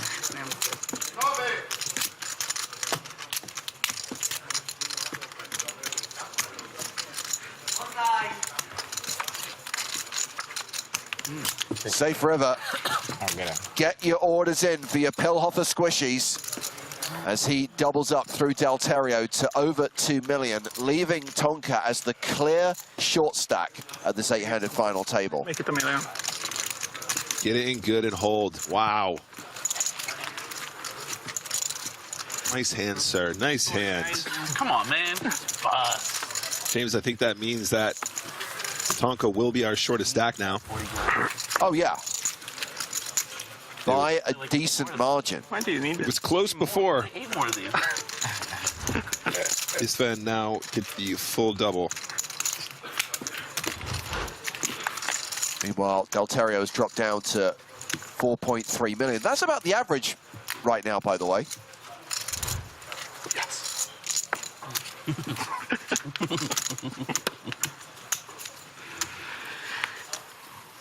Obviously, I have to allow this comment to fly, Nick, because someone has deemed it to be Chat Pro Saturday. Not Naroob says it's live poker, so no runner-runner. If it was online, ace-queen would lose there. Can't argue with it. It's Chat Pro Saturday.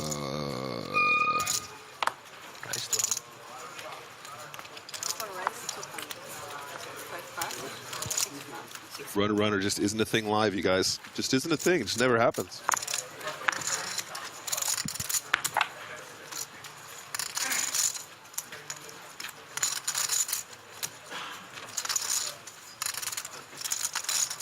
Gomez has opened with ace-9, king-jack the hand for Soat on the button.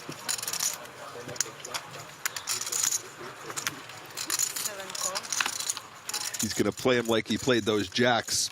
Flat pre-flop in position, 11 life. Pillhofer now fresh off that double has ace-4 off in the small blind. Play like also. It's like two. I'd like to see him thinking about these spots though, guys, because you can tell Pillhofer is always looking for an opportunity to squeeze. We've seen him do this on several occasions. I can remember 2 hands specifically where there's been an early open, a flat from position. He's looking down at a weak ace and he's going, I think I can squeeze this one in. But gives it the thought. I think ace-4 probably is just going to be a fold here more often than not, especially with his current chip stack. Obara just going to come along and flatten the big blind with the deuces, looking for that set.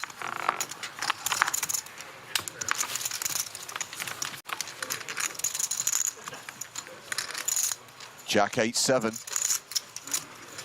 Top pair for Soat.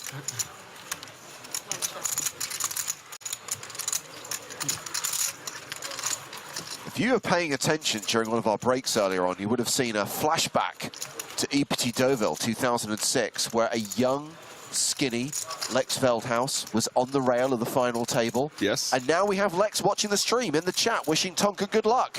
Yes. By the way, guys, I want to give a quick shout out to our boy Lex. If you haven't heard the news, he's doing a very exciting sort of transition, new direction to do some more work for the YouTube. Lex is transitioning? If you don't already follow his YouTube, guys, go give him a sub right now. He's going to be releasing tons and tons of new content specifically for YouTube. Some new formats you guys have never seen before. It really is fantastic content. Go give it a like. Go give it a follow. You know what to do. And shout out to you, Lex. Exciting times.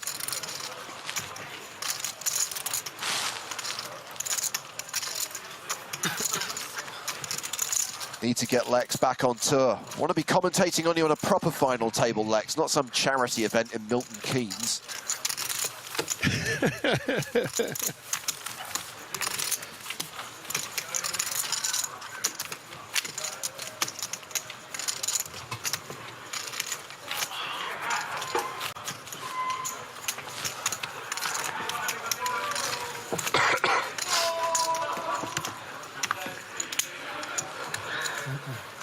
Who won the pot? You?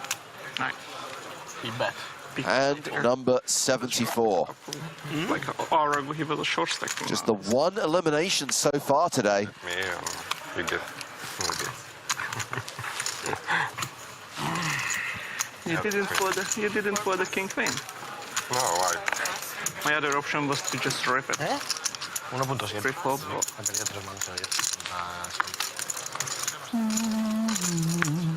Alright, someone's gonna bust him now. But I was like, seriously, one of you three need to fucking figure it out. That much. So my 3-bet range is really tight. Yeah, I know. And you know that. And you did a good job. And if you push, I just fold.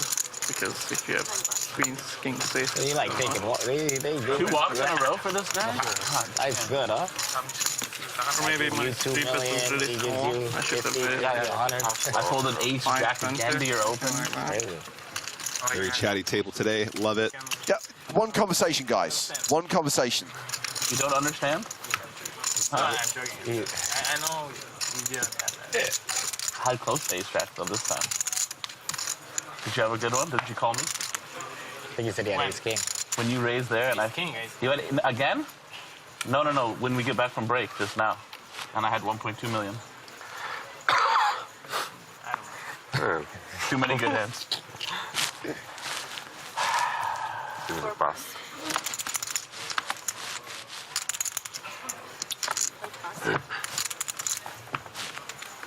Mad folds.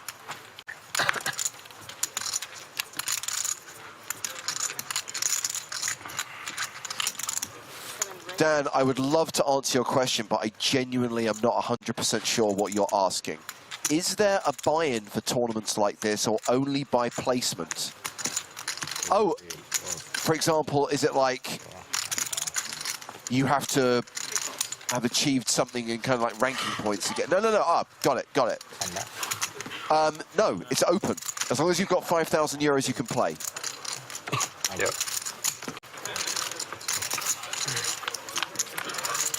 That's right. Open entry, not an invitational. Thank you, Rogue 1987, for putting it succinctly.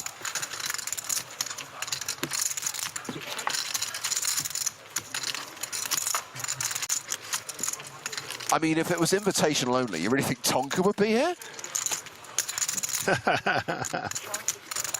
I'd like to think we have some standards on the EPT.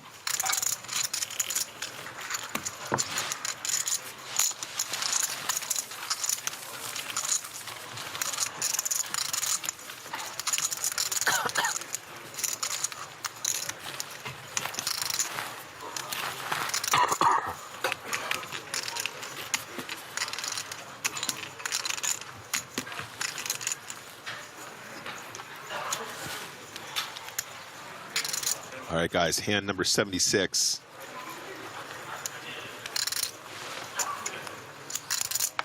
Jack 10 suited, very pretty hand for Del Terrio. It's going to be really important to keep an eye on that sort of stack dynamic, though, you guys. Lots of shorties.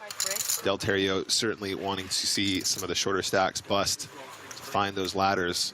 Jack 10 suited, super duper strong, though. Going to open this up a lot. And here we go. Parker Talbot with the pocket jacks. I think there's one move and one move only. There's only one correct answer here, James. What's the question? Should I shove? The answer is yes. I love his phallic stack, by the way. So Tonka has elected not to jam. It's a virtual all-in for 625,000. Yeah, I dig it.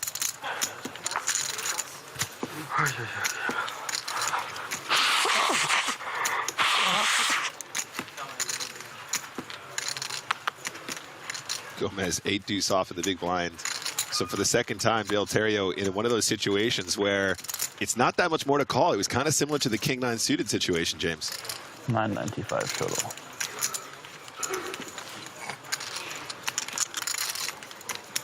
At some point, it just comes down to pot odds. I mean, obviously, pocket jacks being literally one of the best possible combinations to take on Jack 10 of spades. Yeah, Del Terrio lets it go. He's not going to double up another short stack. Not this side of Christmas. Yeah, I have a feeling Tonka would have loved to call there. That's the spot as well. Huge equity pre-flop. UTG1, you know? Yeah, with the seven players, 6 players behind, that's the spot. Nice one, well done.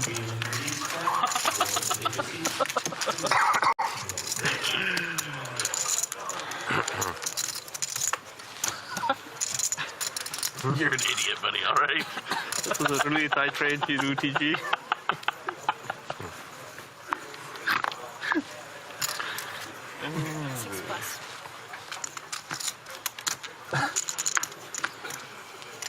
So strictly speaking, the United Kingdom is represented at this final table by Tonka, who lives out in the middle of nowhere with Spraggy, Antoine Sote, who lives in Canary Wharf, Javier Gomez, who lives in Hammersmith.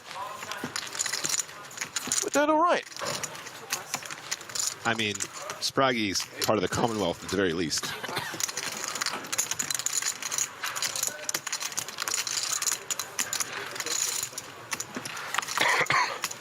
He wins this, I hope he shares some of his Commonwealth with us at the club. What? I don't know. Gomez here is all in with the queen jack off, blind v blind. Ooh, this might be a call. This is definitely a call, in fact. A7 suited for Del Terrio. Asks for a count. And yeah, Gomez is now the second shortest stack after Pelhofer got that double up.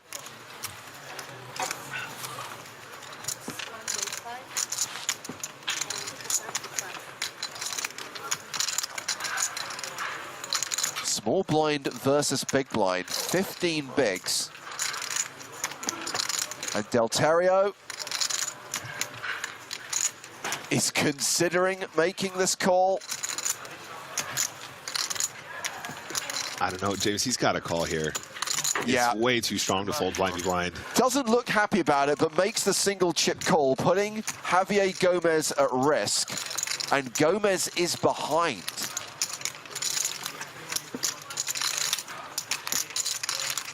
But now the queen jack folding. For sure. Gomez does have live cards. 1K on it? No.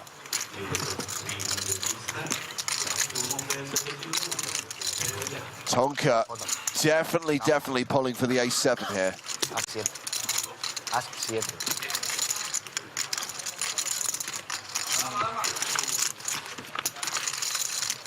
The flop is king 10 deuce, open-ended straight draw now for Gomez. Wow, always a sweat, James. 5 of diamonds, the ultimate sweat. Hit him.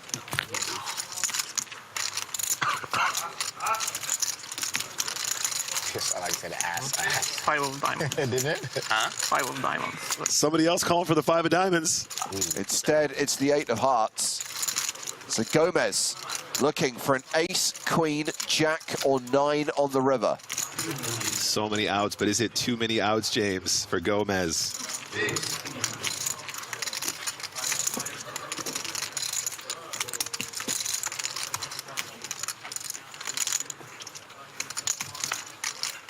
The river card is a 3, and we see the elimination of Javier Gomez in 8th place. Second player out from the final table.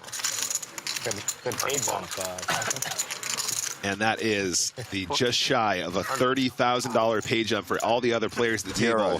Euros, excuse me, thank you. 183. And I'm sure all the short stacks will be loving that. Nobody did anything wrong. I think that's a very standard blind v blind spot, but ace-7 gets the hold on a very, very wet texture. Yeah, Gomez cashing out for 126,700 euros. Deltario now playing a stack of 5.7 million. One blind. Everyone who remains is guaranteed at least 164K.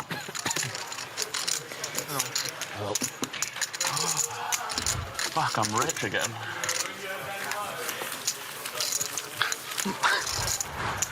And then there were 7.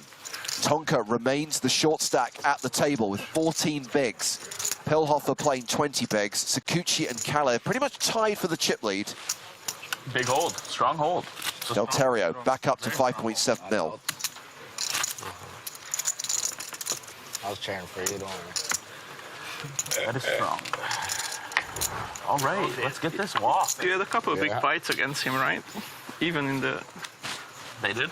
Yeah. Yesterday, right? Yesterday. You double threw him 2 times yesterday. You double threw him twice yesterday? Twice? Double twice yesterday? Yeah, on him? That's yeah, what he was done to a million. You were done to a million. So under the gun with 10s, and at this point we welcome Mr. Stapleton back to the booth. Man, I had a good feeling about that guy. Back to back, right? Gomez? Yeah, I'll own it. Yesterday I said I had a good feeling about him. Here he goes, out in 8th. Yeah. Story checks out that you would do that to someone, yeah. Oh, God. Lo siento. It's my time for Lo siento, Javier. Tonka in the big blind here with kings. Ooh, baby. And we've seen this before. We've seen him double up with kings against queens. Correct. Tonka just always wakes up. He's got it when you need it.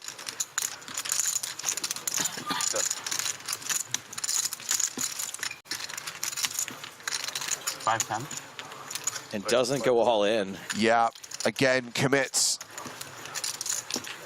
a lot of his chips, inviting Soat to shove. There it is, all in and a call. You're black. Tonka has the dominating hand and is a huge favorite to double up again. Oh, fuck. Stop this. Such a potty mouth. Such a potty mouth. You have 1 suit at least. He's about to rake this potty, I think. All right, let's play. Stop it, man. That's all I did yesterday. Oh, Antoine prepaying. Talk shit, and now he's prepaying? This is fucked. 1, 3, 4, 5. That's right. That's pretty dirty. I might have to stand up for this. I was going to say, Parker's got to stand up if he wants to counteract that. Whoa. Oh, boy. He's doing all right. He's doing all right. Hashtag never lucky, you guys. Literally never lucky. Runner, straight flush. You know what? Runner, quads. Put it. Jack of hearts. Jack of hearts. Jack of hearts. Actually, no. Usually I call for it, but not this time. Don't do it. He doesn't even want the sweat.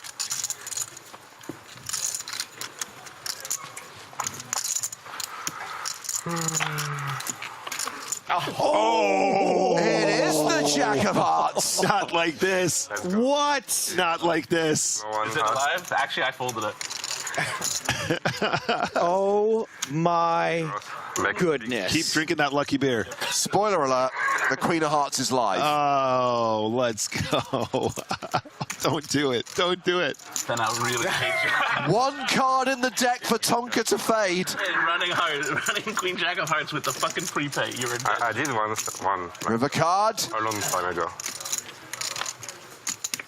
A no good flush for Saud. Tonka doubles up with the full house, and we play on. How does he always find the double? How does he do it? He's just too good. Guys, say it in the chat. Never lucky. Never lucky. He's on the team that's literally never lucky. blast. True. Just sit here and wait for kings against queens and tens, you know? Never lucky flows off the tongue better than actually pretty lucky a lot of the time.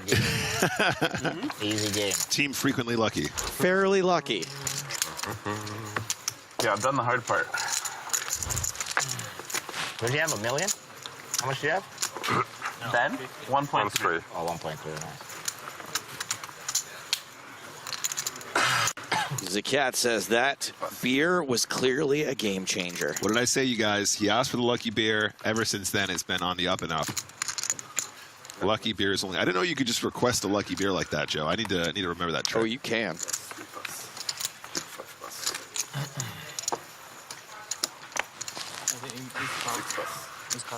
Obara with ace king. Saud with ace 10. Not one. I thought I was doing Leave Antoine Saud alone. But he didn't use one. He's a gangster, though. Yeah. Antoine with another potentially costly second best hand. It's nice. That's your best. Obara did open from a relatively early position. He might be tempted just to have this play this as a flat. Yeah. So, oh, yeah, of course. Greasy, not one. That's pretty greasy, not one. Like, that's pretty good, not one? Not one time bang? Yeah. 7-6-4, 2 clubs. Obara with the only club. Range advantage for Saud here, maybe a little bit though, right? No big blind. Yeah, absolutely. On this kind of a texture, tons and tons of stuff Saud will have that Obara just won't. He does have the ace of clubs in his hand, which now comes into play on the turn. Gives him about 9 outs to complete and make the nut flush. Not for me, but... Yeah, Saud, range advantage somewhat diminished now by the nut draw. Yeah, I mean, it's only my fucking livelihood here. You know, it's only my life, bro. And you're fucking laughing for the show. People, when you see you, remember this end? like Affleck. River card. Yeah, dude. Is a 9. Ace king is going to play. The thing is, Joe, both players have so much showdown, right? Given the action, ace 10's got to be like, I think I might just be good here some of the time. Ace king's like, I'm pretty sure I'm still good here if he's not going to bet the turn. Right, you are. And sure enough, check on the river. Ace king takes this one down. And that's 2 disappointing runouts in a row for Antoine Saud.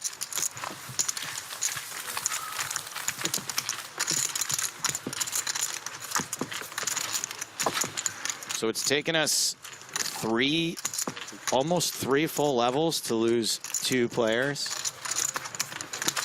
That's about right, but we do have quite a few shorties. Although we did see 2 of our shorties double through. Yeah. So maybe not so much anymore. Everyone's solid. There's no money in poker. No money heads up. Everybody's solid. Ooh, look at those cool little lens flares. Artistic. Artisanal. DJ Kalev, king 7. That's kind of the Kalev hand. Ka-ev. 2 raised 200. A king and a 7. Kaleven. Okay, Jack. And you? Oh, get in there, come on. Yeah, 2 red jacks. Raise and take it.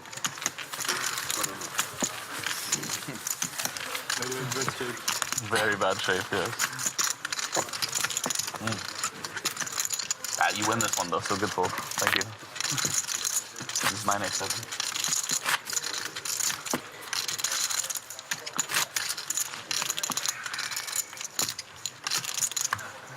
Do we have a dinner break today? You guys know? I don't think so. No dinner today, no? Because they're only doing 5 levels, right? 5 level yeah, max. yeah. So 8:30 should be. Sure. What is this, the 3rd level? I don't know. This is level 3, yeah.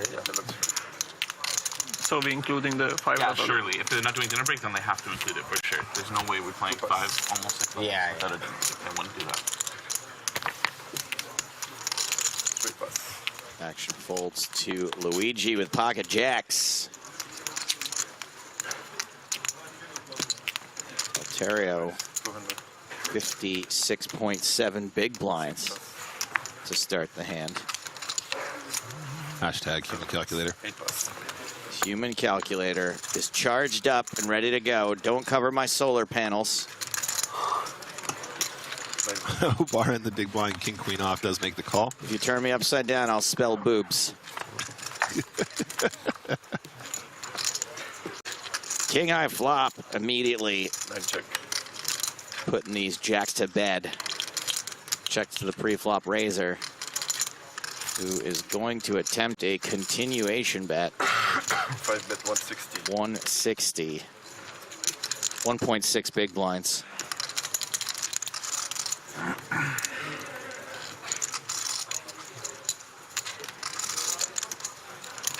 Ibarra raising. 85.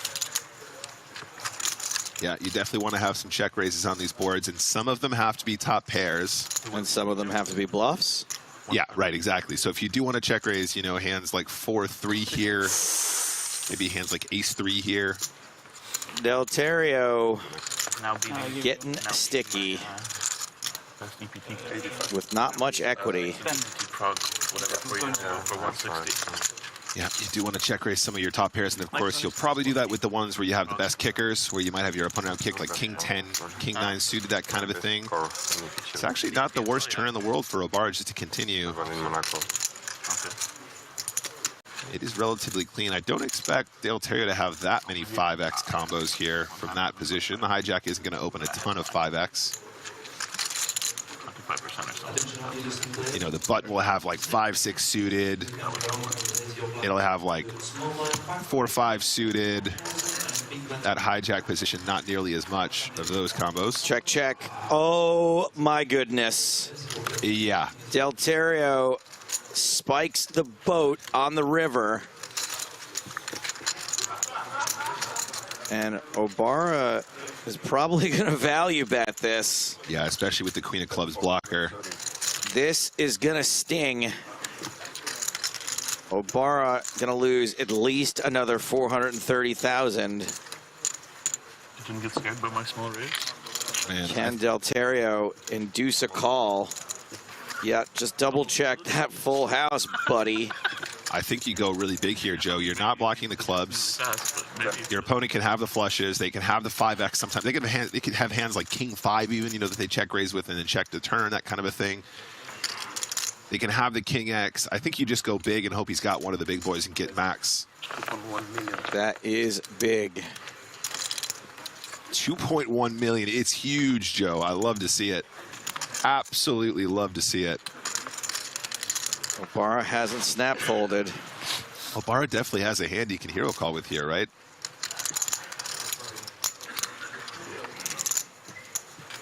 How many bluffs have we seen of this caliber? You mean if Deltario was bluffing? Yeah, I mean from any player at this table. How many 2.1 million bluff raises?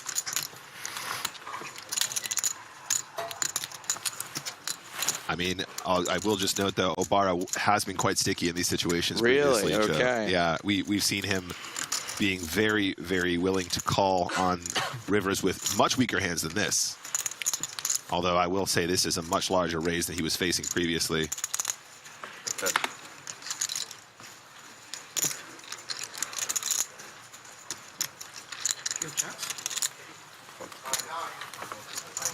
he say, do you have jacks? He's certainly pretending so. These guys have history. Parker said that, I think. All right, well, since it's Chat Pro Saturday, let me read out all these very correct comments. OMG No Good says he never fold. Correct. Perez says go for this is snap call. Shad says he is calling. You are all correct. Keep playing the same hand over and over. Every time opening only 3 blinds. Yeah, every time it happens on the big blind. Exact same shit, dude. That's the race. 4th time in tournament. And so far we have all of the actions too. Snap call, tank call, fold. Sounds like Obara hit the nail on the head there. Good read, good fold. Well played, sir. Oh, that's why people keep saying Obama. It's because of Obara. All right. Also correct. Chat Pro Saturday. That's right, everyone. Ooh, that was a good one.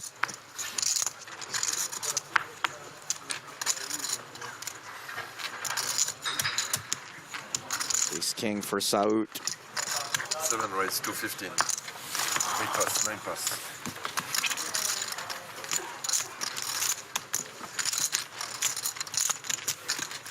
You have 3.5.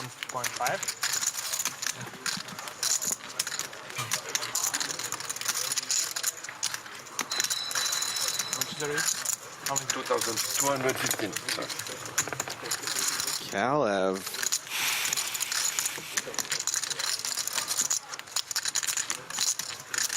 Gonna take a flop with all those chips. 6-5 suited.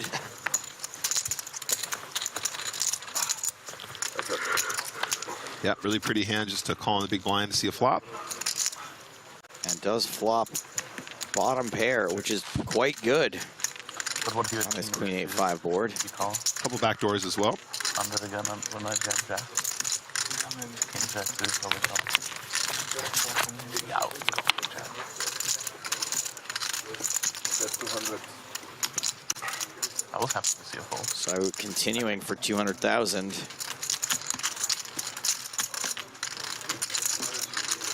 I would imagine Kalev's sticking around for at least one more street after having flopped something.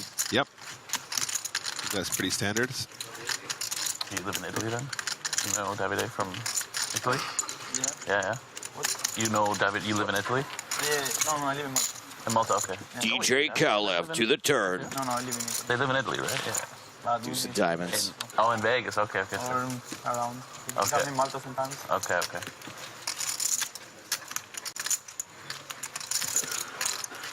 Yeah, those guys are funny. Ale playing craps was the funniest shit. He's like, wait, we betting this much now? I'm like, yeah. Here comes the second barrel from Saud.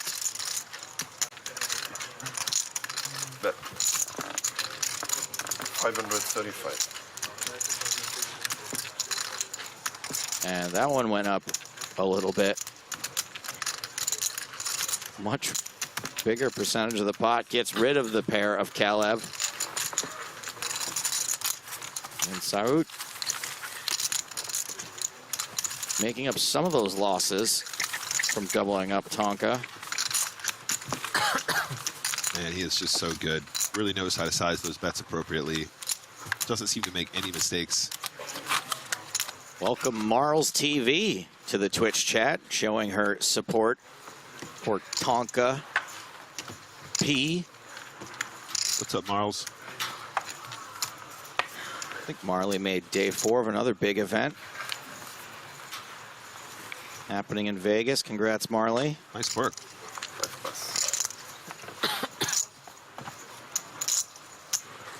Parker with ace-10. 27.9 big blinds to start the hand.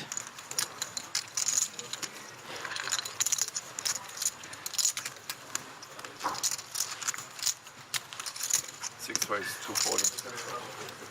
Makes it 2.4 big blinds. Love the size adjustment here. Very cool to see Hillhofer now, I think, with a shipperoo. Yeah. Time to make like the Nina, the Pinta, and the Santa Maria. The Santa Marina. And ship it on over to the new world. Yep. Which way is all in?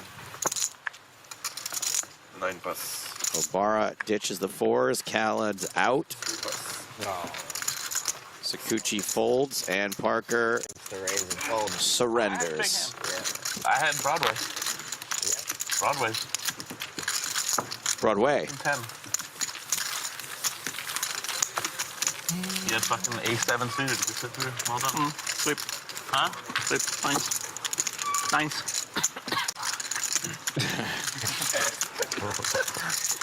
What do you want me to do?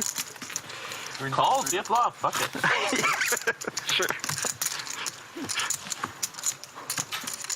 Mimidi writes, everyone loves a chop pot. And even though there was no flop, turn, river, or chop, it's Chat Pro Saturday, so absolutely. Yep, absolutely. Love that chop pot right there. You're all right. 7 pass. 8 pass. 9 pass. DJ Khaled, ace-4 suited. Spades. 2.3.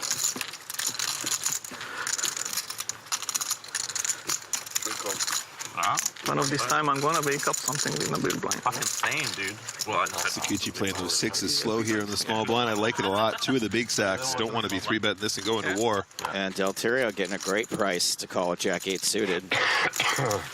Yep. And you even got someone to play it both times. Yeah, Delterio with a really, really pretty hand to see a flop with Jack-8 suited. So nice. So that mean I need the king. I can't do it with the ace-7. And it's a queen, jack, 9 flop. So second pair for Delterio. A flush card, a straight draw. Sixes, not really loving this. 1 spade for Kalev.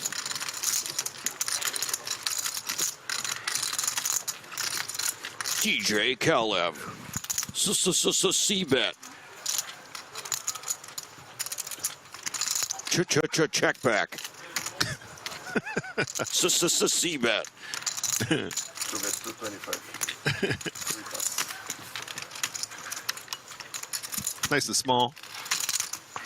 I want a C-bet. I just don't want to put that much in, he says. All right, ace-4 suited. 225K to go. Delterio with middle pair and a gut shot.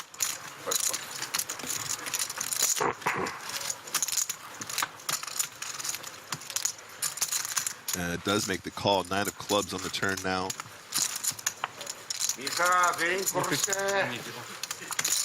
Does that make your relative hand strength go up or down when that 9 hits?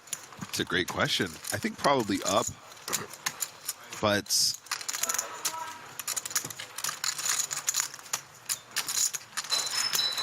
I don't know. It's a really good question, actually. I think it means you're winning a little bit more often, but it's obviously the hand strength does, the average hand strength does sort of increase, obviously, with the opportunity for boats and that kind of thing, now trips as well. King of spades on the river, not the best outcome for Delterio here, of course. He's going to be concerned about his opponent having some 10x, maybe some king x. Would love to get to showdown. You can, I think.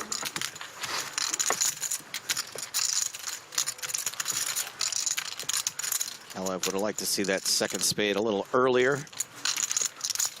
And Delterio does manage a value bet with third pair. No call from ace high.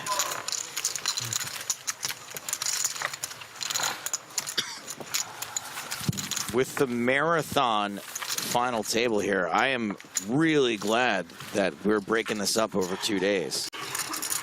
Yeah, absolutely. I mean, this is a long. We've been playing for 5 hours, and we have lost 2 players.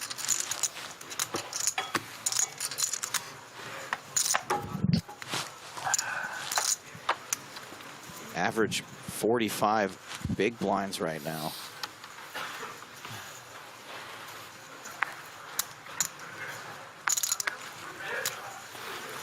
Six pass. No, 7 pass. 8 pass. 9 pass. Sorry, that's the average for when the blinds go up, which is not too long from now. Do it now.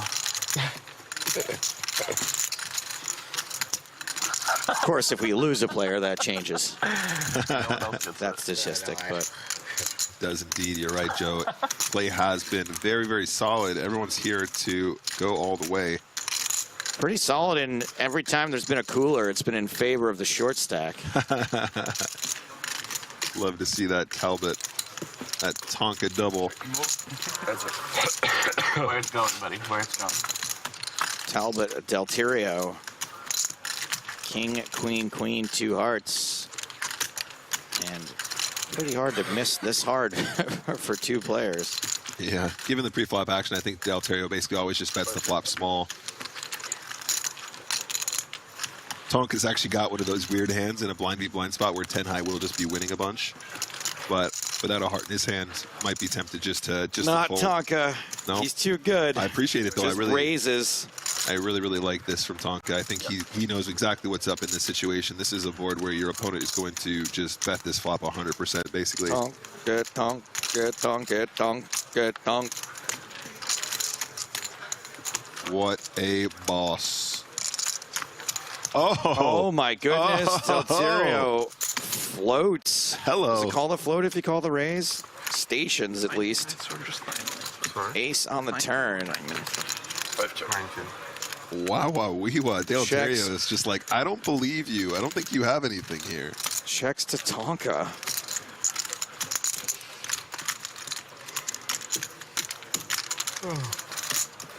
And while I do not root against Tonka, I do like seeing someone not let him get away with this nonsense that he gets away with so often. Or maybe he'll just, the flop will be a donation, right, when he folds here. 520K, that's a really chunky turn bet. Oh Gets my the goodness. Fold. Let's go. I hate him so much. I hate him. He's so good. It's so annoying. Oh man. Perfectly timed. I just don't get it. He's so good. He is actually ridiculously good. What a play. World Star wants to know, why are the commentators always rooting against the amateurs? Well, Big blind special again? on Chat Pro Saturday, I have to just cop to it, I guess. I hate amateurs like Tonka. These amateurs. Queen. Stop Antoine. Wow, absolutely awesome. There's still another one.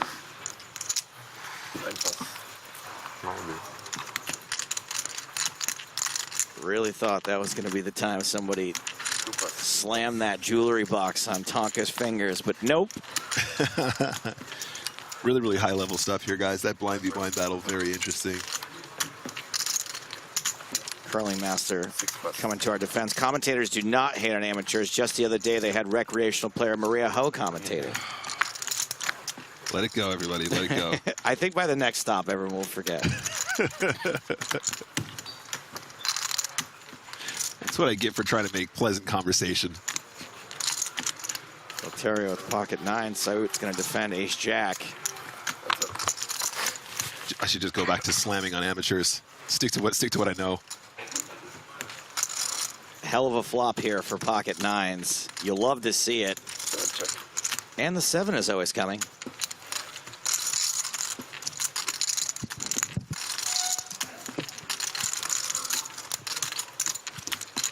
Bet 225.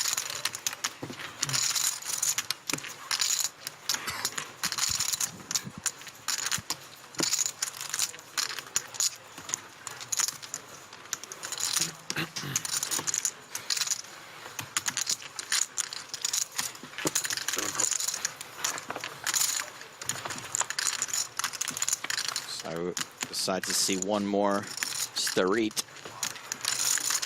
And it does give him a draw finally. 3-ball makes a wheel.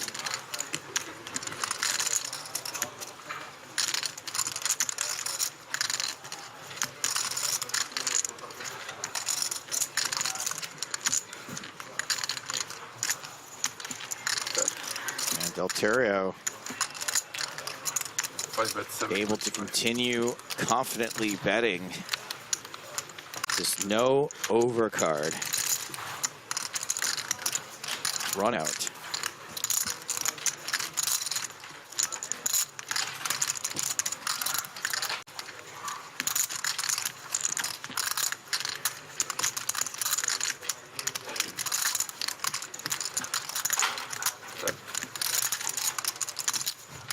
$725,000. Seems like too much at this point. It is indeed.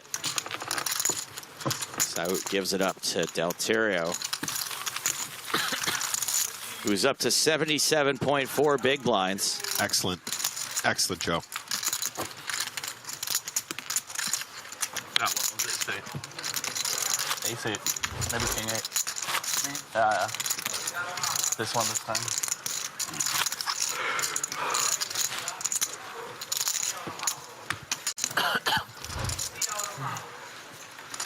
Esta cosa.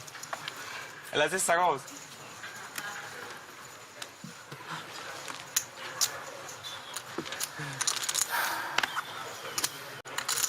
Obara under the gun with King Queen. 34.8 big blinds to start the hand. Always 200. 2 pass. 3 pass. Delterio with a fun one. Haven't seen many Jack 9 suited. 3.3. Everybody loves the Jack 9 suited. It is pretty, yeah. Plenty of action to happen behind Delterio, but yeah, absolutely agree. Delterio just wants to get a bit of a chip count on Obara, decide whether or not he wants to continue with this combination. Does decide that the call from the cutoff is appropriate. He'll hopper pocket threes. Now we have seen him looking for some squeeze spots. Well, his instinct would be pretty good here if he did decide to squeeze. He does have a pretty good price just to try and set mine, but not very many effective chips behind, right, Joe? So right. Not so much he can win when he does actually spike the set, because of course he's limited to the amount he can win. He's limited by the size of his sack here. Shove would probably get through, but decides to C3 and hopefully see a 3. Yeah, I think if Obara wasn't so early, or wasn't playing opening from such an early position, the threes become a lot better as a push, but I think I prefer the flat on the final when you have that earlier king queen off open. Top pair to Delterio. Action checks to Delterio, who checks behind. Turn card to king. Obara now with the lead.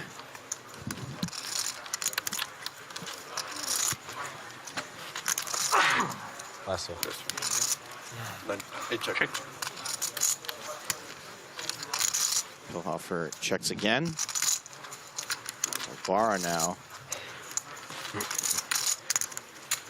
9 bet, 3, 4, 5. It's nice to pick up your top pair on the turn. People think you're bluffing sometimes, bluffing this king. You can sometimes still get called by the jack.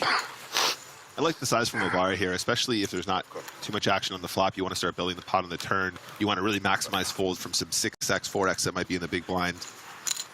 Probably not so much 6x, 4x from Delterio being in the cutoff, but certainly a big blind. A couple combos of big blind that you want to get to fold there. 4 of hearts on the river. Kings and 4s now for Obara. Hey, shout out to Rory Jennings in the chat. Hello, buddy. Oh, wow. Good old Rory.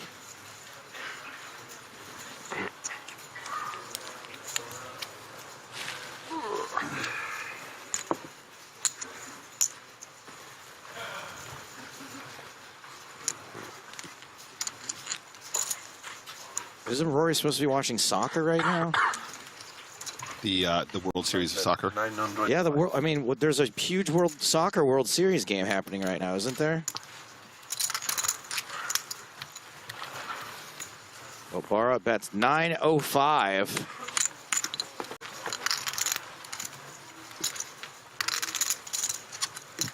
This is such a tough spot for Delterio. Obviously, plenty of combinations on the turn that might bet that you're still beating here.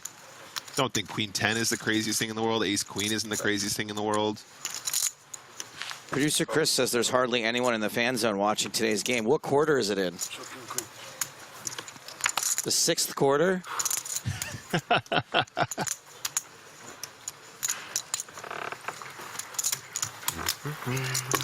So Terry pays it off. Big pot. Big pot for Yuna Obara. Yeah, well played there by Obara, picking up a pot after a few losing situations. Up to 52 big blinds now. 52.4 big blinds, if you don't mind me being accurate. I am the human calculator, after all. No, I appreciate that. I actually was struggling to do the math, so human calculator comes to the rescue.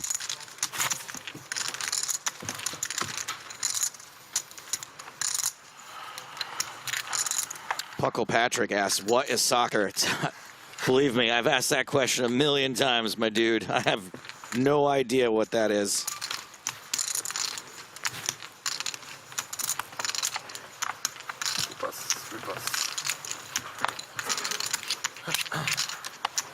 Ace-4 suited for Deltario. 63.3 big blinds to start the hand.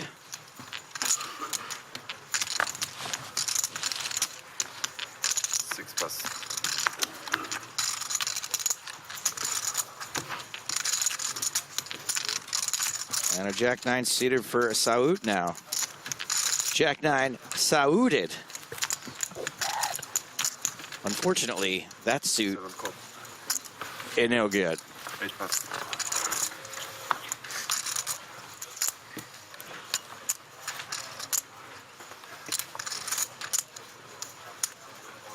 Obara also Sauded. 9-6. And we're going 3 ways to this flop. Here we go. Only 1 diamond. Sorry, car crash fans. Ace-4 started best, flops best. 2, 3, 4, 5, 6 would make a straight for Obara. So with 2 overs.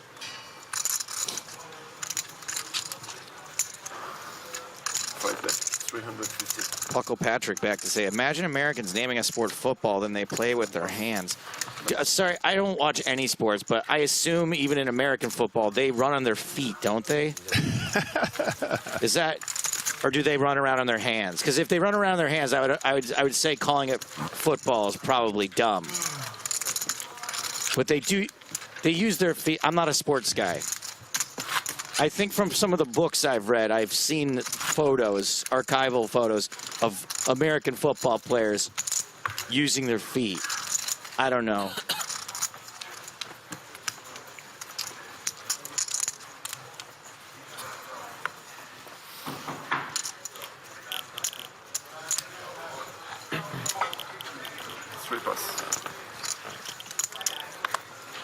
Interesting here, a statement from PokerStar Strag about how turns out the game's actually called soccer. Oh my goodness. Jeez. Good thing it's Chat Pro Saturday. 6 race. 200. Confirmation from PokerStar Strag. 7 pass. By the way, Chat Pro Saturday or not, the guy who told me to stick to poker, yeah, you're getting banned. I just have to scroll up far enough. All right, guys. Parker is going to open up the ace-4 off here from the hijack. Obara in the small blind, debating what to do. Torier says, Joey, you have no idea what soccer is, but your whole tournament structure gets adjusted because of it. Even your bosses realize it's more important for people. No, I know what it is. I just don't know why it is. Very nice 3-bet there from Obara, taking it down. I really dig that. They don't give me kings up. Every 4 years, the entire world gets together to watch paint dry. Honestly. Whose paint will dry the fastest? No? Will it be Morocco's paint? Will it be Croatia's paint? Fine. When I flip trips. The entire nation of England is on its feet, hoping that this will be the year that their paint finally dries the fastest. The driest year of all. Fuck, man. I need kings. All right, guys, hand number 90. 7 players remaining here in Prague, 2022. Dale Terrio, king, queen off, under the gun. Okay, I'm back. Gonna go ahead and open this up. 6 pass. That's directed at everyone but Rory Jennings, who I like very much. I'm a huge Rory fan. I'm a huge Rory fan. 9 pass. Folding round. 2 pass. So Kuchi, who doesn't like 7-5 suited? Everyone. Everyone does. You're not a real poker player. 7-5 suited, Jack-9 suited, 8-6 suited, 8-10 suited. You're just not a real poker player if you don't like those hands. King, Queen, and 7-5 both missed, but King, Queen with It was cheap, yeah. with the lead here.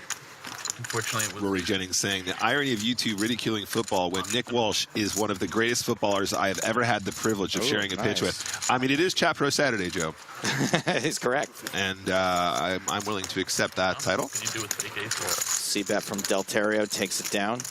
Still haven't seen that footage yet, Rory. Just wondering when we're going to drop the footage of us, our little football match in Barcelona with the squad.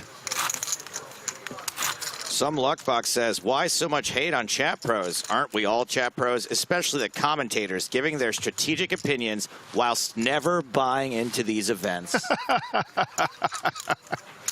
If I bought into the event, who would do this? Hello, my babies.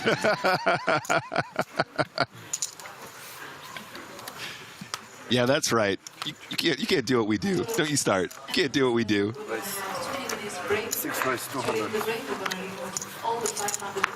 Captain Underpants says, what's Parker's chip count? His chip count would be the number of chips that he has in front of him.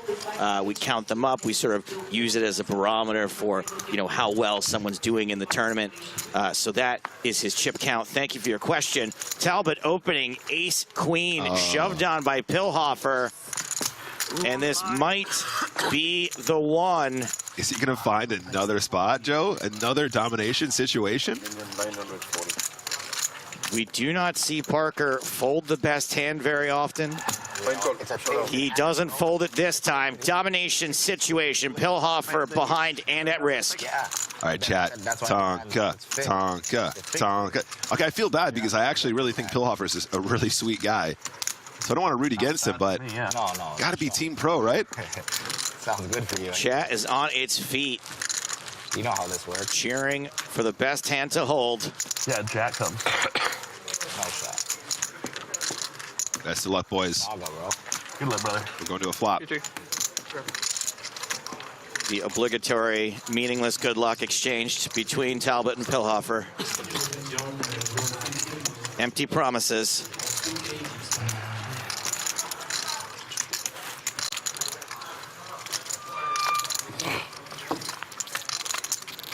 Flop is ace, 7, deuce, 2 clubs. The ace isn't great news for Pillhofer, but the 2 clubs are. What would you say? Queen of clubs, fair fight? The rail's calling for the queen of clubs for the ultimate sweat. Pillhofer still with 3 outs. 2 chances to hit one. Turn card is a king. Does nothing to change Pillhofer's situation. No additional outs.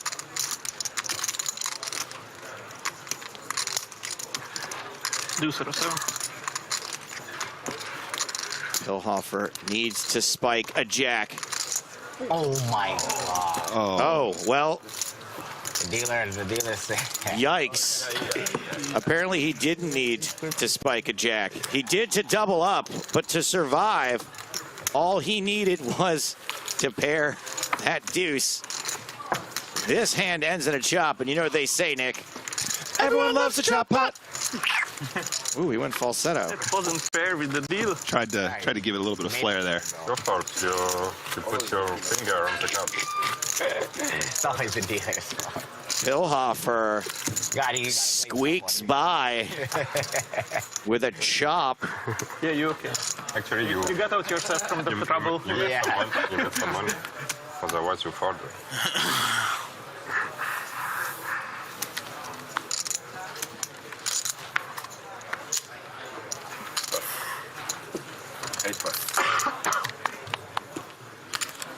From now on, give me just shit hands instead. Yes, everyone. Yes. The king on the turn was a good card for you guys. After for this, ace now jack. I have to bust next. For sure, that's how it works. Well, that's your rule. Yeah, but it's good for you guys, but it's a fucking guaranteed thing now. Now I just lose the flip. Ace, king, 9, something like that, you know?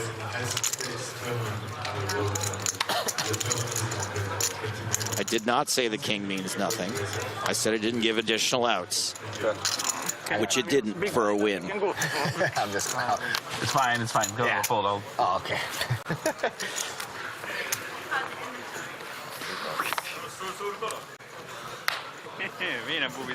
Hallod, de oszd egy hatost első, leosztja az első lapot, a második üzemet rádobja a kezemre, fölfordul egy hatos. Obara with pocket fives makes it 200K. Parker with deuces, probably still reeling a bit.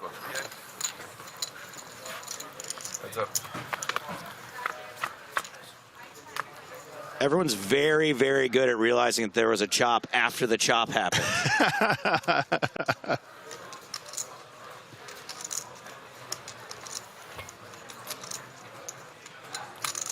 We don't announce chop outs. No. Not relevant.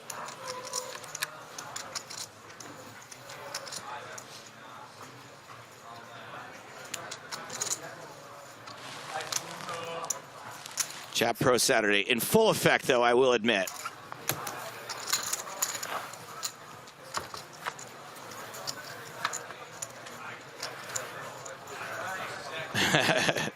Nick in chat saying Joe is never wrong. I am wrong all the time.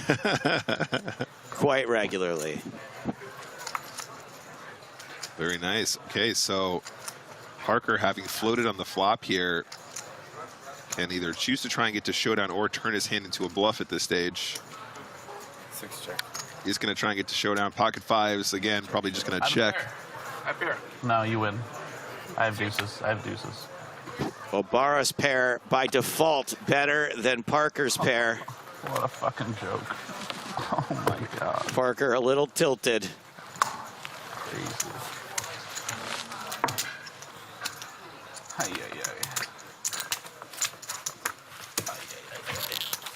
It's time for break, Parker. So, after 4.5 hours of play, 2 eliminations. Paul Adrian Cavassiu and Javier Gomez, the only 2 players to have fallen thus far. Pilhofer narrowly escaping elimination there with the hidden chop outs. Parker steaming, reeling. Those 2 folks, fewer than 20 big blinds. Still anybody's game. Still lots to be played here. Taking a short break, another 15-minute break. But when we get back, more from the final table of EPT Prague 2022.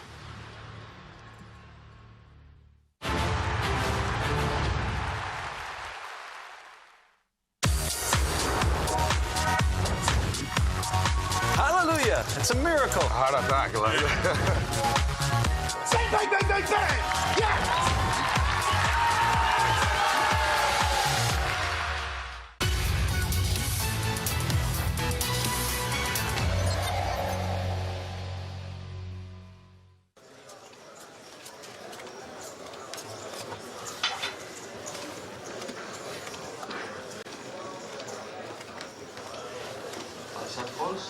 Marcel Lusk told me he was named after a boxer. That is a hashtag.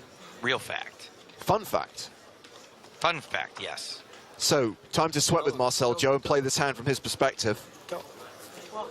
Don't check how much you don't. Oh, 24. Yes. Sorry. I was going to say, James, if I were playing this hand, I would ask the guy to my right how much I should raise. I thought you were offering me out for dinner.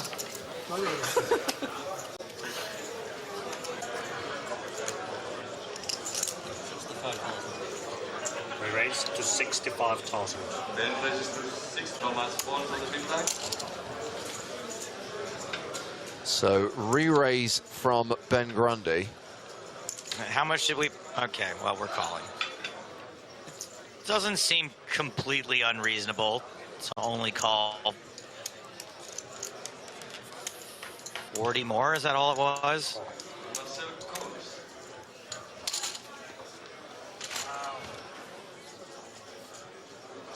With 9, 10 of spades, but this is not a dream flop for us. No. And I'm probably just gonna check back and hope to pick up some equity on the turn. Yeah, pick up a straight card or a spade. Instead, it's the 4 of diamonds. Man, it's checked twice, so, I mean, he's completely missed and playing like a goober, or he's got something huge, and I'm weighted towards him having something huge here, slow playing aces, kings, queens, a set of jacks. Well, Marcel's going to try and buy it. I don't know what you 3-bet with that you check twice, other than like crazy value hands.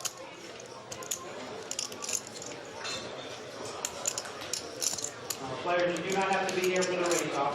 Go ahead and take a break.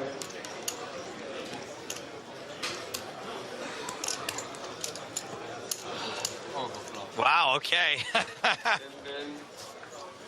Ace queen was the hand for Grundy. He was ahead. Okay. So, I guess I was super connected.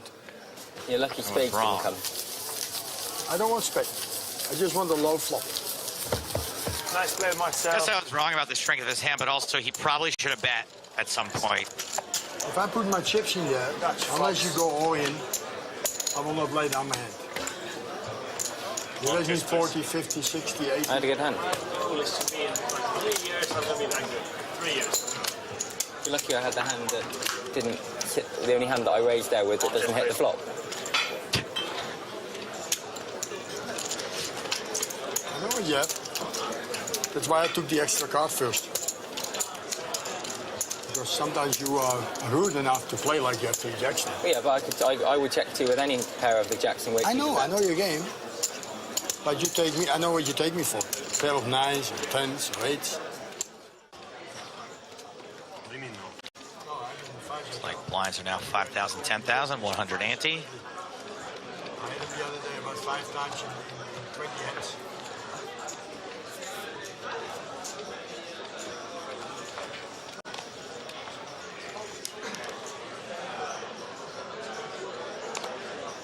Queen 8 again for Marcel. This time it's going to be the winner.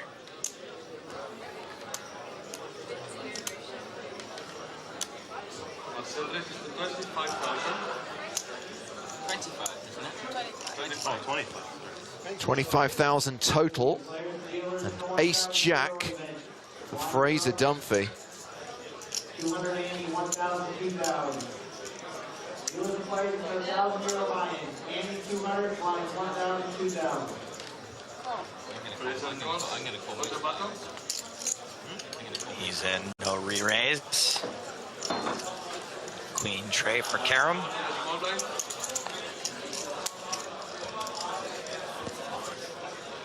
Does Grundy come after it just because it's loose?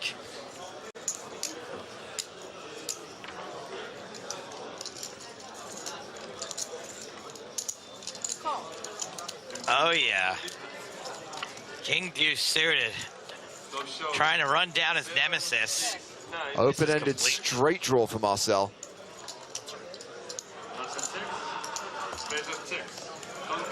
Checks around. There we go. So Marcel has the straight. Grundy has now got the flush draw. This is gonna get weird. Oh, this is great. Oh, this is great. 3x raise from Marcel.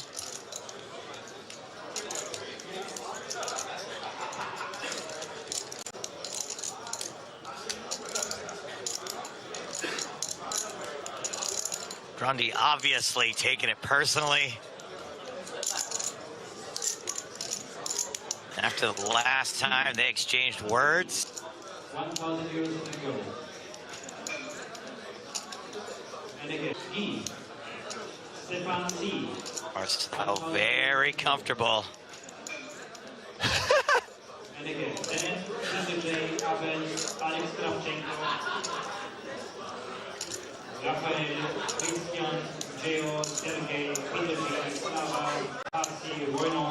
Grundy just calls.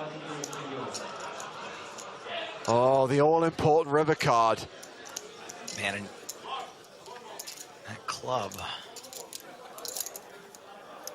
No club on the river, but it is a pair for Grundy.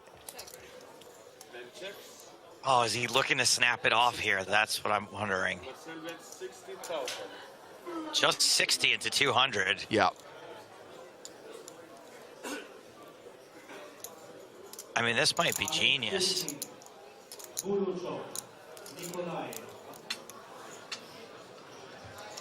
Can he induce Grundy? I mean, either way.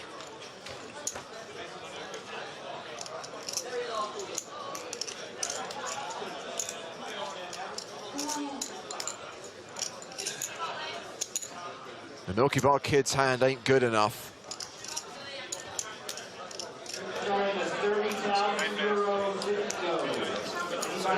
I've got such hardly anything here.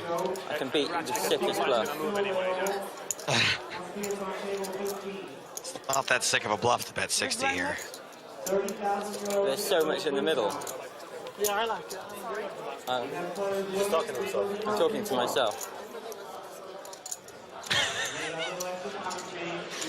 The poor dealer is like, what?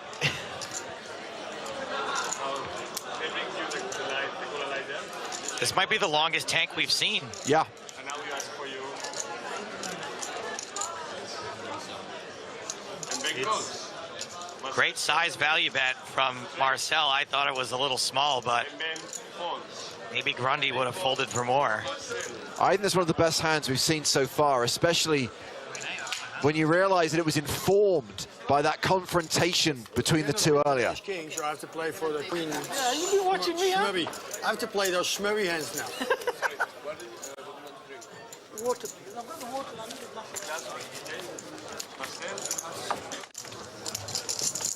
Marcel has the big blind in his hand.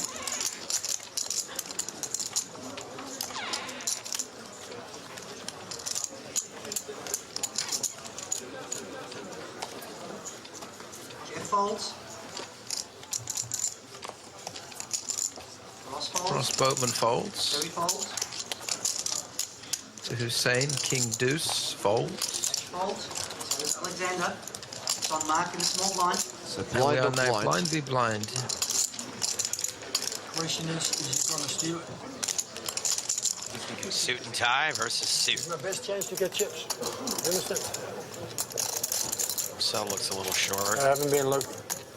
I know. You want me to look first? I don't really want you to call, though. Call me old-fashioned. I think the guy who has the action on him first should look first. But Marcel all in.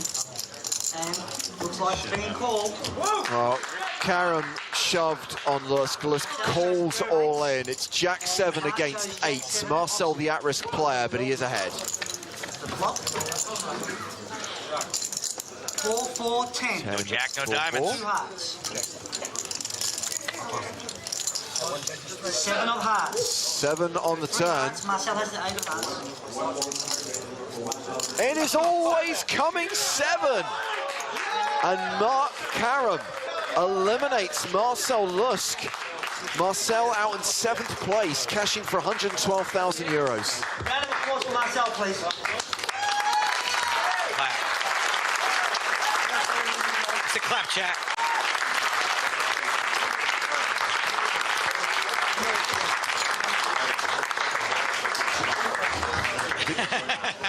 Jack too, so. Jack to the Jack.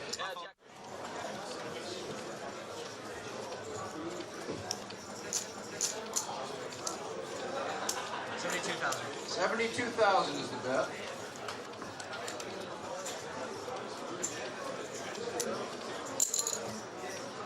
So I think 12K, 24K. Williams raises it up. Hussein shoves ace-8. Take your moment, kid. This for the title. Take your moment. Mom, Dad, come over here. You want to play a big pot with those two? How many you got? Count them up. Count them up. 2, 3, 4, 5. Jeff asked for a count. Arshan's counting his chips. 7.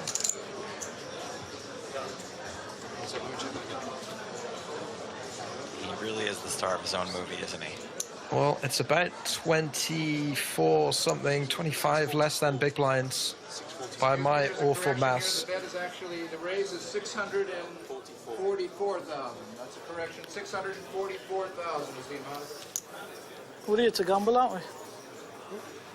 We're here to gamble. It's not gambling. Why do you think the same 6 guys make the World Series of Poker final table every year?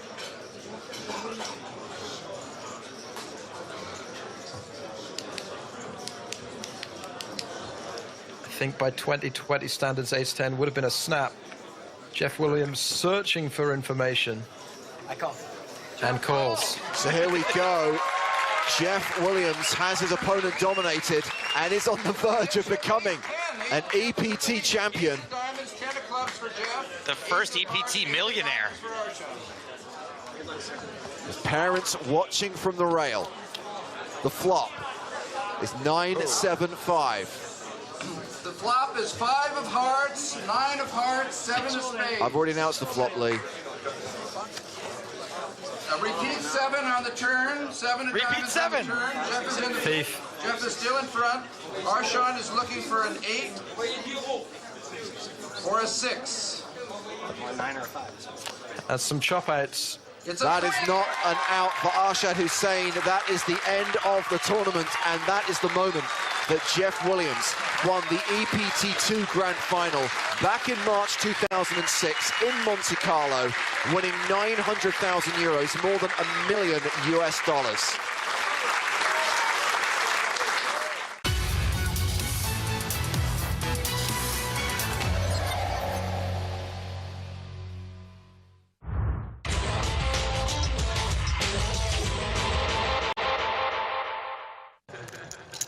Meanwhile, former November 9er Felix Stevenson is all in. Players all in. We're heads up on the outside. Got 8K coming.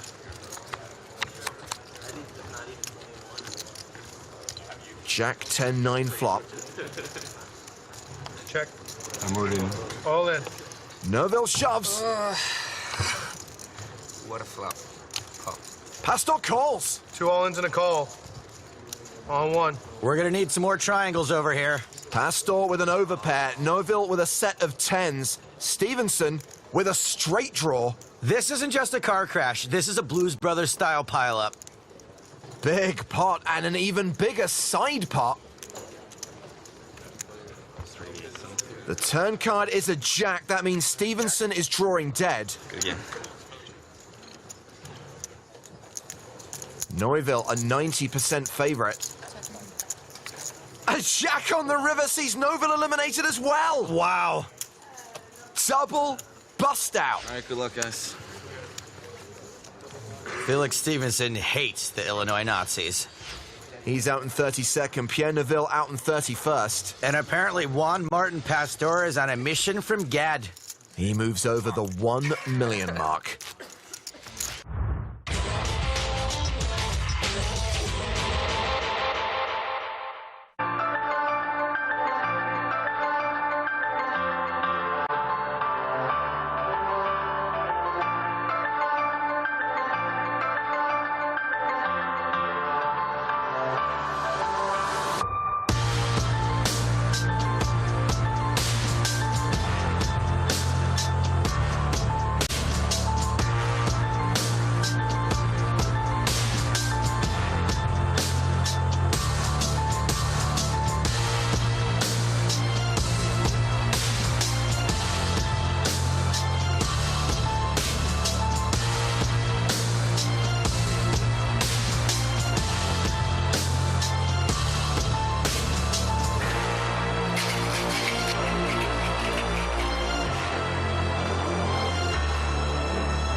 Welcome back to Prague and the PokerStars European Poker Tour, penultimate day of the main event. Trying, and I emphasize the word trying, to get down to the final 4 today.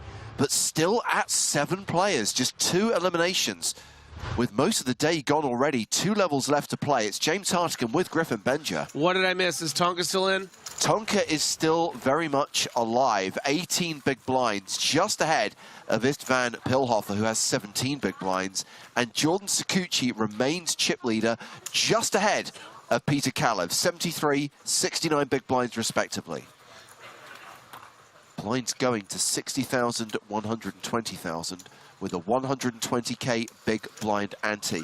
Let's see if we can get some bust outs. I don't want to lose anyone, especially Pilhofer, especially Tonka, but something's got to give, guys. You're such a sentimental for the short stacks, James. Plus, it's not like everyone hasn't already locked up a decent amount of money. 164,750 euros for 7th place. However, I'm mindful of the fact that there are big jumps with every bust out and more than $1 million up top. That first place prize money will be paid tomorrow. The trophy will be presented. Tomorrow being the final day with the action starting at 11 AM Central European time. Cards in the air, here we go. What did he have? King, queen of spades. Oh, flush. Okay. My card? That's a good card, right? No, it's not. I would have flipped the set. Pocket 3. That hand? Well, I only had 11 blinds, but yeah, I would have lost it all.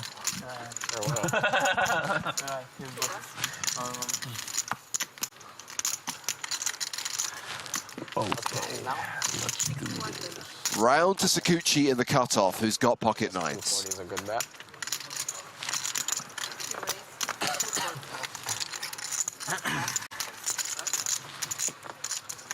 Justin on YouTube points out that Antoine Saut, who's in the big blind with 8-6, has been around for quite a while. He has indeed.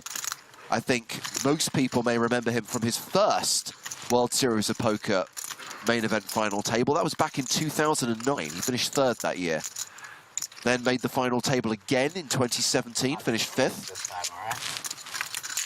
Came 7th in the EPT Monte Carlo main event in 2016. I mean, this guy was even deep in the World Series that I final tabled. Pretty proficient player. Has defended and has not connected with this board.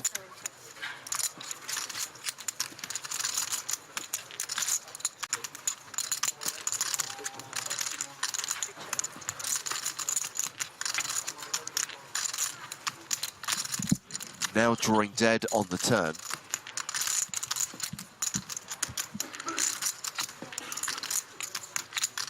Imagine he just starts betting.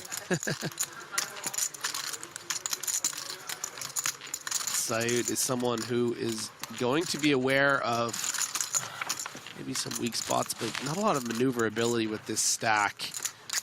And even though Sakuchi has shown weakness in this hand, I don't think it would be Saud's intention to try too hard to win. But look, sees something and just hopes maybe he can fold out an ace high, make it look like he's value betting, you know, a queen. But unfortunately, Sakuchi a little too high in his range with the 2 9s, and Saud is going to lose some chips. Yeah, Sakuchi adding 735k to his stack. Follow-up question from Justin. Griffin, have you ever played in Jacksonville? I swore I saw someone that looked like you here.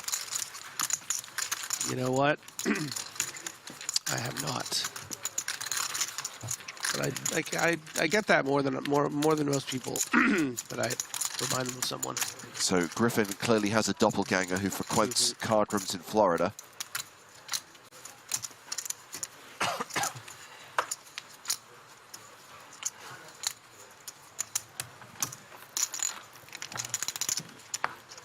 Imagine having your photo taken with a fake Griffin Benja.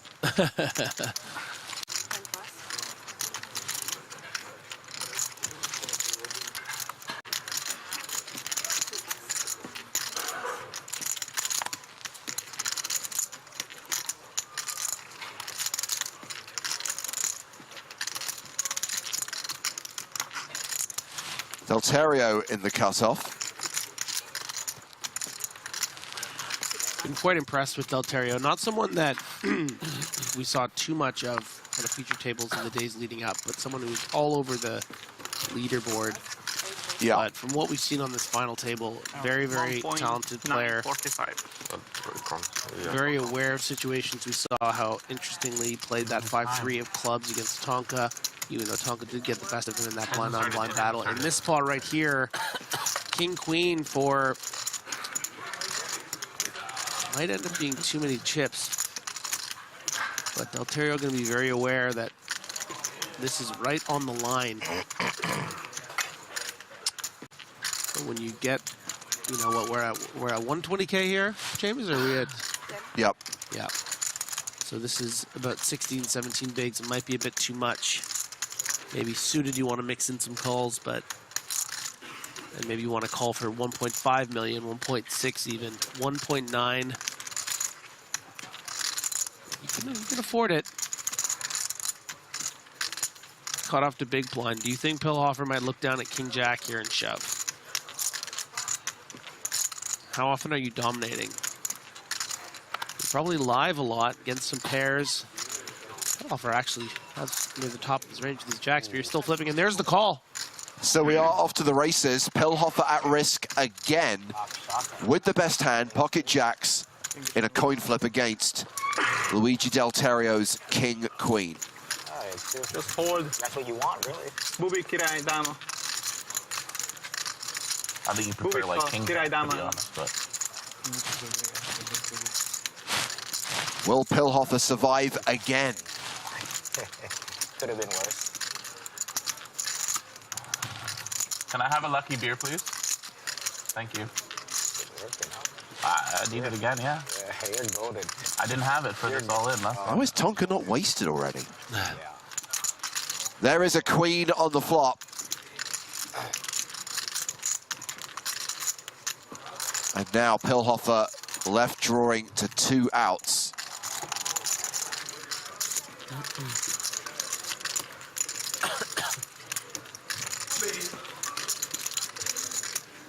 Turn card. Here's a jack. Oh my goodness. And that seals the deal for Pillhofer. He does survive again. He gets the double up through Delterio, and we are still 7-handed at this final table. Unbelievable turn card for Pillhofer. Meanwhile, one hell of a setup of a question from Jerry on YouTube. Griffin, have you ever played in Berlin? Told you I busted. Yes, I actually won that's actually one of my biggest wins ever was from EPT Berlin, the high roller, 10K buy-in 2013. So it was a real big accomplishment at that stage, and still, of course. And I have one of these gold trophies because of it, so Berlin has a special place in my heart. Delterio still playing 5 million, 41 big blinds. It does mean that Tonka is now very much at the bottom of the leaderboard all by himself.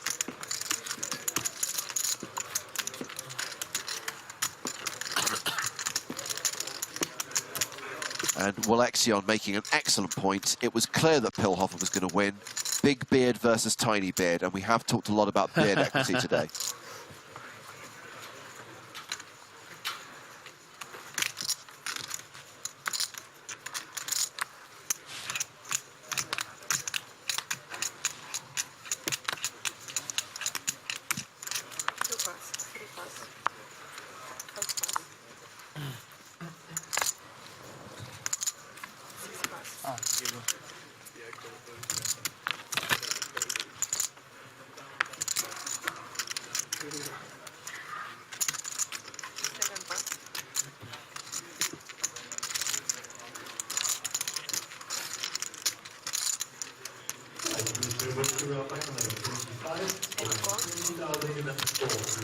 Pillhofer completing in the small blind. Obara, who I'd say has been the quietest player at this final table. Ace-9 in the big blind. But Obara's ready to play. Raise and a fold.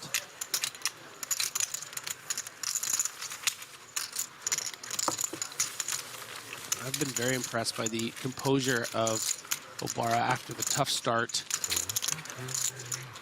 this final table. Did I accidentally close down Twitch and open a different stream? Like, it's all in Italian. Was there a raid? An Italian raid? Tom, Booby, get your hammer out.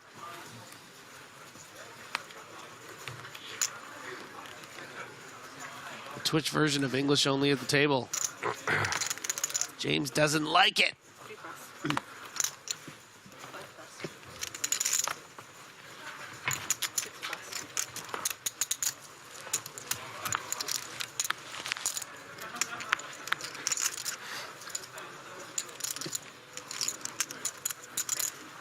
Bless Mick trying to join in the chat. Pizza, pasta, macaroni.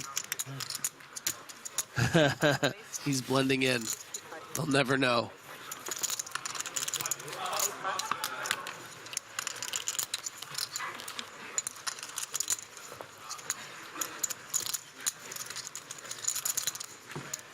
Obara considering a little greed in the small blind here. Maybe I can just pop off a little 3-bet here. Force Saeed to shove or fold, and he is going for it. If I've learned anything from watching Obara play today, it's that he trusts his instincts, and he likes to put pressure. But this, you know, every once in a while, you're going to get your hand caught in the cookie jar, and if you do, it means you're probably bluffing enough. If you're never getting caught, it means you're not doing it enough. But Obara has certainly found himself in the trap a couple times.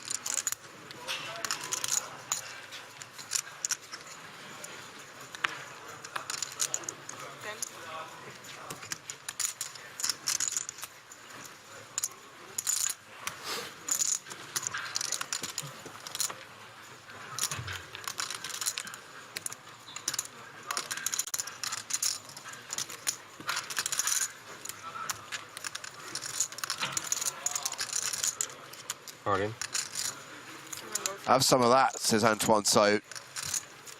And Obara maybe regretting that frisky little move from the small blind.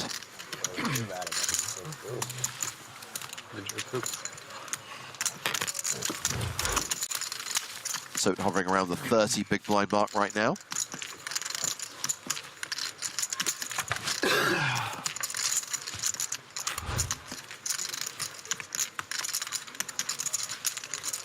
That one might have been ace-5.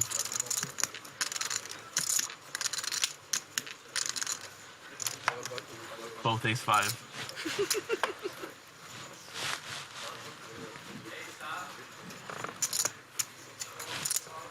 Special Jack-4.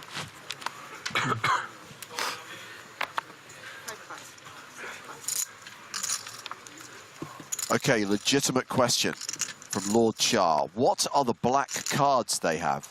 Those are time bank cards, so you'll notice that this game is playing with a shot clock. Players have 30 seconds per decision on every betting stream.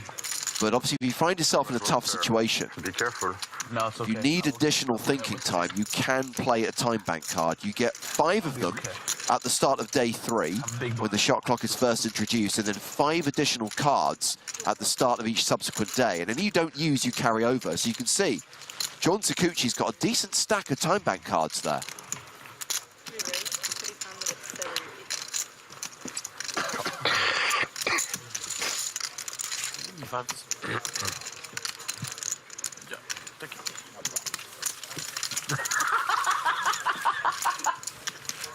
That's what I was thinking.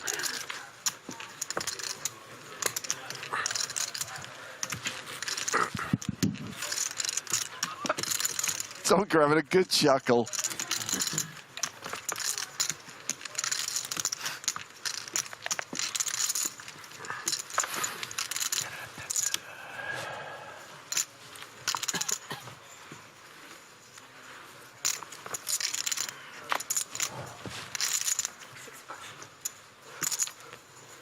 Worldstar asks, is the $55 mini EPT the last mini in this series? Oh no.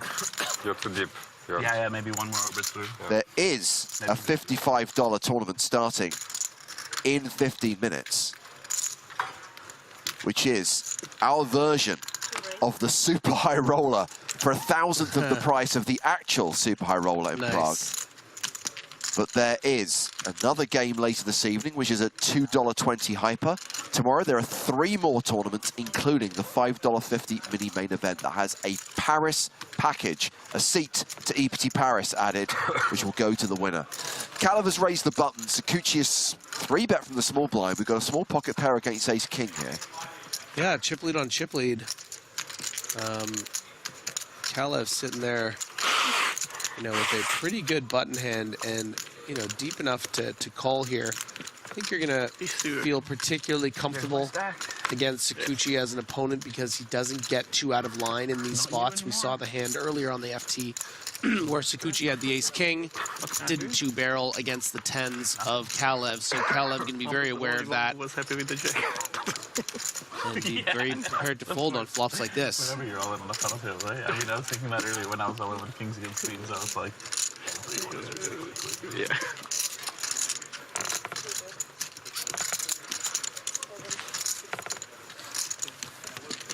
Actually, I wasn't. 760K, the bet from Sakuchi. Nice to be rich. You never involved with them. They're always just fighting each other. They have a click over there. These two and before. These two, yeah. Sometimes he's jumping on the train. I think this is a bit too ambitious. I understand that you want to protect against Sakuchi's c-bets here with, you know, the king jacks and king queens that would also find 3-bets in the small, but Sakuchi hasn't really shown a lot of that kind of pre-flop bluffing too much. I mean, look at how big this pot is now, right? 3.6 million almost. Certainly the backdoor straight draw entered into the equation as to why Kalev has decided to call. So it's nice to pick up that 9. Shadow Dan asking how much longer will they play if no one busts? This level and the level after this. 1.8. Wow. So this clearly was part of the plan to put max pressure on a turn if check to. Probably thinking that, you know, and Sakuchi just says, I'm all in. I don't believe it.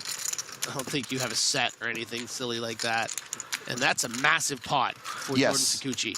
And that is going to change the dynamic at the final table, Griffin, because we did have a situation where these two players were very close together. But now Sakuchi's up to 13.5 million. Half an hour and we'll find out. That says a lot about... 7 deuce suited. I mean, we've seen a pretty snug, solid style, and we talk about it a lot from Sakuchi, but having no fear about just going all in with one pair against the other chip leader with 7 left. I mean, what if our man Kalev just snapped off with a set of 9s there, you know? It's certainly within the realm of possibility we just see Sakuchi out in 7th, but he just was very aware of the type of situation, got Kalev to float and then make a huge, big bluff on the turn and then just acquire all these chips. Huge chip lead, over 13 million for Sakuchi.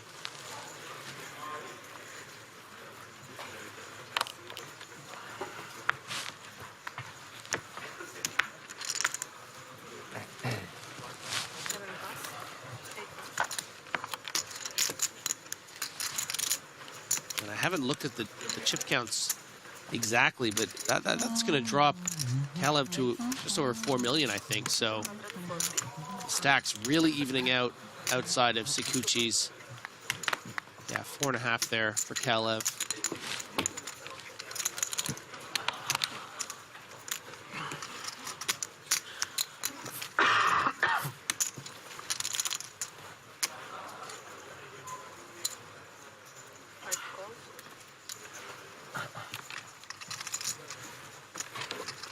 Ontario is flattered in the small with 4s. Tonka lets go of the 10-9.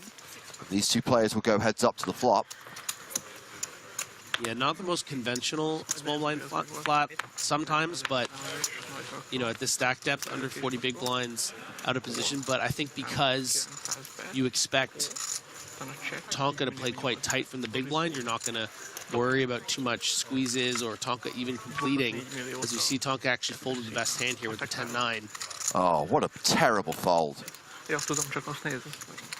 And Dalterio actually is going to think, oh, I probably have the best hand here. Obara's going to have something like ace-jack, ace-queen, and is actually even going to call this turn card. I'm going to get some value. So if it's another small card on the river, something like a 3 or a 5, you could see Dalterio putting in another block bet, but not with that ace. Get your flaming Barrys out. He's made an appearance.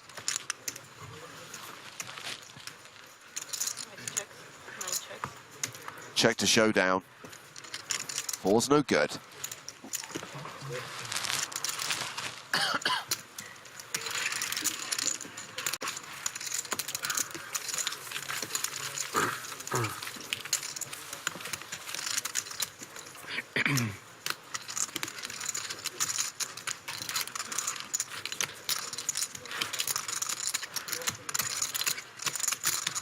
I believe we have reached hand 100 of the day, Griffin.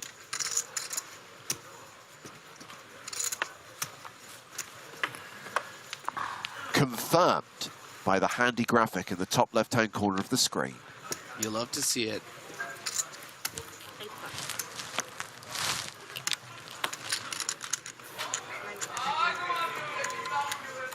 King 9 suited for Kalev in the hijack.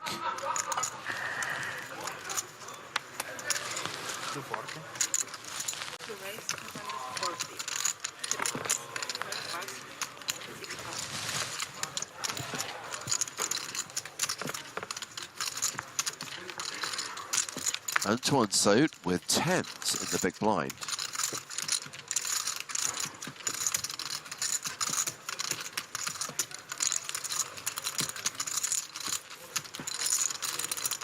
I think this must play as a call because of the ICM, but it's, you know, you can certainly make an argument that Saoud should put in more chairs pre-flop, but he would probably do it in the form of just shoving.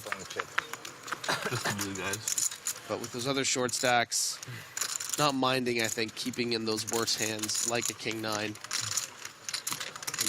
can see the extra value you're going to get here. I think also a consideration is maybe Kalev isn't going to be as trigger happy with the, you know, the barrels and all that sort of stuff after having gone from as many as, I think, near 8 million chips on this final table to 4 after that failed bluff against Kikuchi.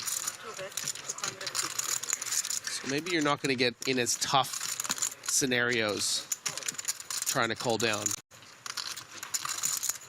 like a queen high board could, you know, be against a player like this.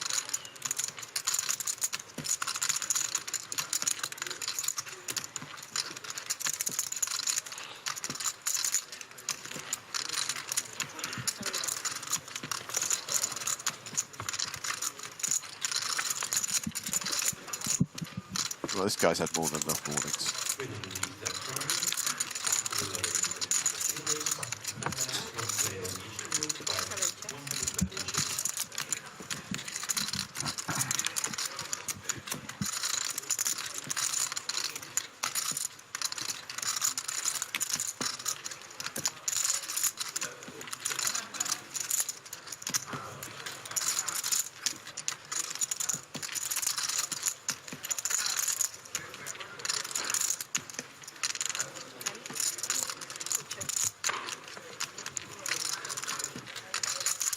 Well, 10's still good on the river.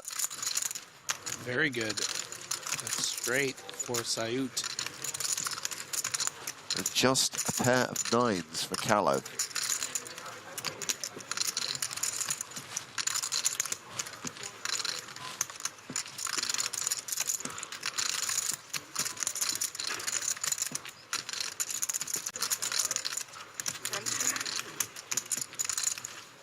$8.75.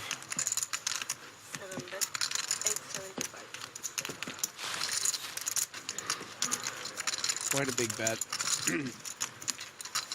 Into about 1.1 million from Sayut here.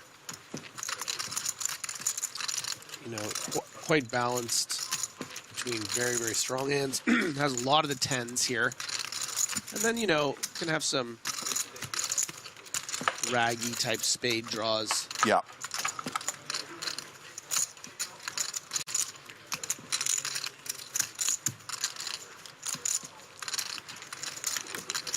But I think Kalev knows there's too many combinations. You know, even if Sayut has 7-6 of spades, that somehow is a straight here.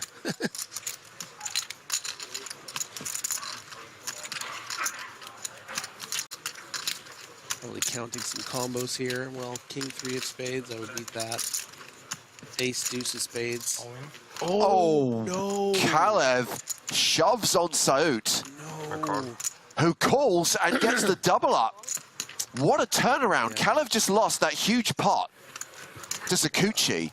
Now doubles up Antoine Sayut. And Kalev is now the short stack at the table. It's a disastrous result for Kalev. A little bit of galaxy brain stuff. You know, the king blocking the stone nuts of the king 10.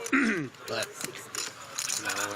that's incredible. When we came into this session, Griffin, Kalev was almost tied for the chip lead with Sakuchi. Now he is in the danger zone. That was a good danger zone. 3-1. It will be harder for with 1-10. And if he doesn't have the space, because the king 10 of spades, that would be the. If you have 1-10, not 2, then you're thinking more, right? Yes, but I have 2. Because I have 2. But I have 2. You have to go, you have to go. And Antoine Sayut, as James remarked as we went live here on this level, is a bad, bad man. And we've just seen him in that mid-shortest stack, but now going to be up over 7 million and be very dangerous going forward.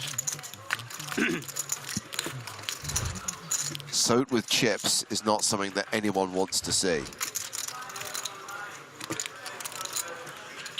Except viewers at home. The other players at the table, yes, just to be clear. Just to be clear. Crystal.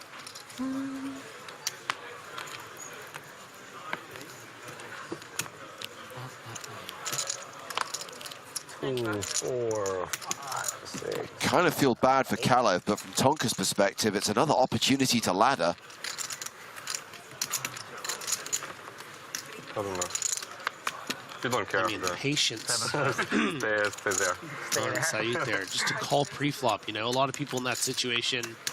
Kalev been so active, just lost a big pot. You got pocket 10s, you're just thinking, I can just blast this in. I'll win every time. He's never going to call. Instead, keep him in there and get him to bluff all the chips into you. Certainly a stroke of good fortune. That's how you'd happen to ran into this big bluff, of course. 9. And already, with a 10 of diamonds in hand, finding a 3-bet from the small blind against a pretty dangerous, but, you know, mid-stacked Delterio. Yeah. And a quick fold. We're about to enter the Sayut show.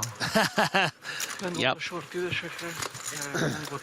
Of course, it pains me to remind everyone that it is Chat Pro Saturday, so sadly none of the analysis spouted by the audience can be deemed incorrect. Hold Me He's Nuts says no one feels bad for anyone at this table, even if they bust out. Yep.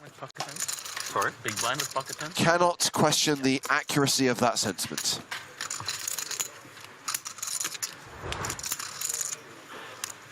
I think Tonka's trying to decode what he would have done. You can see his eyebrows raising, like, you had pocket 10s there in the big blind? And he's just like, I think I would have shoved there. So, Kalev the short stack, king 10 suited under the gun. Yeah, he'll go out on his shield with this hand. Asks for the triangle. He is all in. Ace-Jack for Luigi Del Terrio.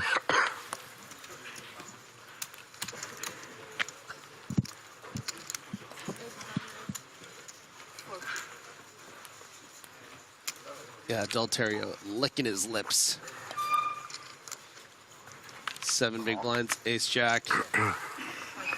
Just gotta hope that the 4 players behind don't wake up with someone better.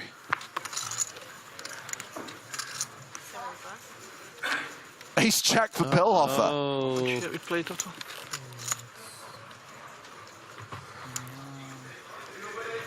3.2 behind, it's 3.2 behind. for me. This is tough for Pillhofer here, because Del Terrio is balanced between medium strength like this and then some traps sometimes.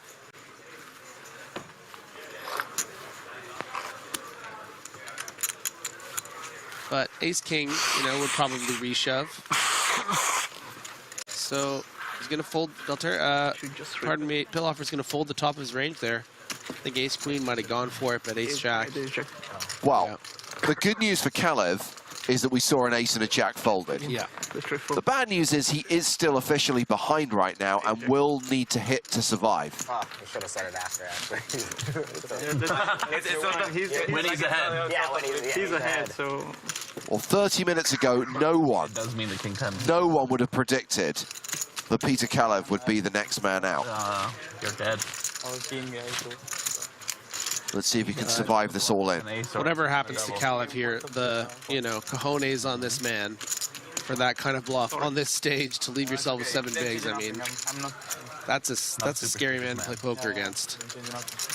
Ace high is holding, and Kalev sees his equity slip to 25%. He needs a king or a 10. Okay, no, I had 2 red.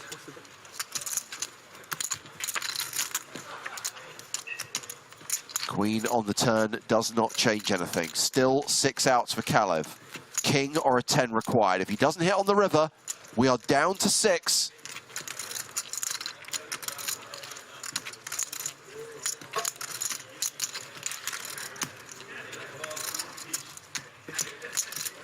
Just give me another chance, man.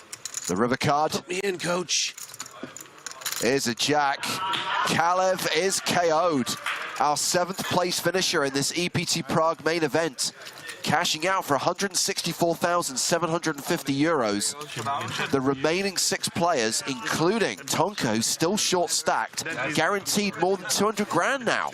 Yeah, a very dejected Peter Kalev walks down the stage, but should be very, very proud of, you know, so many of the way that the hands that he played over the course of these days, especially the ones that we've seen here. Been privileged enough to see. All right, Daddy needs to you go. know, sometimes when you're dancing close to that edge, sometimes you fall off, and that's another thing that's exciting to watch. Someone that plays that way, every once in a while, you're going to see them fall. No, you can tell us what you are. I got him to... Great character and an even better DJ. Face king? Yeah, I knew if I check back, he bets, right? That would be a little bit risky, you know? Huh? Good. That was a little bit risky, you know? He went for it. Crazy? Yeah. Sometimes you're gonna look up some sets. If he has it, congratulations, right? I'm here for a reason, I guess. Again, Chat Pro Saturday bringing out the best. Caleb says absolute ICM disaster. Eric Long punted the dollars. Ben Weaver punted away the 2nd highest stack. I mean, technically, none of that is wrong. It just kind of feels like dancing on someone's grave. You're rich. I think it's my biggest score ever, actually. No shot. I think so. Oh, yeah?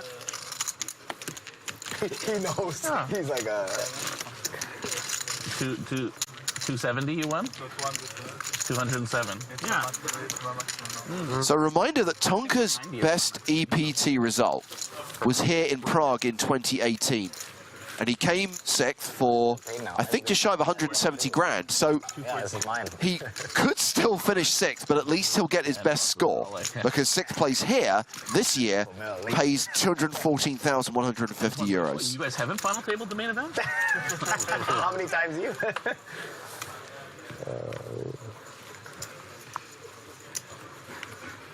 Five style, very observant. This caster have that UK accent. Can confirm.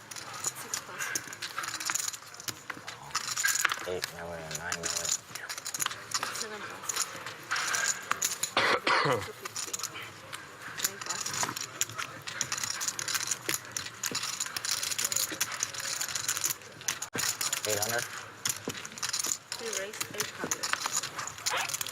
And unless Pilhofer has another 9 under there. First raise in like 2 hours, right? This is gonna get through. Sakuchi always has it, buddy. Don't feel bad. Probably gonna show it. I said it's like my 5th in 20 minutes.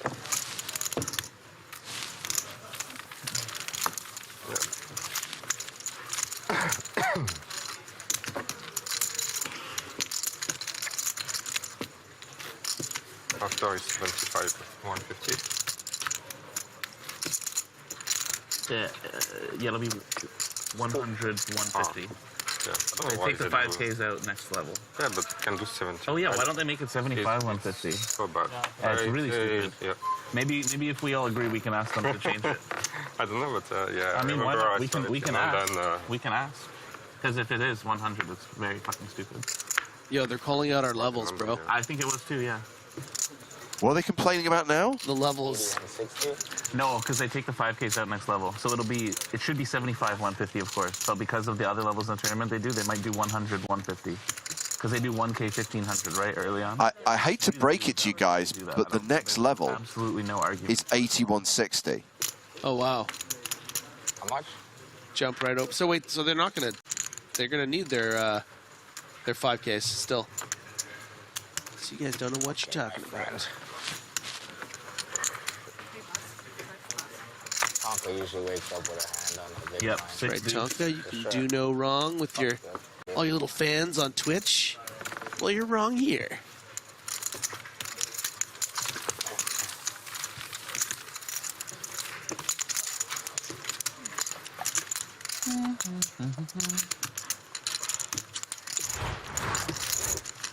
Six-handed at the final table. Expecting the best 7. Sakuchi, big chip leader right now. Antoine Suits comfortably in second place. 6.5 million or 7 million? Tonka is the short stack. When he came back from break. Earlier he did, Change, he said. I asked him. Thayer DeSlayer says you don't need a 5K chip for 8160 if there is a 10K chip. Well, you're banned. Never correct me again.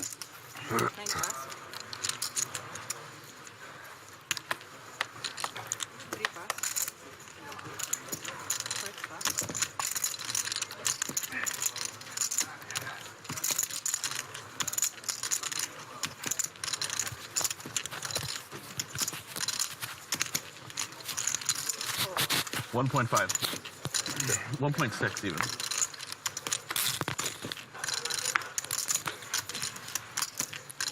$1,645 total. I know we're already in the blind situation here and invested in what's going to happen next, but I would have loved to have seen an open from the cutoff here by Sakuchi with the 9-8 off.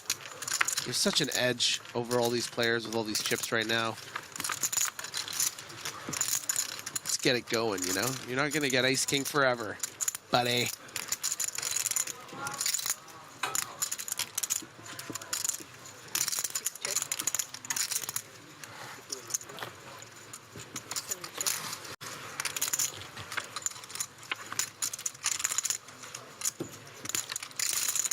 Ooh. Turned flush draw for the short stack Talbot. Might want to start betting to be able to fold out something like a 4 or a 5 by the river. Certainly would have heard from a queen probably on the flop, or even an 8. So going to expect to get a lot of folds here on the turn from those unpaired hands. But Sayud is pretty high up in his range given the action so far, and I don't think we'll be folding this third pair. But I really like the way that Parker utilizes different bet sizes to make it a little more difficult on his opponents. We saw that great hand with the 10-8, and now might fold out third pair. Wow. You know, a standard half pot bet there gets called, but pot size, people respect it, man. People respect the full pot. Lessons from Tonka. Oh, yeah. So actually, they have changed level 31. It did used to go 61-20, 81-60, but Tonka is not wrong. According to the official schedule on the website, it's changed to 100K, 150K. I don't even know who to ban now. Tonka's just right again, right after being right in that hand. He can do no wrong. Damn you, Tonka. And I did remark that I would like to see Sakuchi opening up his pre-flop hands because he's not going to get monsters like Ace-King forever. And he got kings the next hand. So, what do I know? Delterio, though, is going to be his Huckleberry, the Queen-Jack suited, playing just under 40 big blinds after the call.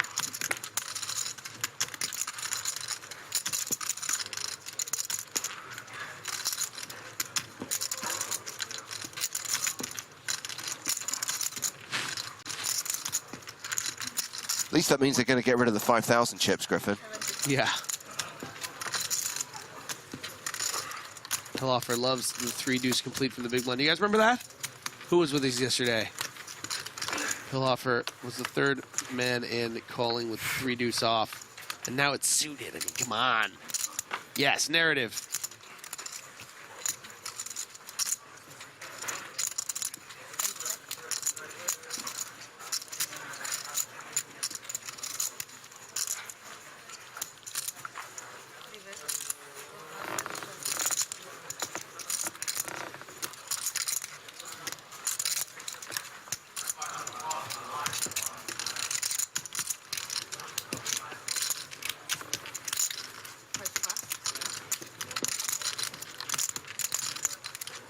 Merciful TV asking if I can send you the cash for letting me crash on your couch in a land in London, Ontario. I mean, it's so specific. The name drop of Alexander Dubov. He was his Counter-Strike name was Revenge. So I mean I might have to hook you up for that. It sounds real. I love the fact that there is... That's like 20 years ago. A lot of potential authenticity to this story, but you're still not 100% sure. No, I mean, wow, it's very specific. I once let you and Alexander Dubov crash at my hotel room floor during a land in London, Ontario.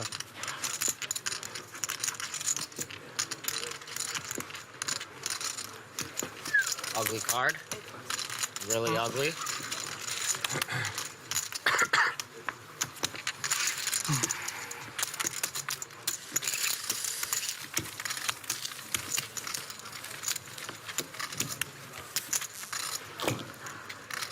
No Man's Ian Smackdown, circa 2005. The year doesn't sound right to me. What the hell is a No Man's Ian Smackdown? No, the year is right, actually. What am I thinking? It's maybe 18 years ago. Yeah.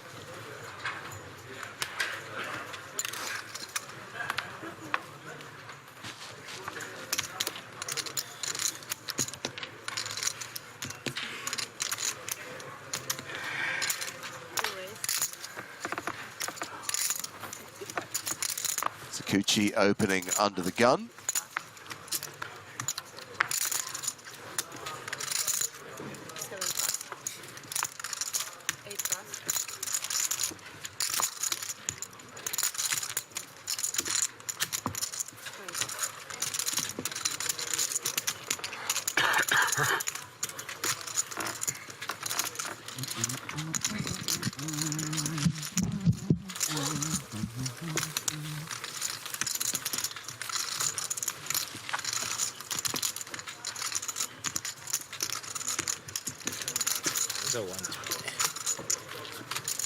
March 7th to 9th, 2003, date confirmed. Wow. We've gone back 2 years, but... It did seem A bit early. Or late, rather. You were featured in a Got Frag article at the time. Speak English!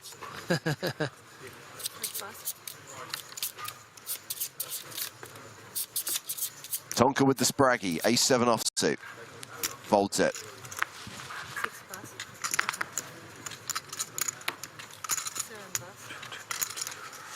Ooh, I really like this Chat Pro Saturday comment from S. Bruner17. You never win a tournament by playing well. Every champion interview, they always say, I got lucky, so luck is more important. That is just such a good Chat Pro Saturday comment. It just, it's kind of true, but it's also just, it's true. It's true. It's yes. Chat Pro Saturday. You can't go any further than that, Griffin. It's true. I just really like that one, okay? 100% true. Joe Stapleton, ladies and gentlemen. I've done a lot of those interviews, and they always say that.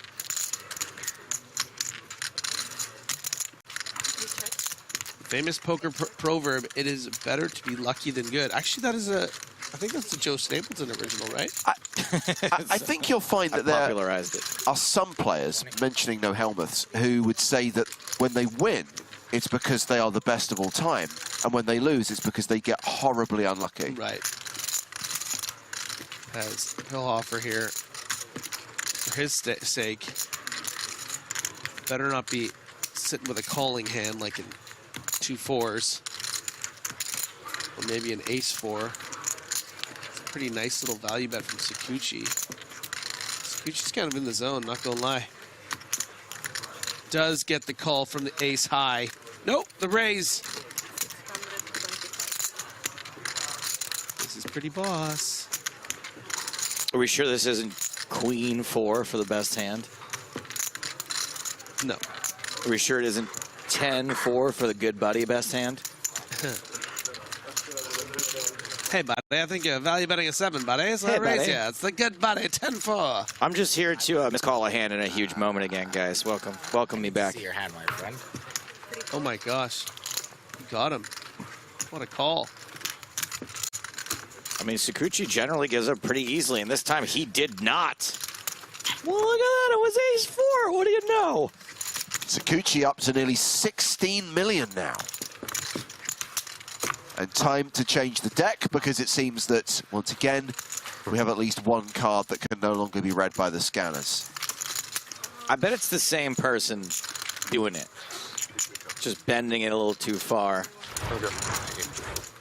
It does seem to often be an ace. Yo. And I do feel that players are more aggressive when they're peeling aces. They snap them. Guys, stop the presses. Yep. Parker Talbot is not last in chips. He's not. It's pretty close, though. I'd say he and Pillhofer are pretty much tied at the bottom. Celebrate good times. Come on.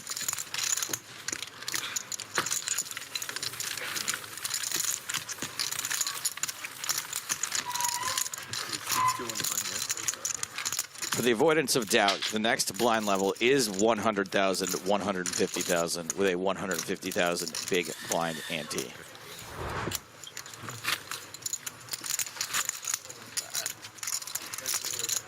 Celebration.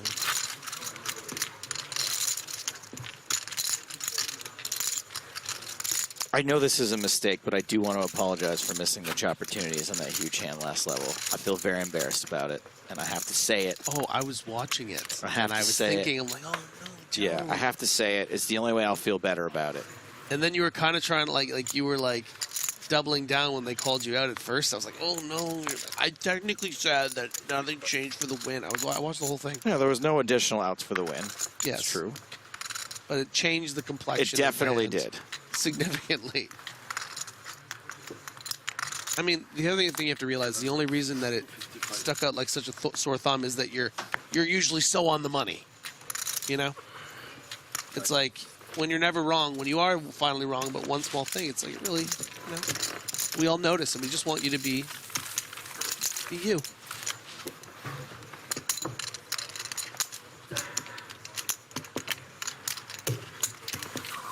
Now there is a reason that I got it wrong.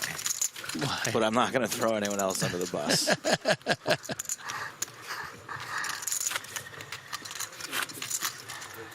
were yesterday's dealers. We had different dealers yesterday. Yeah, she's very harder.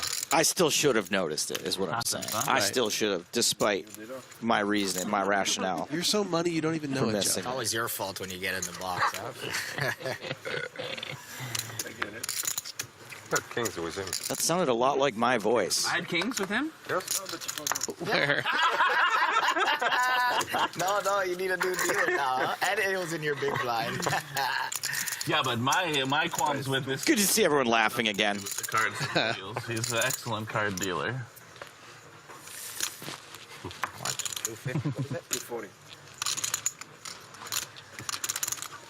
Great Gonzo says, how is Joe going to blame Maria?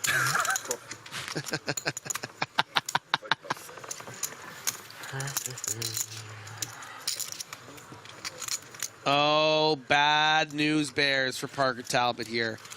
Might have to work this in as a shove sometimes. Wow, now you really given how wide Obara is going to be able to the button, as we can see with the King 4. Whatever is the correct and best thing to do, Parker's going to do here. I'm not worried. But it does just call. See? So aware that Sakuchi is going to have some better hands in that flat the dealer range. I'm not worried.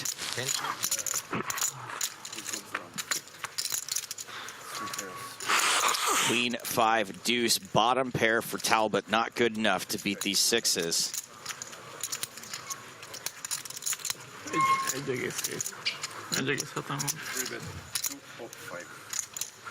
Volt egy bottom limtem.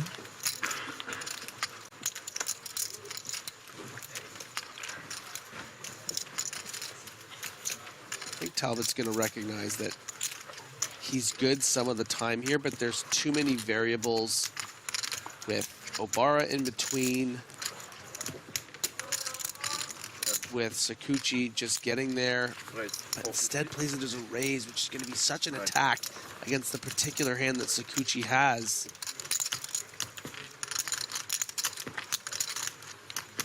$450? Yep. Oh my gosh, and the confidence that Sakuchi's playing with, it's like pretty dangerous right now. I mean, he's pretty in the zone.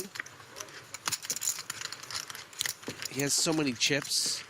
It's like, oh yeah, you just raised me and I don't even have top pair? Yeah, how much is that?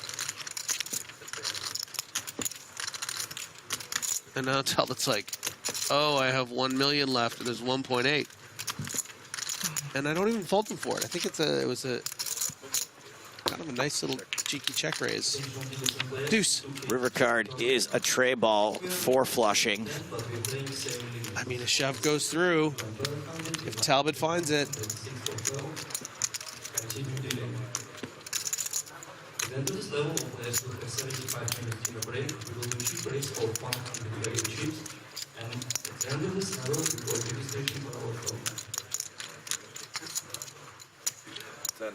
Parker.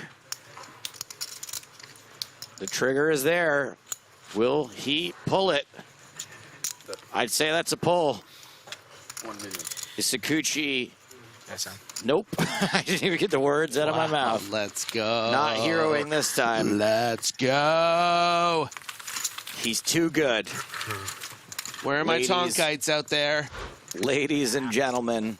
You asked for a double up. And however you may identify, he is just too good. Line 2, huh? Buddy, wait until you see my cards, right? Shit fucking dealer.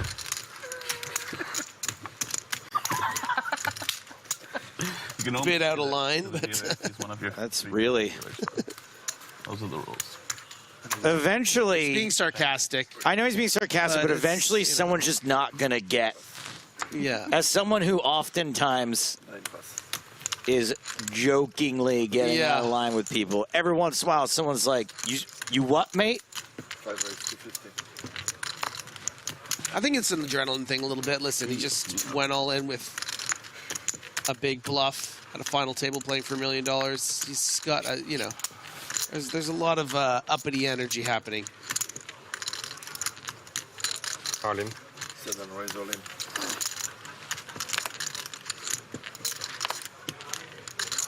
So all in, and Ontario That's how we get ladders. Right? gives it up. Find some jacks, bro. Jacks. Oh, good observation from Lobster here. He has had a couple beers.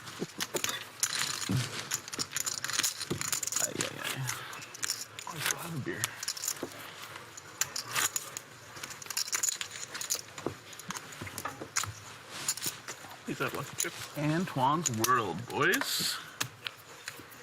I had it. Of course. 1, 2, 3. How many players are left? 1, 2, 3. I didn't say you 4, 5, did. 6. 6. 6. 1, 2, 3, 4, 5, 6, 7. Oh, there's 8 listed by Nightbot. Okay. 3 pass, 5 pass. Definitely a bit of a vibe It's shift like 1.7. since Kalev left. I think when there's such a presence like that, Yeah, that's what I was about to say. you know what I mean? Yes. It's just it really dictates like Wait, it's 240. how everyone is going to behave. And now it's just like, okay, we're in sort of One of the more intimidating Parker and figures is Sakuchi. gone now. Yes, Yeah. and now it's like Parker and Sakuchi, that's sort of like, you know, two guys from Toronto energy and joking around. And even Sayud is cracking a smile. God, raising really sucks, eh? Somebody does something crazy. Even when you raise too, raising sucks. If you float, he's much shoving on me. No, No? I just thought. Sorry, would you like me to That would you ruined my first walk. Actually, you donated some. Hey, that's all right. True donate. It's fine then. Well, No, I don't know. I'll stop raising. I'll start open jamming, I think.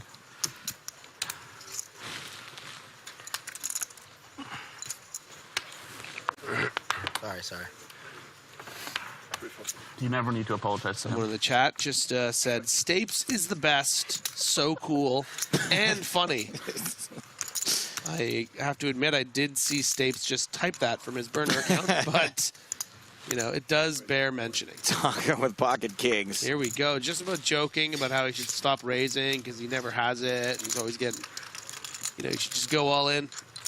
Now he's got It's at least his the third K-Bots. time with Pocket Kings today. T-Bot with the K-Bots. Sometimes I don't.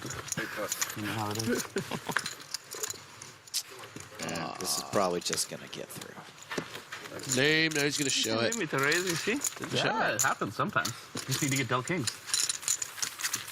Oh my god, so cheeky because he actually was dealt kings. It's like his little wink, so wink. meta. Little wink, wink for the He's audience. like winking That's for for the you. audience. That's Twitch good. chat. I mean, That's someone else something to make my full house. that's a performer right there, you know. Someone who has a relationship with his audience. No ace this time, huh? We are six-handed. Wasn't good enough. Trying to get to 4 today. Reasonable.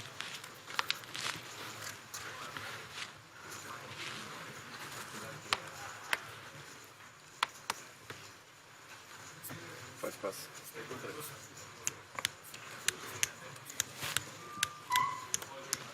Six pass.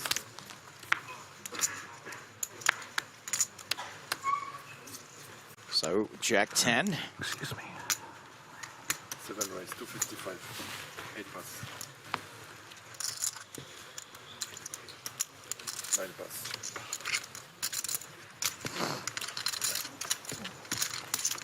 3 go. Heads up.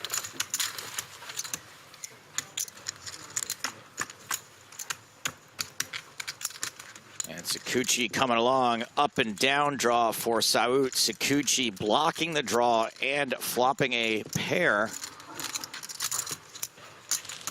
I mean, look, unless the turn is a queen, 275. I see Sayut finding a way to win this hand. Really? Oh, yeah. I mean, maybe he's more incentivized to not have to try to chase after these chips from Sakuchi, but big range advantage, obviously. Also, last time I didn't as the aggressor. Just beat me in the pot with your chips. And turns a 5. You know, you want to get those 7s out on the turn here. But a queen's probably not folding, so we'll see how Sayut does it.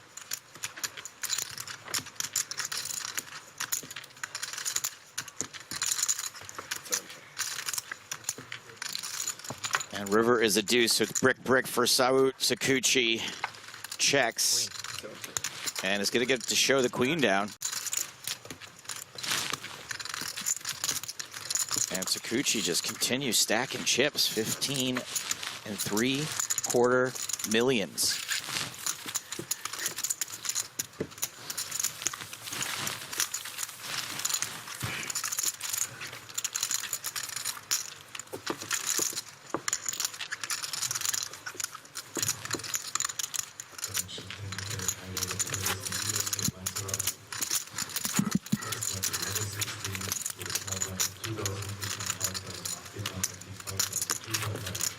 Got around 30 minutes left on this level.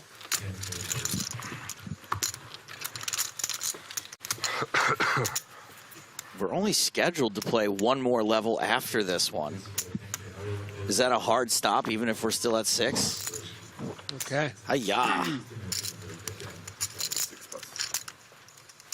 Steven asks, what happened to DJ Kalev? He is out. Thank you for your question.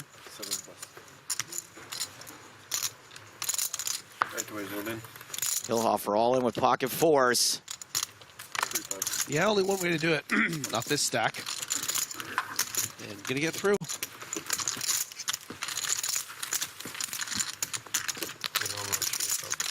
Huh? 19 bigs for Istvan. 2.03. 2,030,000.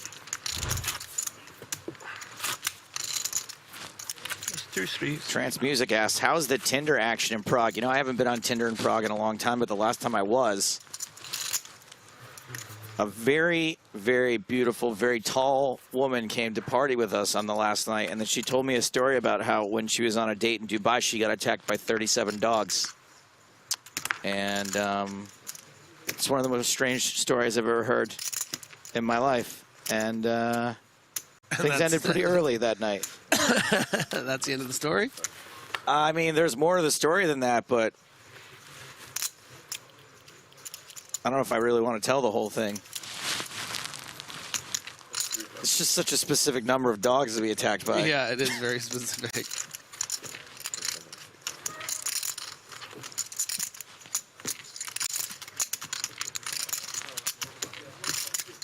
Anyway, back to the poker. Saud raising out of the gun, King 5 suited. Hard again. Tight is right.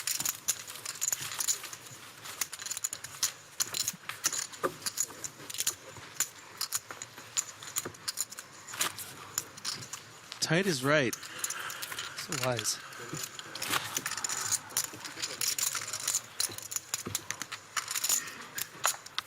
Oh, the 37 dogs has really become a focus of attention in Twitch chat. Yeah, it's a hit.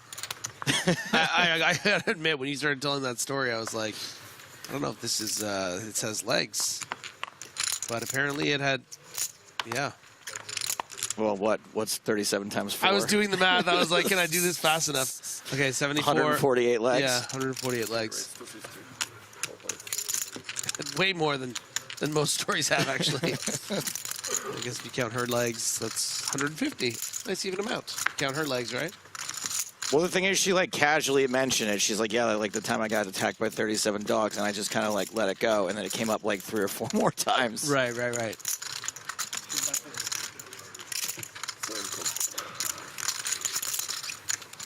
Queen 10 for Sakuchi.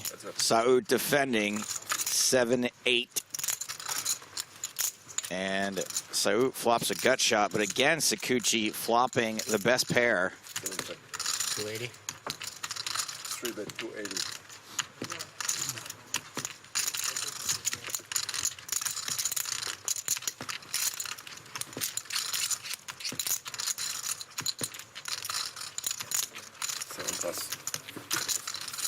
Saud just ditches it.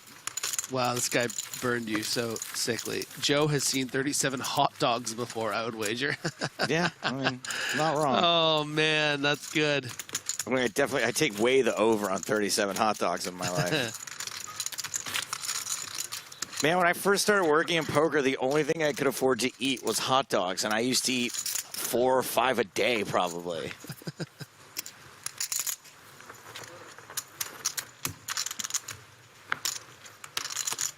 Obara, first to act this hand. King 6 off, folds.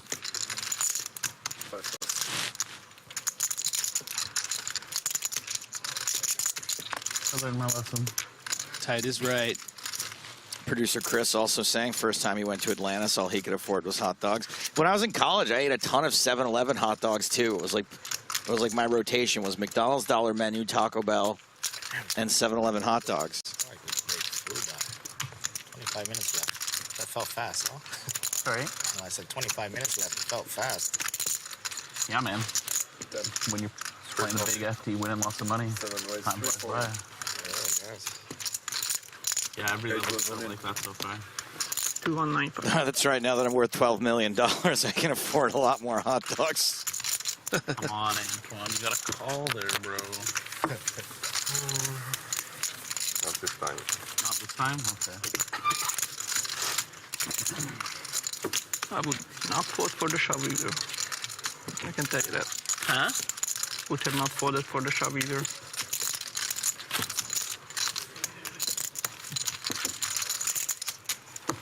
So you had like ace-6 off. One of my favorite bits that never made it to air when I was doing sideline reporting at the World Series of Poker was I asked, Kathy Liebert was playing for a charity. And I asked her, I was like, I asked her about the charity, and she's like, oh, it's for like, hungry children. We donate food, blah, blah, blah. Hungry children, hungry children, hungry children. I'm like, that's really great. Thanks so much. And I looked directly at the camera and I go, coming up next on ESPN, the hot dog eating contest. And they didn't air it. Oh, no, that's too bad. the Nathan's hot dog eating contest. Yeah.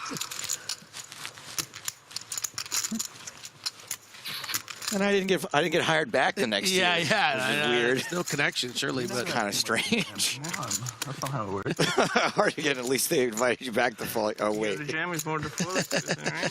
Huh? Saud raising pocket threes on the button. Oh, that could be yes, sir.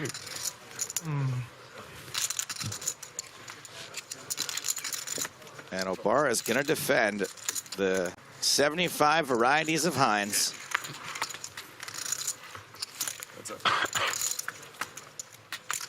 Hey-oh, that's what we like to see. A little full house. And O'Barra with a decent... Ooh, boy. What? A straight draw. Yeah, a decent check raise candidate here. Maybe a check call depending on the sizing. Not the kind of flop you want to just straight up fold. 155. So an opportunity to get into trouble here. If he wants to start repping the 6 now, and he does without hesitation, and it's just the dream. My goodness. It is just the dream Reaches for Saud. For them big old chips. Those red and blacks, 100K each, 480,000. Just flop a full house button to big blind and then just get check raised. So good. You flop a boat. It's just...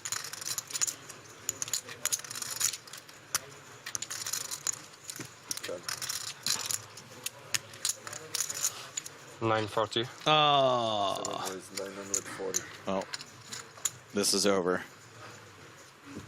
Still good though. I mean, look, you're gonna. All right, hold on. Let's not jump to conclusions. Let's just wait. 940. 940. O'Barra could absolutely lose his mind. Well, Saud is gonna know like what kind of player O'Barra is, whether he's willing to like go crazy and make it time banking 1.8 here, or if he might have just shrinked up had Saud just flatted.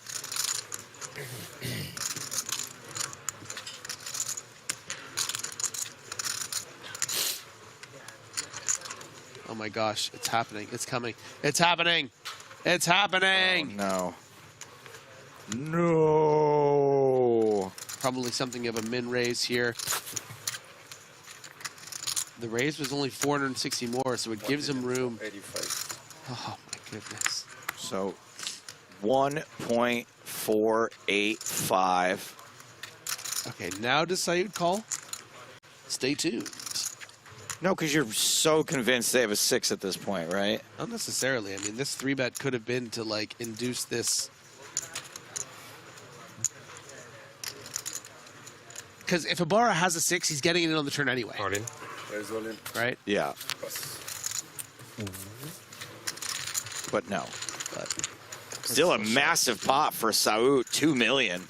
What's you guys doing over here? I can only option is you could really win. Man. Vamos. No problem, sir. Is 6 off? All right, time to read some of the Chat Pro Saturday comments for this one. Imagine. Horrible played, WTF. These men just has ace deuce offsuit. Just call. Please don't shove. Shake your hand. Dude, WTF, just call Nit. I was hoping you had it for one. If they have A6, that's good. I don't know if that's A6 or A6, but it works either way. Bruh, he has the whole board crushed. Why 4-bet? Chat Pro Saturday. Hey, some valid comments, and you know, you'll never be able to know if it's because it's Chat Pro Saturday or if they're actually valid. Here's the last one for that hand. These both players played that hand bad. I'm all in. Pilhofer all in over the top of the Reyes from Saut. Sakuchi has ace-9. This no. 2,495. Oh wow, nice braids. What was that, 20? Oh, sorry, 2,500. No. 2,590. Okay. That's what I'm saying. He's the guy that sells leather goods in Skyrim. Shows the jacks. No shot. No shot. I snapped this one. I snapped this one. I ain't folded that shit again. Julio Silva says, terrible play. The worst play. I don't know. Yeah. The worst play. No, you Sorry. I was big blind. No, that was the big blind. I didn't look at it. Yeah, 26 big blinds for Pilhofer. We got the charts. Yeah, I snapped at that. Good trajectory. Sakuchi's voice sounds a little like mine.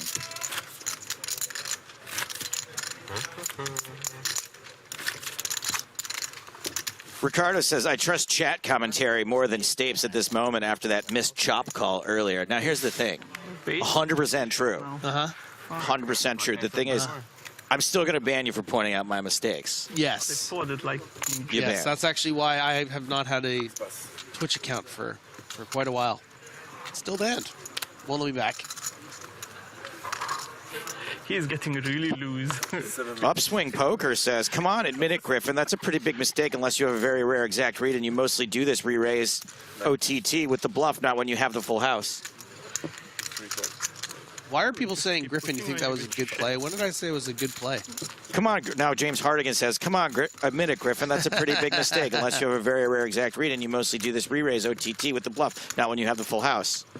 High Face Poker says, come on, admit it, Griffin. That's a pretty big mistake unless you have a very rare exact read. But mostly you do this re-raise OTT with the bluff, not when you have the full house. So it was. I went through a range of emotions with that hand. I thought it was a mistake to 3-bet the flop, 4-bet the flop, because for the same reasons you're all complaining about the shove being a bad thing. But Antoine Sayud obviously had an understanding that Obaro had the capability to put in another bet on that flop. Half an hour? So I was surprised to see him not peel there and just instead shove. OMG, Sakuchi rivers the deuce.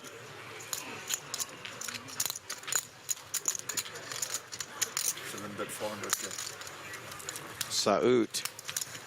That's 400,000 for value, mind you. For value. If I'm gonna say the same speech, I think I want to see your hand. Oh wow. There's a lot of hands you could have here. Just. Uh-oh. Okay. No. This is a donation, my friend. It might be a donation. It might be. It is a donation. Yeah, it is. It's a donation. Talk yourself out of it. Just get the tax forms out now. Let me see your king queen. It's deductible. Show me ace jack. Good check back on It would be hard to call for 3.1 million.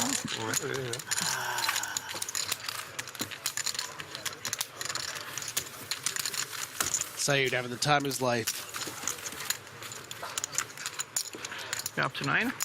Had to give me this stupid deuce. 6, 7, even more. Almost 10 million. Parker's made room for more beer, I assume. You won another one. Like I said, it's Son of a perch with a hot take about the trend of wearing fanny packs. Doesn't like it. One more. Yeah.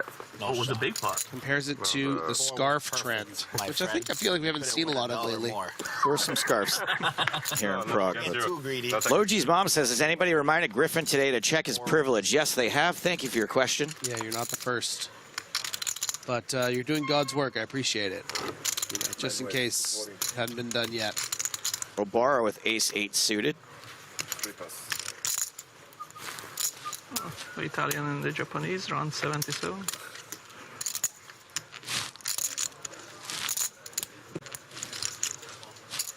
King Jack for Delterio in the small blind. Still, ooh, that's a re-raise? A rebet. Yeah, we call it a repop. 3-raise. What's up? We played the Flaming Universe already. Huh? I mean, Curling Master's asking, what are the privileges I have? Wow. Yes. okay. I have a lot. Half an hour break for TV production after this. Different stream probably where we list out all Yeah. different privileges. Looks like Obara is going to call. Dinner break tonight. So they need like a 1.7 in the middle. Not a lot of stack to pot ratio here between these two. Oh yeah, but Obara's loving that. 8 high flop. You might win, but we're getting heads up. Delterio's not hating this flop either, as far as I mean, we'll probably, you know. It seems like a very whose range, whose range that plays better too, right? Yeah. Like what Obara? How does Obara have an 8? You'd only have one combination of 8. Ace-8 suited. Like the comment. Right? Like 9-8 suited, 10-8 suited, Well, King-8 suited. some pocket 8s too, right? Pocket But, 8s would shove yeah. probably, right? We're playing like 30 big ones Think so? effective. I think so. Cut off to small blind. Is there a shorter stack out there than these two? Maybe Parker Talbot. But yeah, 8s sometimes enters into the equation. But pocket 8s are blocking this 8. So, There ooh, you and it's go. a hard on the It's a turn hat. too. It's a hat.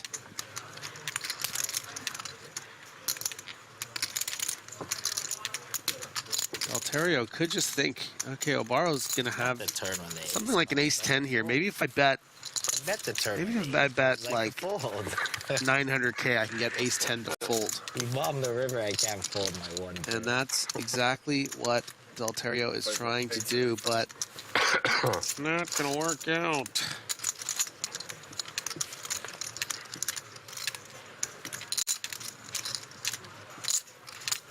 Bet's predicting Obara gonna jam. Yeah, I would like to see a jam as well, just to protect. Yeah, protect your hand. There is protect the your jam, and Delterio is gonna have to fold this and leave himself not many chips behind. Obara! I'm back.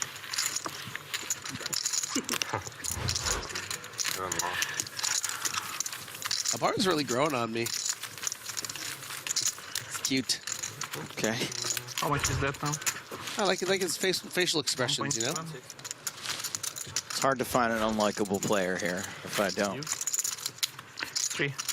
I don't mind saying. Oh, a little bit more. A little bit more. Okay. W. Cutmore says, Stapes, if you weren't working, could you play here? Or is it a conflict like online PS? If I was not working, I would not be here. I don't know any other way to answer that.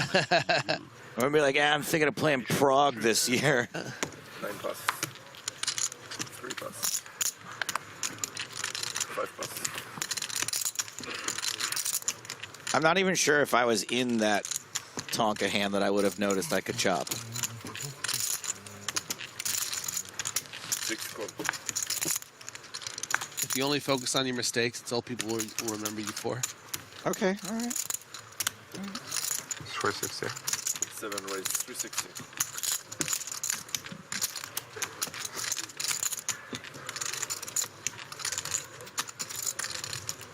Talbot thinking about getting weird here. And once again, would be getting weird with the best of it. Yeah, I mean, listen, 20 big blind effective, king 7 off. Oh, yeah, but and part of the reason why Talbot's hating life there is he's kind of at the top of his fold range, right? You know, king 9 is probably not limp folding there for a 3x. King 8 probably gonna mix in some calls. So king 7, you're just sitting there like, ah. God damn you, Anton Sayut! Huh? You almost jumped? Yeah. So then I took the coward's way out and folded.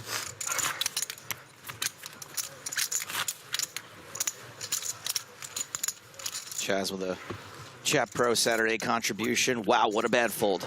Awful fold we get from first-time chatter. DTCL, the only one. Congratulations, Chat Pro Saturday. Yep. Using it to its fullest. You are right. Your statement is right. Oh, 4-3. 9 plus.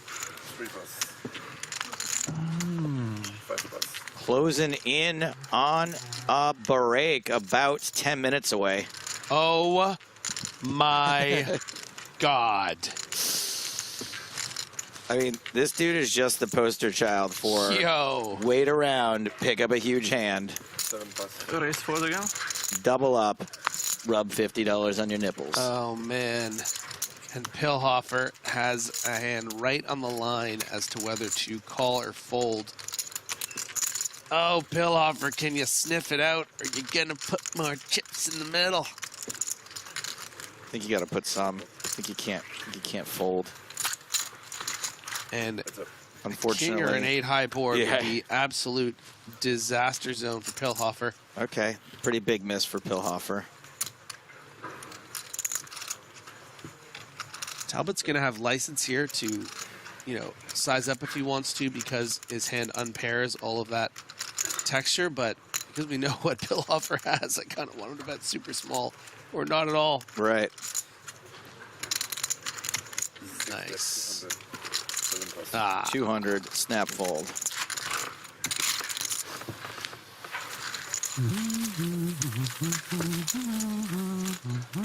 Wasn't too much to jam, by the way. Because I have less, you know? More than you have more. I have a good card to defend. Just jam, bro. Why not? Before that, just jam, bro. I'm gonna raise for the gun.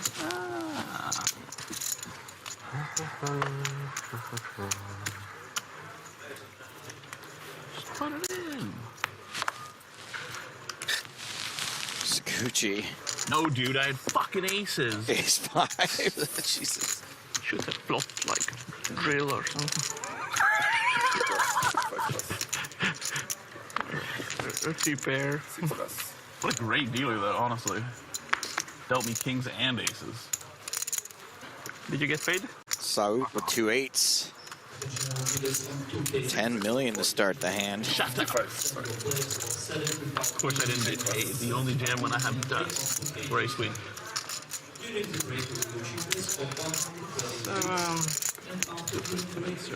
Lara with ace 6. Hey.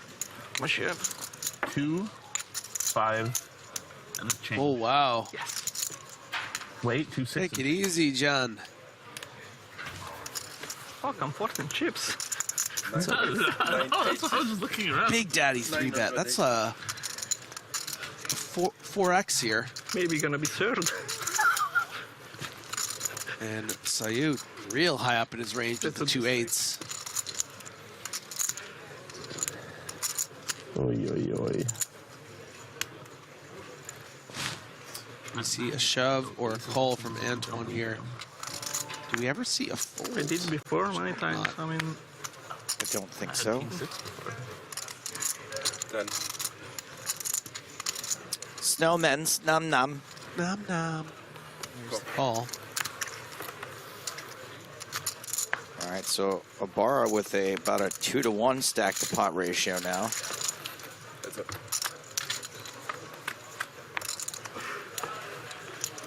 Queen 10-6, 3 diamonds. No one has a diamond.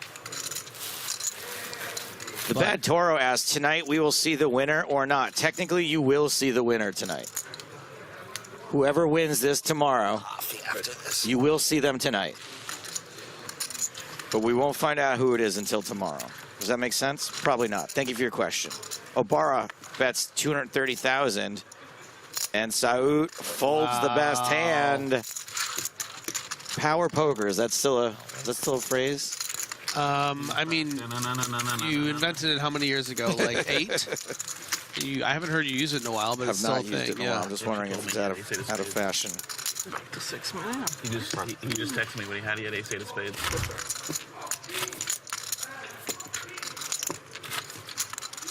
He's not far off. Is he talking about the ace 8 of hearts hand?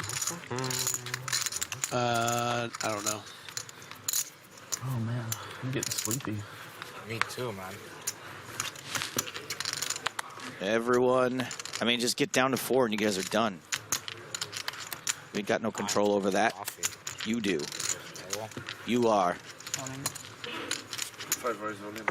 And Delterio, after one 3-bet double barrel that didn't go his way, is down to the danger zone and is instantly seeing a reshove. And we got a fair fight here. Get him. We You guys have not are flipping. There's fair. Like Check Your Privilege versus What Up Swedes. One of these two things has a slight mathematical advantage. Bears got you tired, huh? The Bears? Yeah, I gotta keep going. Or else I'll fall asleep. Yeah, exactly. That's fucked up with drinking. You stop, you're like, Delterio somehow behind statistically with pocket eights. Okay. Yeah, I bet. Yeah, right. And at risk. King eye flop. Delterio now going to need to get lucky to survive this all in.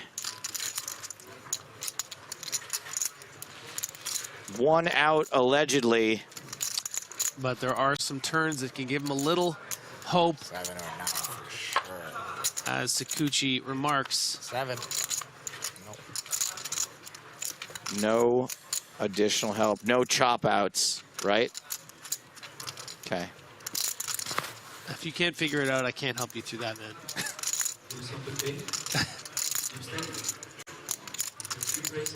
River card. Nom nom. Need to see the last snowman in the deck. Nom nom.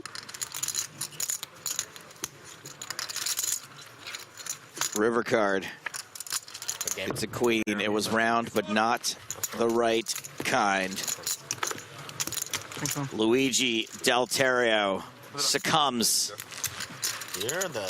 And another fairly quick exit. Okay, you happy? Out in 6th place for 214,150 euro. We're down to 5. Do you want to know how much everyone laddered right there, Griffin? Look like you're sure. 64,000 euro. The first time I took a come. Very nice. Oh my god, that's so funny. What? Was that Borat? Yeah, was it good? Oh, it's hilarious. It's just me. He was big blind. No. He was big blind. Yeah. That's so funny. Yeah. This is a spot on Borat. That's good. My wife. My wife. My oh wife. My god. You know? Yeah, that's great. Like from Borat. Yeah. Yeah. Yeah. Wanna need sober. So somebody just sent me a picture of Griffin at what? 14 years old? 2003 we figured out, right? Yeah. What are you holding up there? So that'd be 20 years ago. I'd be 17. We won. Intel Pentium processors? We won a tournament, and they gave us like video cards and processors, I think. And who's this? Do you have an adult chaperone? I don't know who that is. But I know all these other guys. I forget maybe a couple of their names, but This guy's in jail now. that's Alexander Dubov, Revenge. Who's Merciful? Maybe it's the guy we can't recognize. This adult? Yeah. He had to stay on the floor of his room? Or is there, should we do this conversation off air? Double face down. I mean, maybe it's must be. I don't know. Can we find out who it is in the photo? Simply must. Merciful, I'm going to need some more information. Yeah.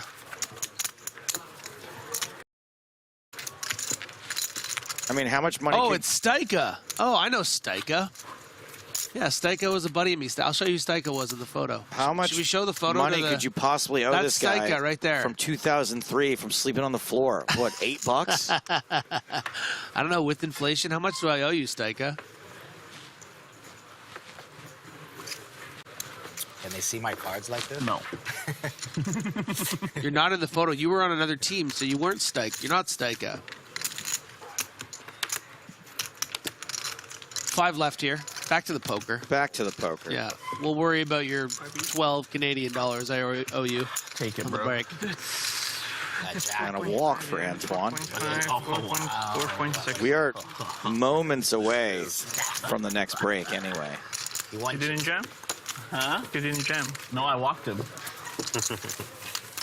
Went for a walk. I had Jack 10 suited. How do you respond? How do you still?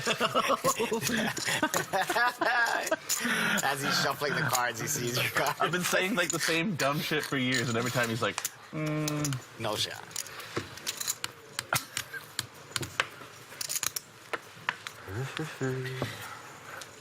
Tom announcing to chat that if we lose one more player, that will end today's play. Doesn't look like it's going to happen before we take a slightly longer break. Finally, you can 4-bet him. 4-bet fold. He does. Very nice.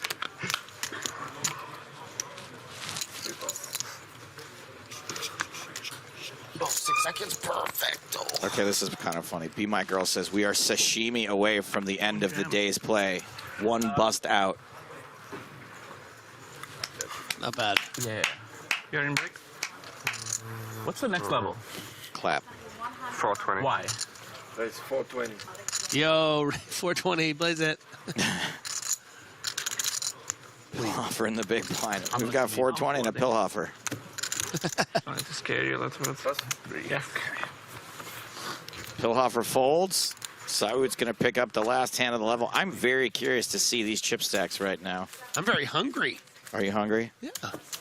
I haven't eaten since we had breakfast this That morning. that photo of you at 13 years old made me lose my appetite. Maybe we'll show it to people. By the way, after we could have break. been brothers at that age. Yeah, I bet. All right, so it's going to be a slightly longer break than usual.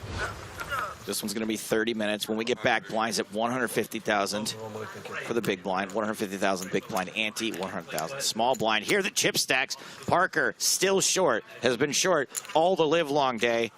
Jordan Sakuchi has been chip leader for as long as I can remember. 99 big blinds. Saud healthier than before. Pillhoffer doing fine. Obara also doing fine. It's all about Sakuchi and Talbot right now, I guess. And we have lost 4 players so far. It's taken quite a while to do it. Everyone now guaranteed $278,450. We're going to end play when we lose one more player or one more level. 30-minute extended break for now. More from EPT Prague 2022 when we return.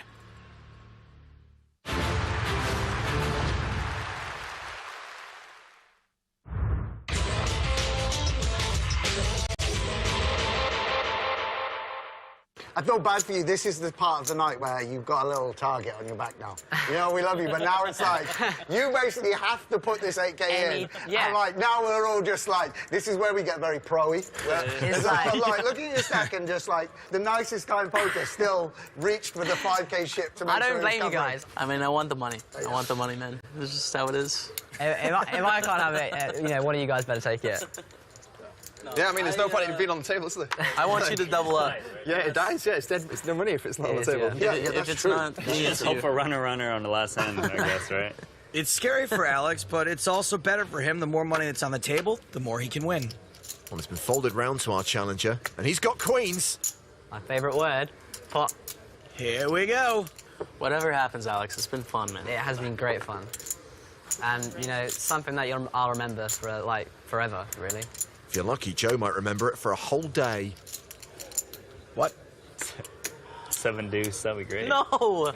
Show 7 deuce. Show 7 deuce. Oh my God! Come on, guys. You had 2 queens? Yeah. No way. That's pretty After sick. we just say that as well. Oh man. I was like scripted. If I get too. ace 9 2, by the way, So I'm getting brutal. it. Oh my God. Come on. Oh my God. Ali just folded his. That's the quickest I've ever seen him fold his big blind. Gotta be frustrated not getting action there, but I guess it beats losing. Getting 1 red cent out of these pros is not gonna come without some stress. And 135. Action is on Alex. He's got 7-6 off. He raises to 200. Next will be you should maybe blind raise from there anyway. Like maybe that might be quite good. Like and then. So what if he wants to change the size of the pot? Such a blind pot it. You're sick, Randy. You're sick. Everyone's coming along for the ride. Note that Jake just called with ace-king. Yeah, make no mistake, all this just calling, not friendly, it's the sharks circling. Sam calls with queen 3. 4-way to this flop. Trips for Sam. Total whiff for Alex. Ali Reza checks. Sam checks. Alex checks. Jake Cody's not going to be able to help himself. You can always rely on Jake to put money in the pot. He bets 350 euros. You can often rely on him to take money out of the pot as well. Not this time. 7. Sam raises to 700. Alex gets out of the way.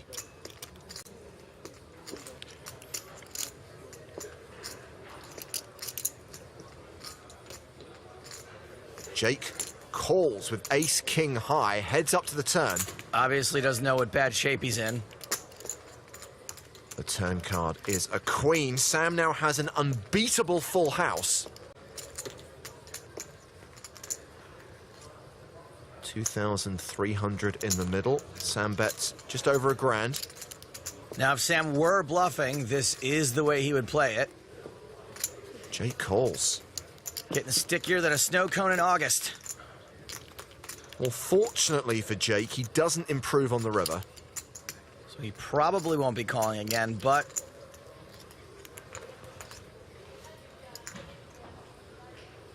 And there's the polarizing overbet from Sam. A quick fold from Jake. Look how happy Sam's trying not to look. 6 bluffs at the end of a match. Were you bluffing?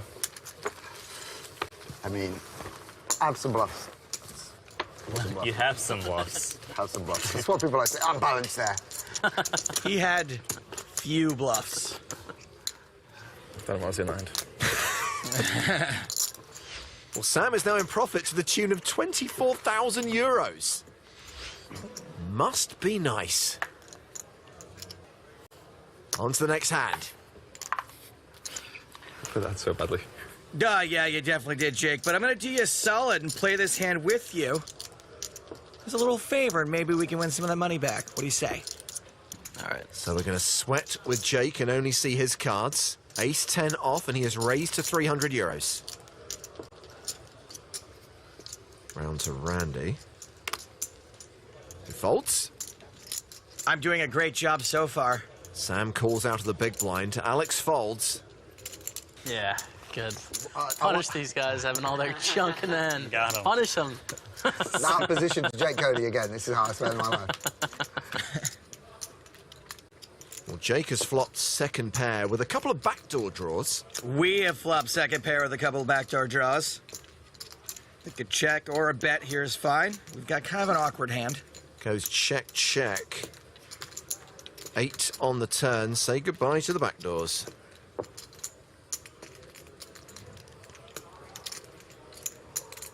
And looks like Sam will take over the betting lead on the turn. 1,250 euros. In a way, we're kind of asking for a bet here. Yes, Sam could have his beat, but when we check the flop, we also let him bet all of his draws. And there are more draws here than the 94 Man City team. Set a record that year. Looked it up. 18 draws. Well, Jake is called. The river card. 3 of diamonds.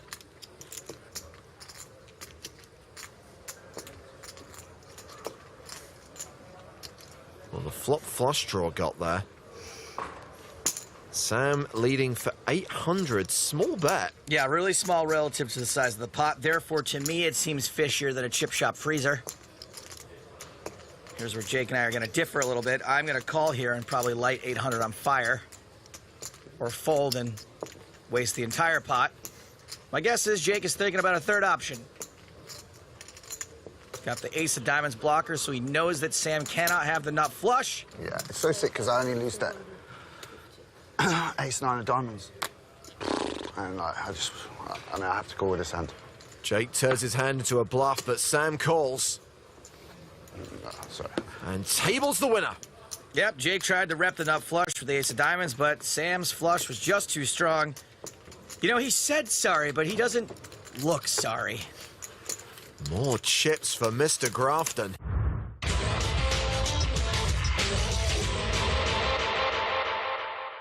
We got 3-hand in, I took the chip lead, and then I just put them all in. I was just like, all right, guys, you find a hand now.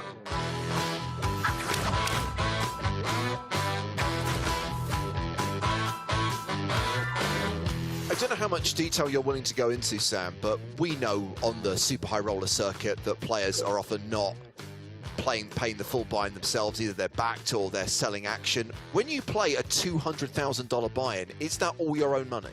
No, absolutely not. No, I mean, I've never played a buy-in above 25K with all of my own action. The good thing about this one is that, you know, it was obviously a spot to take a little bit more than you would. The most responsible way, by the way, there are players that take, I mean, people think that tournament pros are making around. There are guys that are really gambling. There's professional players who have 100% of their action in that tournament. I know that. But you know, for someone like me who's much more careful, doesn't have as much money, you know, I normally estimate things in taking a certain percentage of my net worth and putting that at risk each and every tournament. But this was obviously a spot to gamble a little bit more because half the field was going to be business people. There was a kind of sense this is going to be one of the best value tournaments for a poker pro. So I knew that I was going to gamble quite hard and you know, and it sort of paid up. So it was a very gratifying result financially. Obviously, I didn't win anything near 5.5 million. Okay. So you mentioned that there are captains of industry in this game as well, business people. When you study and you're learning how to play against the Linuses and the Sam Greenwoods and you know, the best of the best, does the studying work as well against the business people, or is it less effective? Yeah, I mean, yeah, it's a really good question, Joe. Actually, obviously, the one thing you can do firstly is you can watch tape of VIPs playing. There are some like VIPs that play regularly, and having a sense of their tendencies on final tables. Are they just gambling around?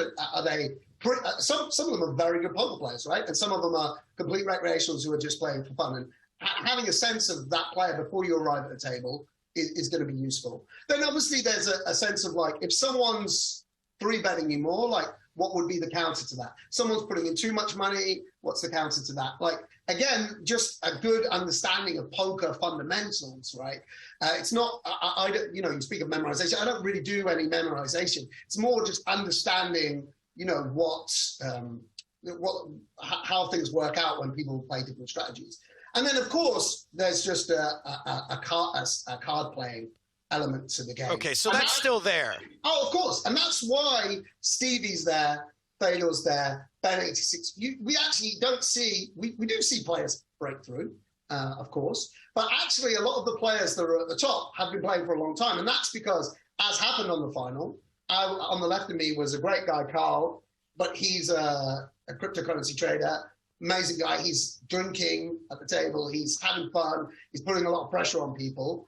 And there's, if you just memorize stuff, let's just say you looked at charts and you were like, this would leave you absolutely bereft, right? You have to play completely. When one player is playing every single hand at the table, you need to now completely readjust your strategy. And that's where, of course, 12 years of, not to be aggrandizing, but 12 years of experience is really, really useful, you know? Like, I've played against different types of player. I can adjust my strategies. I have a sense of what the other guy, how other players at the table will be adjusting. I mean, one thing I just had to do with him on my left was tighten up. And that's also just being in control of your own ego, right? Like not saying, right, I'm gonna go to war with this guy and one of us is gonna, that's how I would have approached it, by the way, 8 years ago. I would have been like, right, you know me, buddy. One of us is getting 9th. You would have Robbie J. Delude him. Yeah, exactly. I'd call him down with Jack 4 off and hope it's good. Obviously, Sam, there were some of us who were very busy streaming WCOOP while this event was taking place and didn't get a chance to watch the live stream. So I am asking this out of genuine interest. What kind of final table was it for you? Were you in control the whole way? Were you kind of playing ICM considerations? What was the dynamic? Yeah, no, it was quite unique because Carl came as chip leader, so he's, you know, he was playing every hand and also just calling all ins very liberally. So, you know, he got shoved on first hand by someone. He just called with Queen 10 suited, and he knocked out Tom Bolden's hand. And then Seth shoved on him. He called with 7-6 diamonds and knocked Seth out. And so now he had even bigger. And so now some of the strategies, you know, we do this little like, oh, we shove ace deuce because they're only going to call, they're going to fold ace 8. Well, now if someone's not folding ace 8, or indeed they're not folding Queen 10, you now need a completely different type of hand class to go all in with, right? So, you know, it really made things difficult for the pros who are used to having things their own way. And so I was a lower stack or a mid stack, et cetera, et cetera. And then, you know, it just reversed. We got 3-handed, and I took the chip lead, and then I just put them all in. I was just like, all right, guys, you find a hand now. And yeah, it was great. I mean, it was a lovely final table to be at. There were some really, really strong poker players there. Really nice people. Ebony was there, Carl was there. There was a few newer faces, which gave it a bit of glamour, a bit of excitement. Obviously, it was a kind of glamorous tournament as well. And then obviously to beat Linus heads up was a kind of, you know, not something I would have picked to be, you know, not the player I would have picked to be playing heads up. But I did think that added a little something, you know, to it. Not that I outplayed him or something. I had a 7-1 chip lead heads up. You know, it was very, very likely that I would win. Just eventually I'm going to win one of the all-ins against him. But that was, you know, it was a real, honestly, it was a dream to play. It was just a very, you know, I won my all-ins. I'm very proud of playing this tournament. It was a very enjoyable tournament to play and just a really nice thing to win.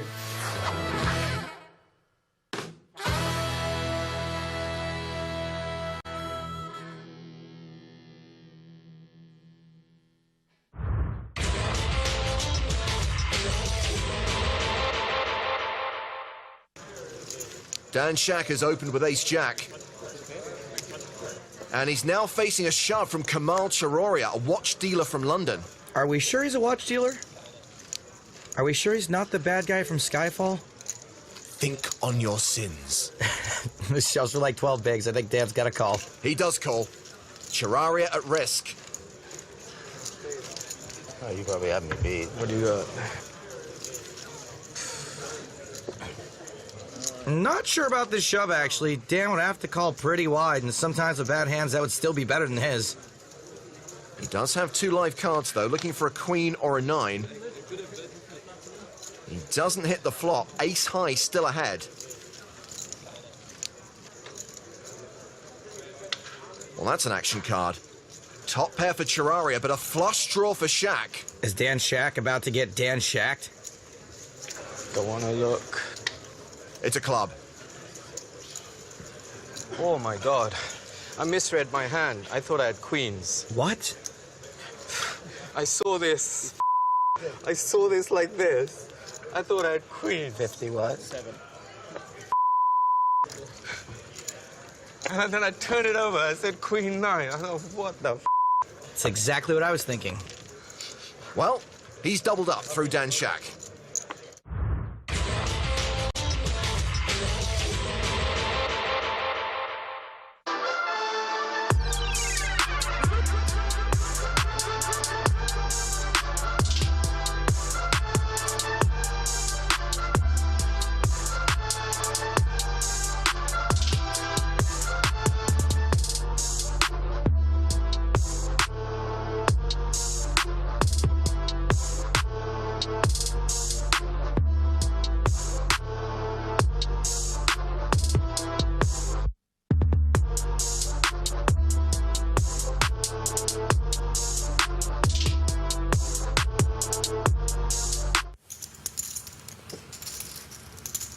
And big shock, look who's got a hand. Well, Torsten Brinkmann should get some action here.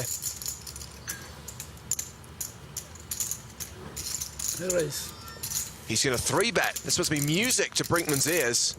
Freitas just 3-bet an under-the-gun razor. That's going to look pretty strong, but I'm not sure I can automatically give credence to a 3-bet from the chip leader, especially remember his propensity to get it in with ace-4.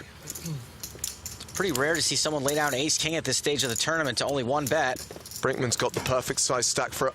Whoa. What happened there? Tight fold. He just laid down ace-king? I mean, why even raise if you're going to fold to a re-raise? He had position and chips behind as well.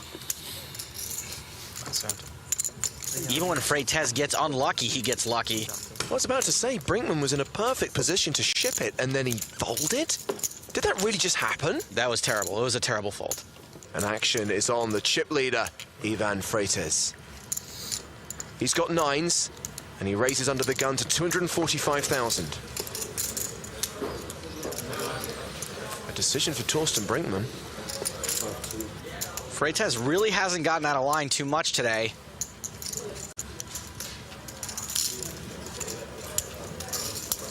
the decision is to fold. Fives for Eugene Unite. Eugene's got about 25 big blinds behind. Not a lot of players are going to call and try to set mine with a stack like this, so this might be fold or all-in territory.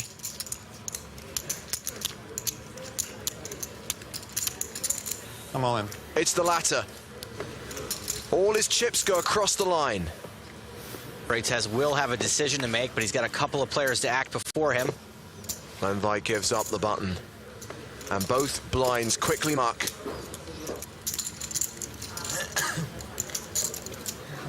Back to Freitas.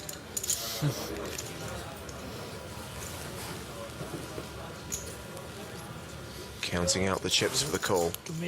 Freitas hasn't folded too often in these spots. There's his wife. They're celebrating their wedding anniversary today. I call. He puts Unite at risk. No. Pack a 5, pack a 9. Unite looking to spike a 2-outer. Freitas is the 4-1 favorite to bust Eugene and become an even bigger chip leader. There's PCA final tablist Bolivar Palacios. And behind him, Umberto Brenes. A lot of support for Ivan Freitas. A flop of 10 Queen 6. Unite still drawing to a 5. Umberto somehow found his way up to the wives section. Ace on the turn. Unite still dead to a 5. Meanwhile, every poker fan in Latin America is somehow here and on their feet. Unite is down to 1 card, 2 outs, or it's checkmate for the chess master. The river is a 6. Freitas consolidates his chip lead. A disappointing result for Eugene Unite. 6th place will earn him 250,000 euros.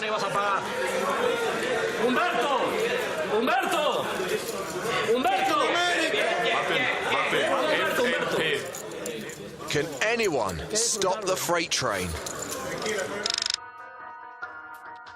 Everybody's really upset at him. They just everybody else is like, oh, this guy's unbelievable. It's a really specific situation. I don't know what to say about it, but I didn't like it actually. I called the bet on the flop. When the turn came 5, it went check, check. River card, 6 of spades. On the river, I put out a kind of small to medium bet, and my opponent postured for a while. Hey, raise. And then he said, okay, I raise. And he put out a call. I'm sorry, I call. What? You said raise. Thomas Krems has been called to the table. I call. Sorry, you announced raise. No, speak English. Everybody on the table saw what happened and everybody understood what happened. Wow, you see that? That was not a mistake. The floor man came up and said, you know, this guy did this earlier in the tournament. I think this is exactly the same situation as we Wow, Freitas has got previous for this. It's exactly the same move we had in us. I just share this information with you, okay? He wasn't against the rules, but he did some mistake to make some kind of confusion on his opponent. I believe we're looking at an angle shoot here. Made a mistake by calling because I had a pretty strong hand with king queen, but I can pretty easily fold because I know he has a full house from his tell. He makes the call. Freitas shows the full house. Yeah. No, I know. I heard about this before the tournament started. So ugly.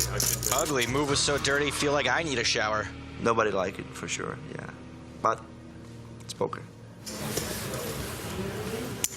Apparently, Ivan Freitas has shot the same angle multiple times in multiple tournaments. Fool me once, shame on you. Fool me twice, still shame on you. It's just messed up, man. He's got Jack 9 off suit. Been folded to him on the button. He's raised it up to 250,000. The green and black chips are in play. They're worth 100,000 each. Brinkman knows Freitas could be raising a pretty wide range from the button. A raise. He's going to 3-bet. 680. Makes it a total of 680,000.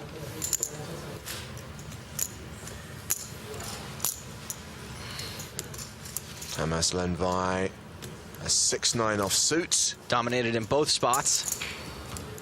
So it's back on Freitas. 6. That's 6 million. I really think there's no shame in Freitas just letting this one go. Instead, he calls in position, and we go to the flop. 5-3-10, all clubs. Both players with a club draw. Brinkman's got the nut club draw. Brinkman was the last aggressor, and he's first to act. 680. 680,000 again, the same size as his 3-bet pre-flop. Freitas has only got jack high, but he's also got a flush draw.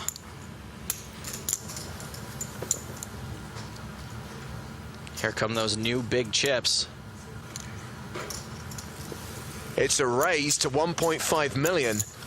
Honestly, I think this is an ideal spot for Brinkman to get it in. Without the ace of clubs in his hand, it's pretty unlikely Freitas can call. Brinkman might have the best hand, which he does, and he's got flush and backdoor straight draws. Perfect spot to get it all in.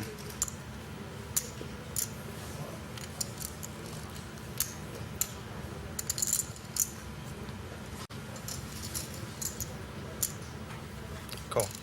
Instead, he decides to call. Well, what happens if he misses on the turn? Exactly right, James. I think that may have been a misstep. It's a 9 on the turn. Freitas takes a commanding lead. Check. And he shoves. At this point, Brinkman has to fold. Now he's thinking, why didn't I get it all in on the flop? Another victory for Ivan Freitas, who smashes the 10 million chip mark. And then Freitas shows the, well, I'm not sure if he thought he was showing a bluff or a value bet.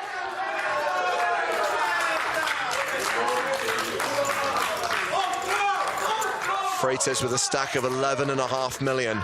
Andrei Danilyak has picked up 3s on the button. And he's only got 15 big blinds.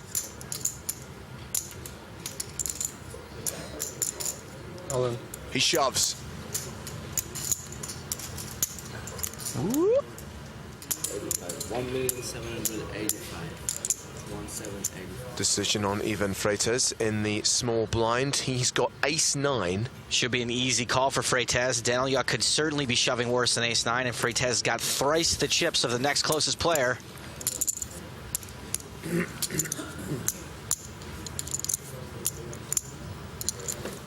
You are sleeping? Would you like to go home? And you?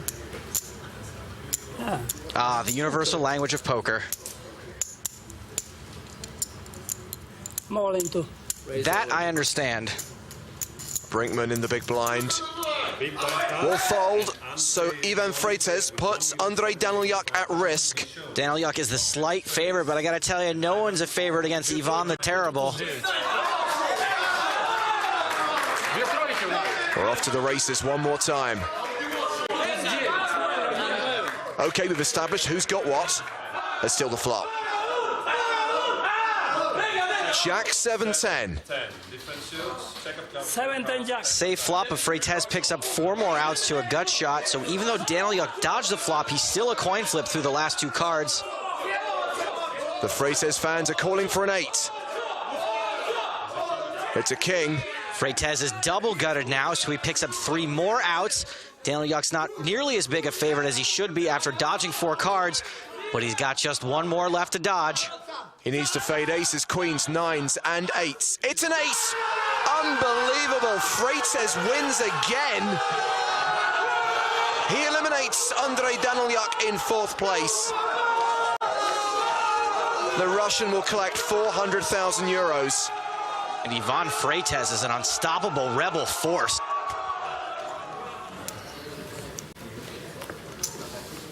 Nine ten of diamonds on the button for Freitas. Definitely a raise.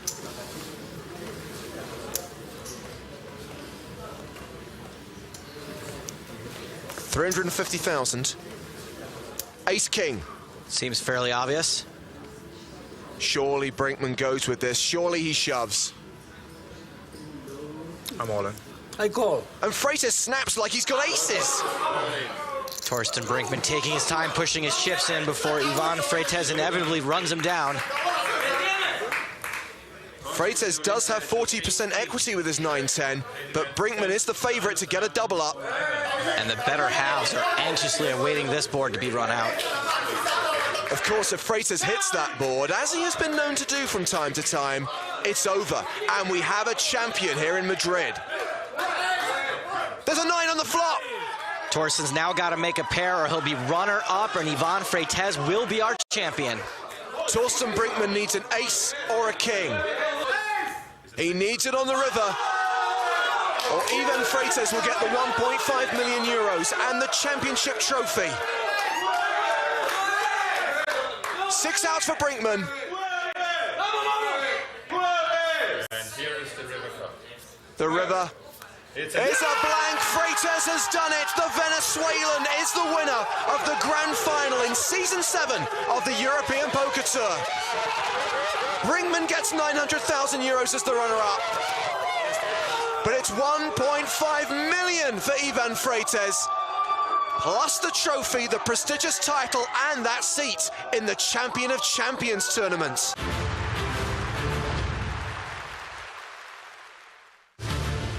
Welcome back to Prague and the PokerStars European Poker Tour. We are back for what is scheduled to be the last level of the day. Of course, if we lose another player, we will be done for the night, because 5 remain at the final table, and the plan, the objective, the mission is to come back with 4 players for the final day. He'll play down to a champion. He'll lift that trophy and take the first prize of more than €1 million. Here's where things stand right now. Jordan Sakuchi holding on to the chip lead.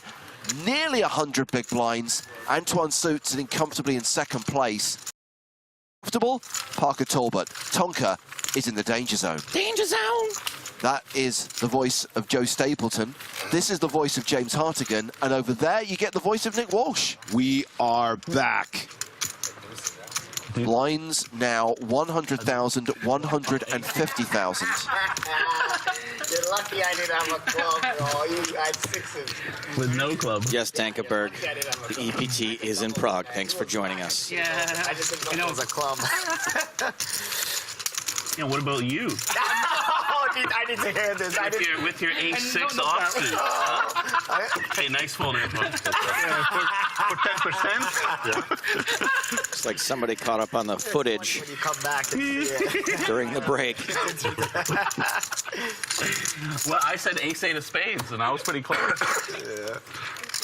That's fun. Is Ibarra being teased about the hand where Soot flopped the full house? I believe Like I that said again, sorry to take your body is out, because you guys was... part of what he's being teased for. My buddy? No, his buddy. They were playing back and forth. Yeah. His buddy, that's right. Yeah, that was great. We played the same hand over and over again. Bet call. Great start here for Sakuchi, who's been Bet 3 bet, 4 bet. relatively hot all day.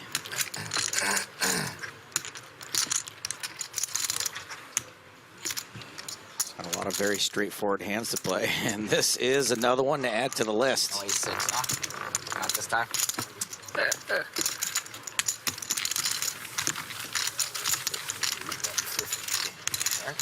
Yeah, it feels like a lot. What were we? Oh yeah, 120. 120. The blinds are just big now, aren't they? Very big. How big are they?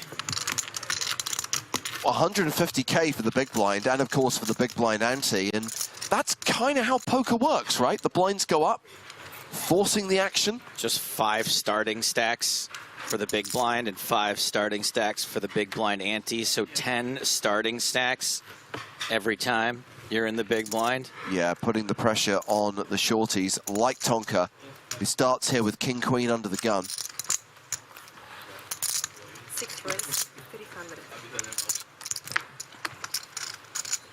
The Yoshi says, bro, you either run hot or don't. WTF is relatively hot. Well, if it wasn't Chat Pro Saturday. The good news, Joe, is tomorrow, when we come back for the final day, for the second half, for part 2 of this final table, it will be Sunday. Right. And you can go to town on these Oh my God, there's going to be no viewers left. Well, they can watch, you just can't talk. I would say running hot would be flopping sets, turning flushes, coolering people. Running relatively hot would be flopping top pair, betting and winning it. Is that running very hot? Is that running hot? I don't know. Like, I mean, as long as you're the guy that ends up with the chips at the end of the day, that's what's important. I don't care what temperature I am, as long as I'm above the standard of the table. I think raising ace queen there and winning is relatively hot. Crucially, Tonka did not call the 3-bet or re-raise with the dominated hand. So on to hand 133, but we start with the action on Soat, 10-6 offsuit. Oscar writes in to say, hey, Griffin, check your privilege. Spelled Griffin wrong, and you're wrong. Well done. It's hard to get both of those. Plus, 1.9 million. as a kind of coda, Griffin isn't even here. Correct, yes. Not even in the booth. That's kind of like when Bugs Bunny strikes out on one pitch when he just spins around 3 times. Strike 1, strike 2, strike 3.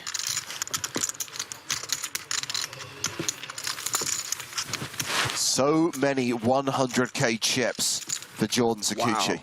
Yeah, stacks on stacks.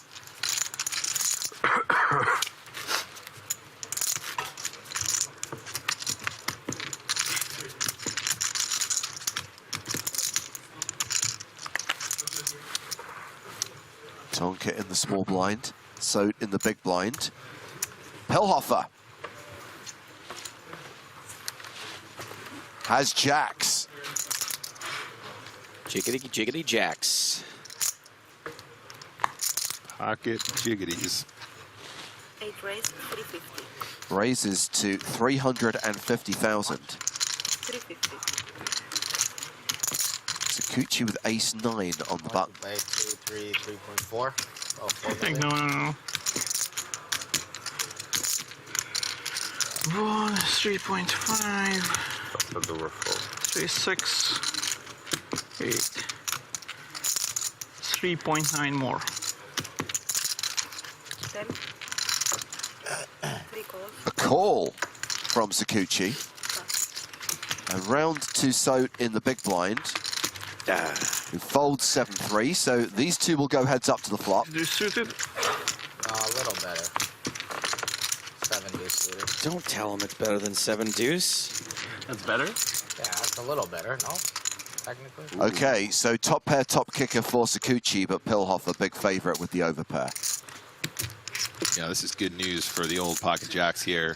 Very, very good flop for ace 9. We'll probably get at least 1 street of value, if not multiple. Really, really hard to get away from top pair when you've got that nice kicker. 7. Oh, wow. Yeah, we've seen this a couple times from Sakuchi. He just makes top pair, and he's like, I think we're just going to raise it up here right now. I don't want to see any more cards. He's running relatively hot? In the snap jam from Pilhofer. Pretty confident look on his face as well. I dare you to call me. You aren't saying too fast. It was a little fast. It was quite fast.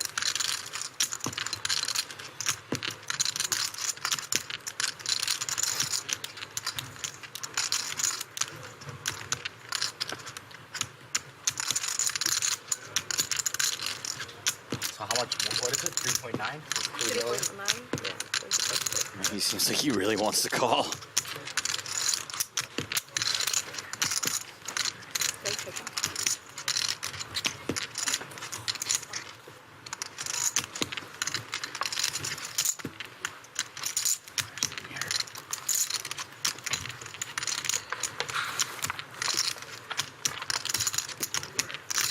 What's a best case scenario here, Nick?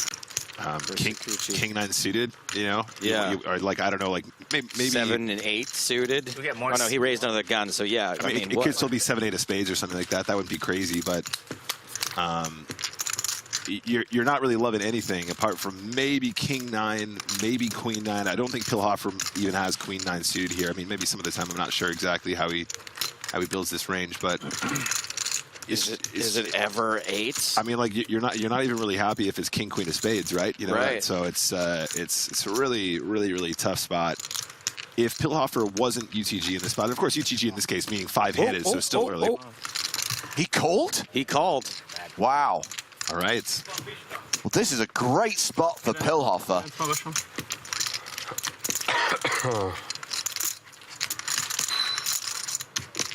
I might be reducing relatively hot to relatively cold if these jacks hold.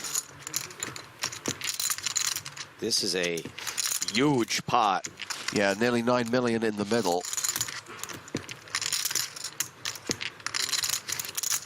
I think this is for like second in chips.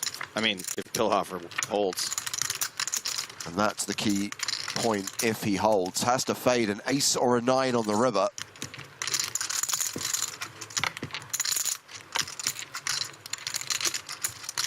I haven't used the 1 time yet. I don't usually get it for this.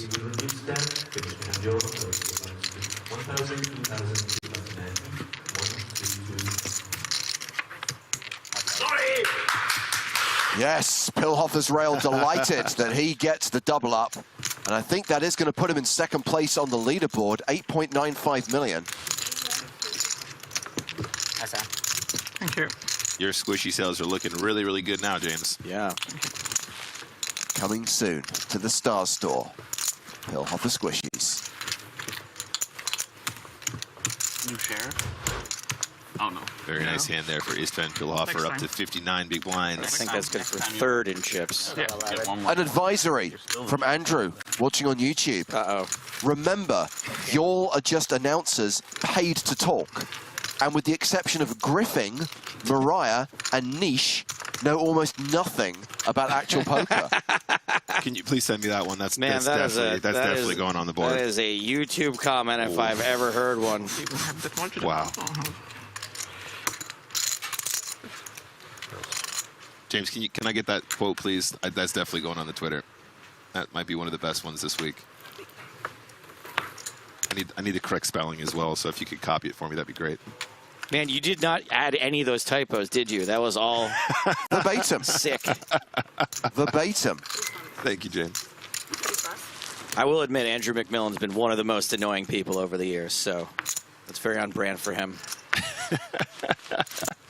All right, just for the benefit of Twitch chat, if you guys want to copy past this, I mean, it's a real banger. Griffing, Raya, and Niche.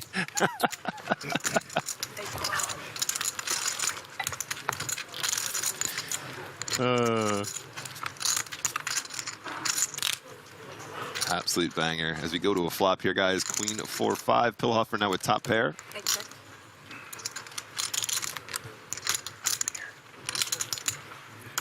9 bet, 150. 8 calls.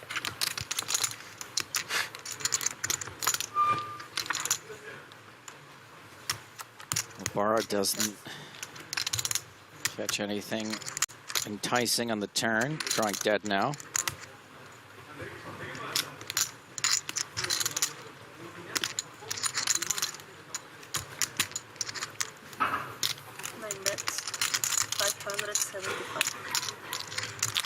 Zukimu keeps saying, shout out the Bristol man for Team Sakuchi. Is there a Bristol, Canada? Uh-huh.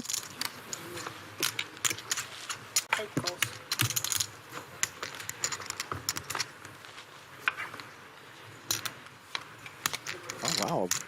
Alvara. Still here. Okay, Bit7 says, yes, there is. It's in Quebec. Now, Sakuchi has said he's from Ontario on multiple occasions, but maybe he's also from Bristol, Quebec.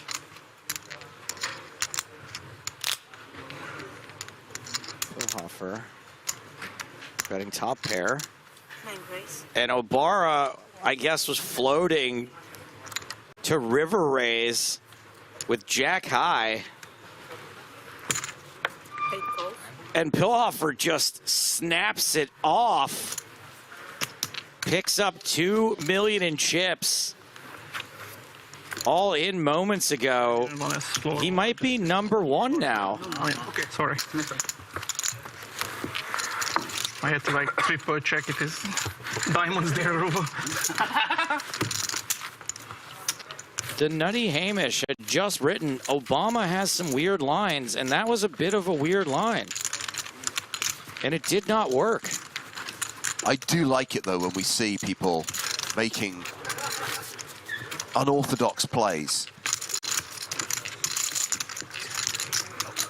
Entertainment value increases substantially. Be the Great Nothing summing it up nicely here from a miraculous chop pot to the chip lead. I'm not 100% he's chip leader now, but I think he is, because I think with that double up through Sakuchi, no, Sakuchi still got 11. All right, but it's close. It is close.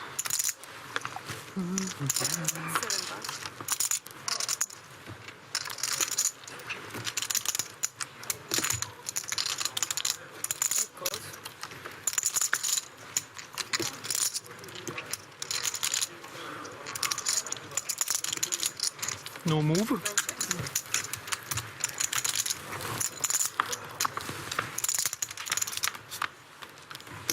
Heads up to this flop. It's Pilhofer and Obara again. Ace deuce for Obara. I don't know how many times we need to say this, kids. One elimination, we're done. End of this level, we're done. Whichever comes first.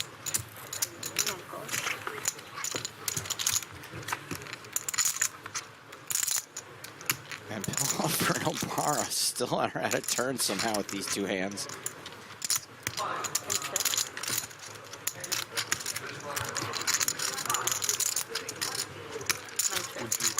Check, check, river. 3, 4, 5, 6, 9, no, ace 2, 4, nope. Ace high. Are you sure? Hold on. Let me just check in with Mariah. What about Niche? Haven't heard from Niche for a while. I'll have to give him a call later. It's my fucking cool. Well, one ace high? Yeah. The limp pot. No, I know, I just didn't say it looked like it. Bara hovering around the 30 big blind mark right now.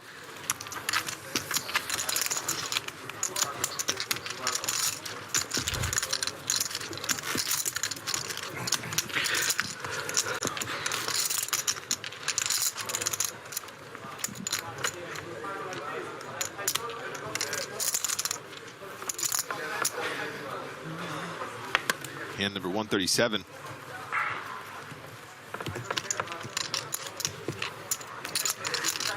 Ace-8 under the gun for Tonka. He's still short. Yeah, very short indeed. Might be tempted to go for it here, but there is a certain amount of risk premium at this stage. Obviously, the page jumps looming. Perfectly timed fold from Tonka. That's my boy. What is Tonka's deal? Instinct. They're five-handed. He has ace-8 and folds, and he would have run into aces. Yeah. All about instinct. What is his deal? Very, very well timed. Keeping it very, very disciplined. I think it is very fringe at this stage with ICM in play with the ace-8 off, but in any case, Saud opens and Sakuchi going to defend the big blind.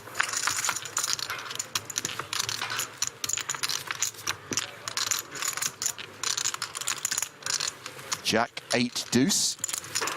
How much trouble can Sakuchi get into here?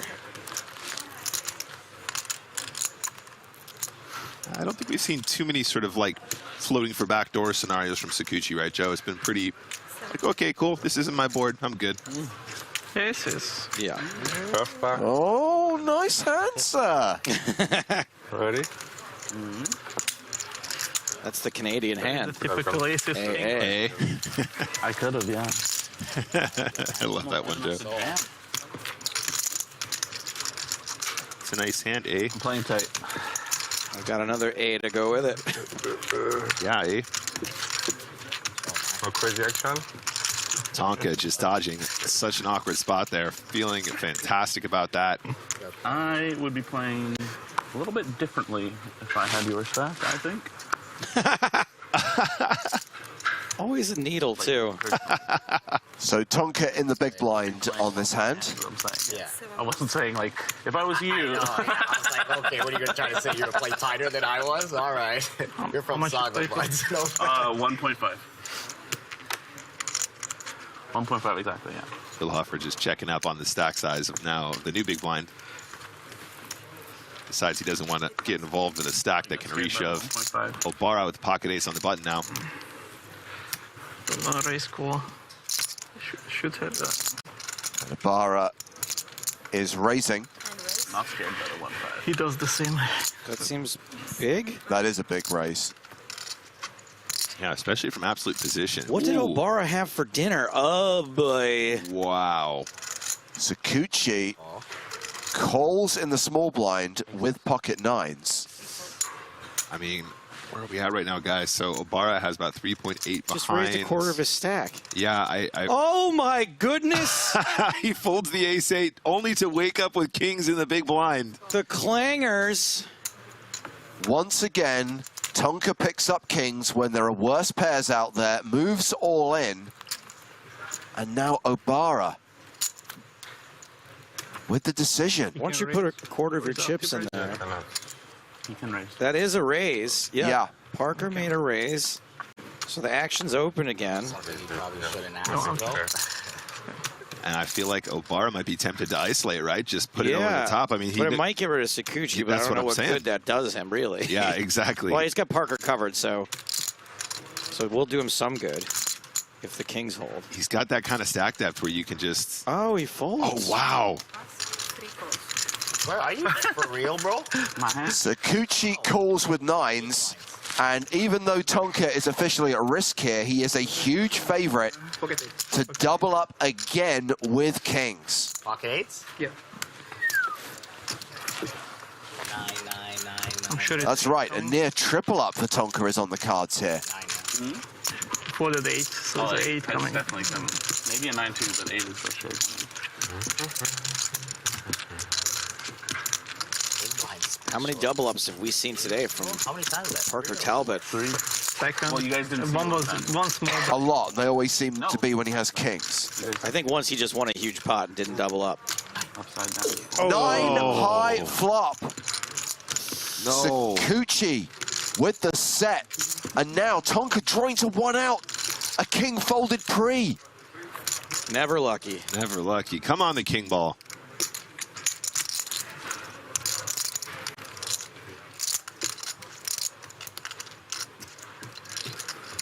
If anyone can do this, it's Tonka. Queen of clubs on the turn. Tonka drawing to 1 out with 1 last chance to hit. I'm asking. You don't have to answer.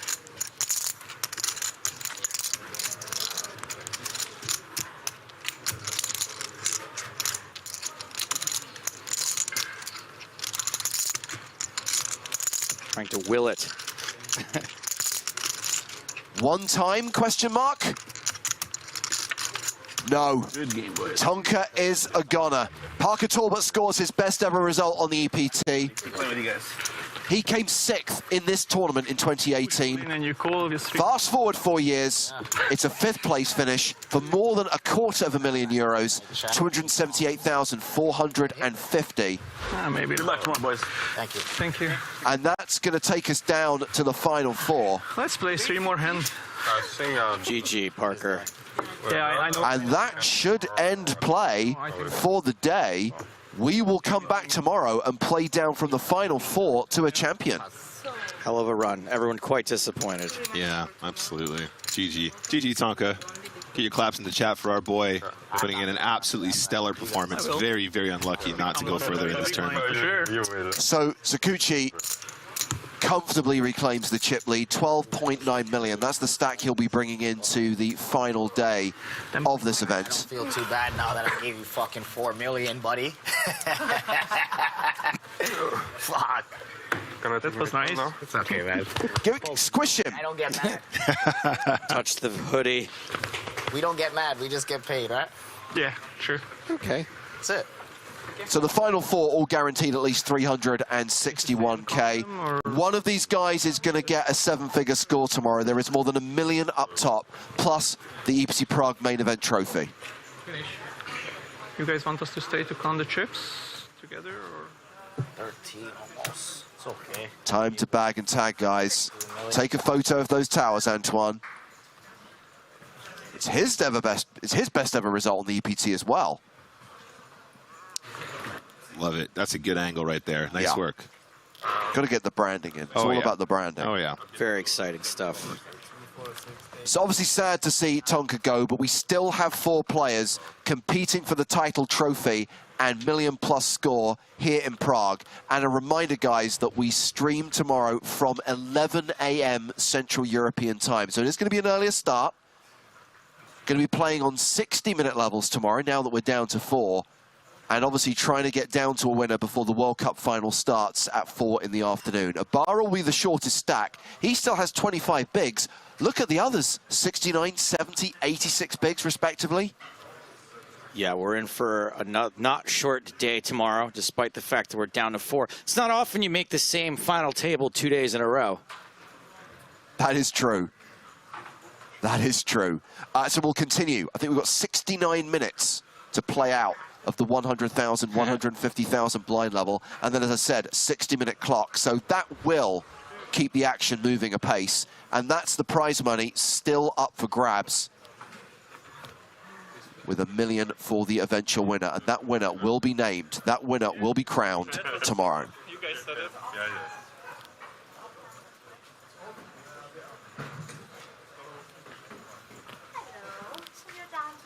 So yeah, a reminder, guys, that if you want to watch the final 4 play it out for the trophy, play it out for the remaining prize money, the place to be is either the PokerStars Twitch or YouTube channel at 11 a.m. Central European time. That is significantly earlier than we would normally start the final day of our broadcast, but you know why. In the meantime, make sure you check out the PokerStars blog. Updates, not just from the main event, but lots of other stuff going on here at EPT Prague. Find out what happens when you win an EPT package. Howard Swain's traces the journey. That's worth a read. And of course, live updates of many of the big tournaments going on here in Prague, available on Poker News. But for us, we'll be back 11 a.m. Please don't miss the start of the final part of the final table of this record-breaking EPT Prague main event. We will see you then.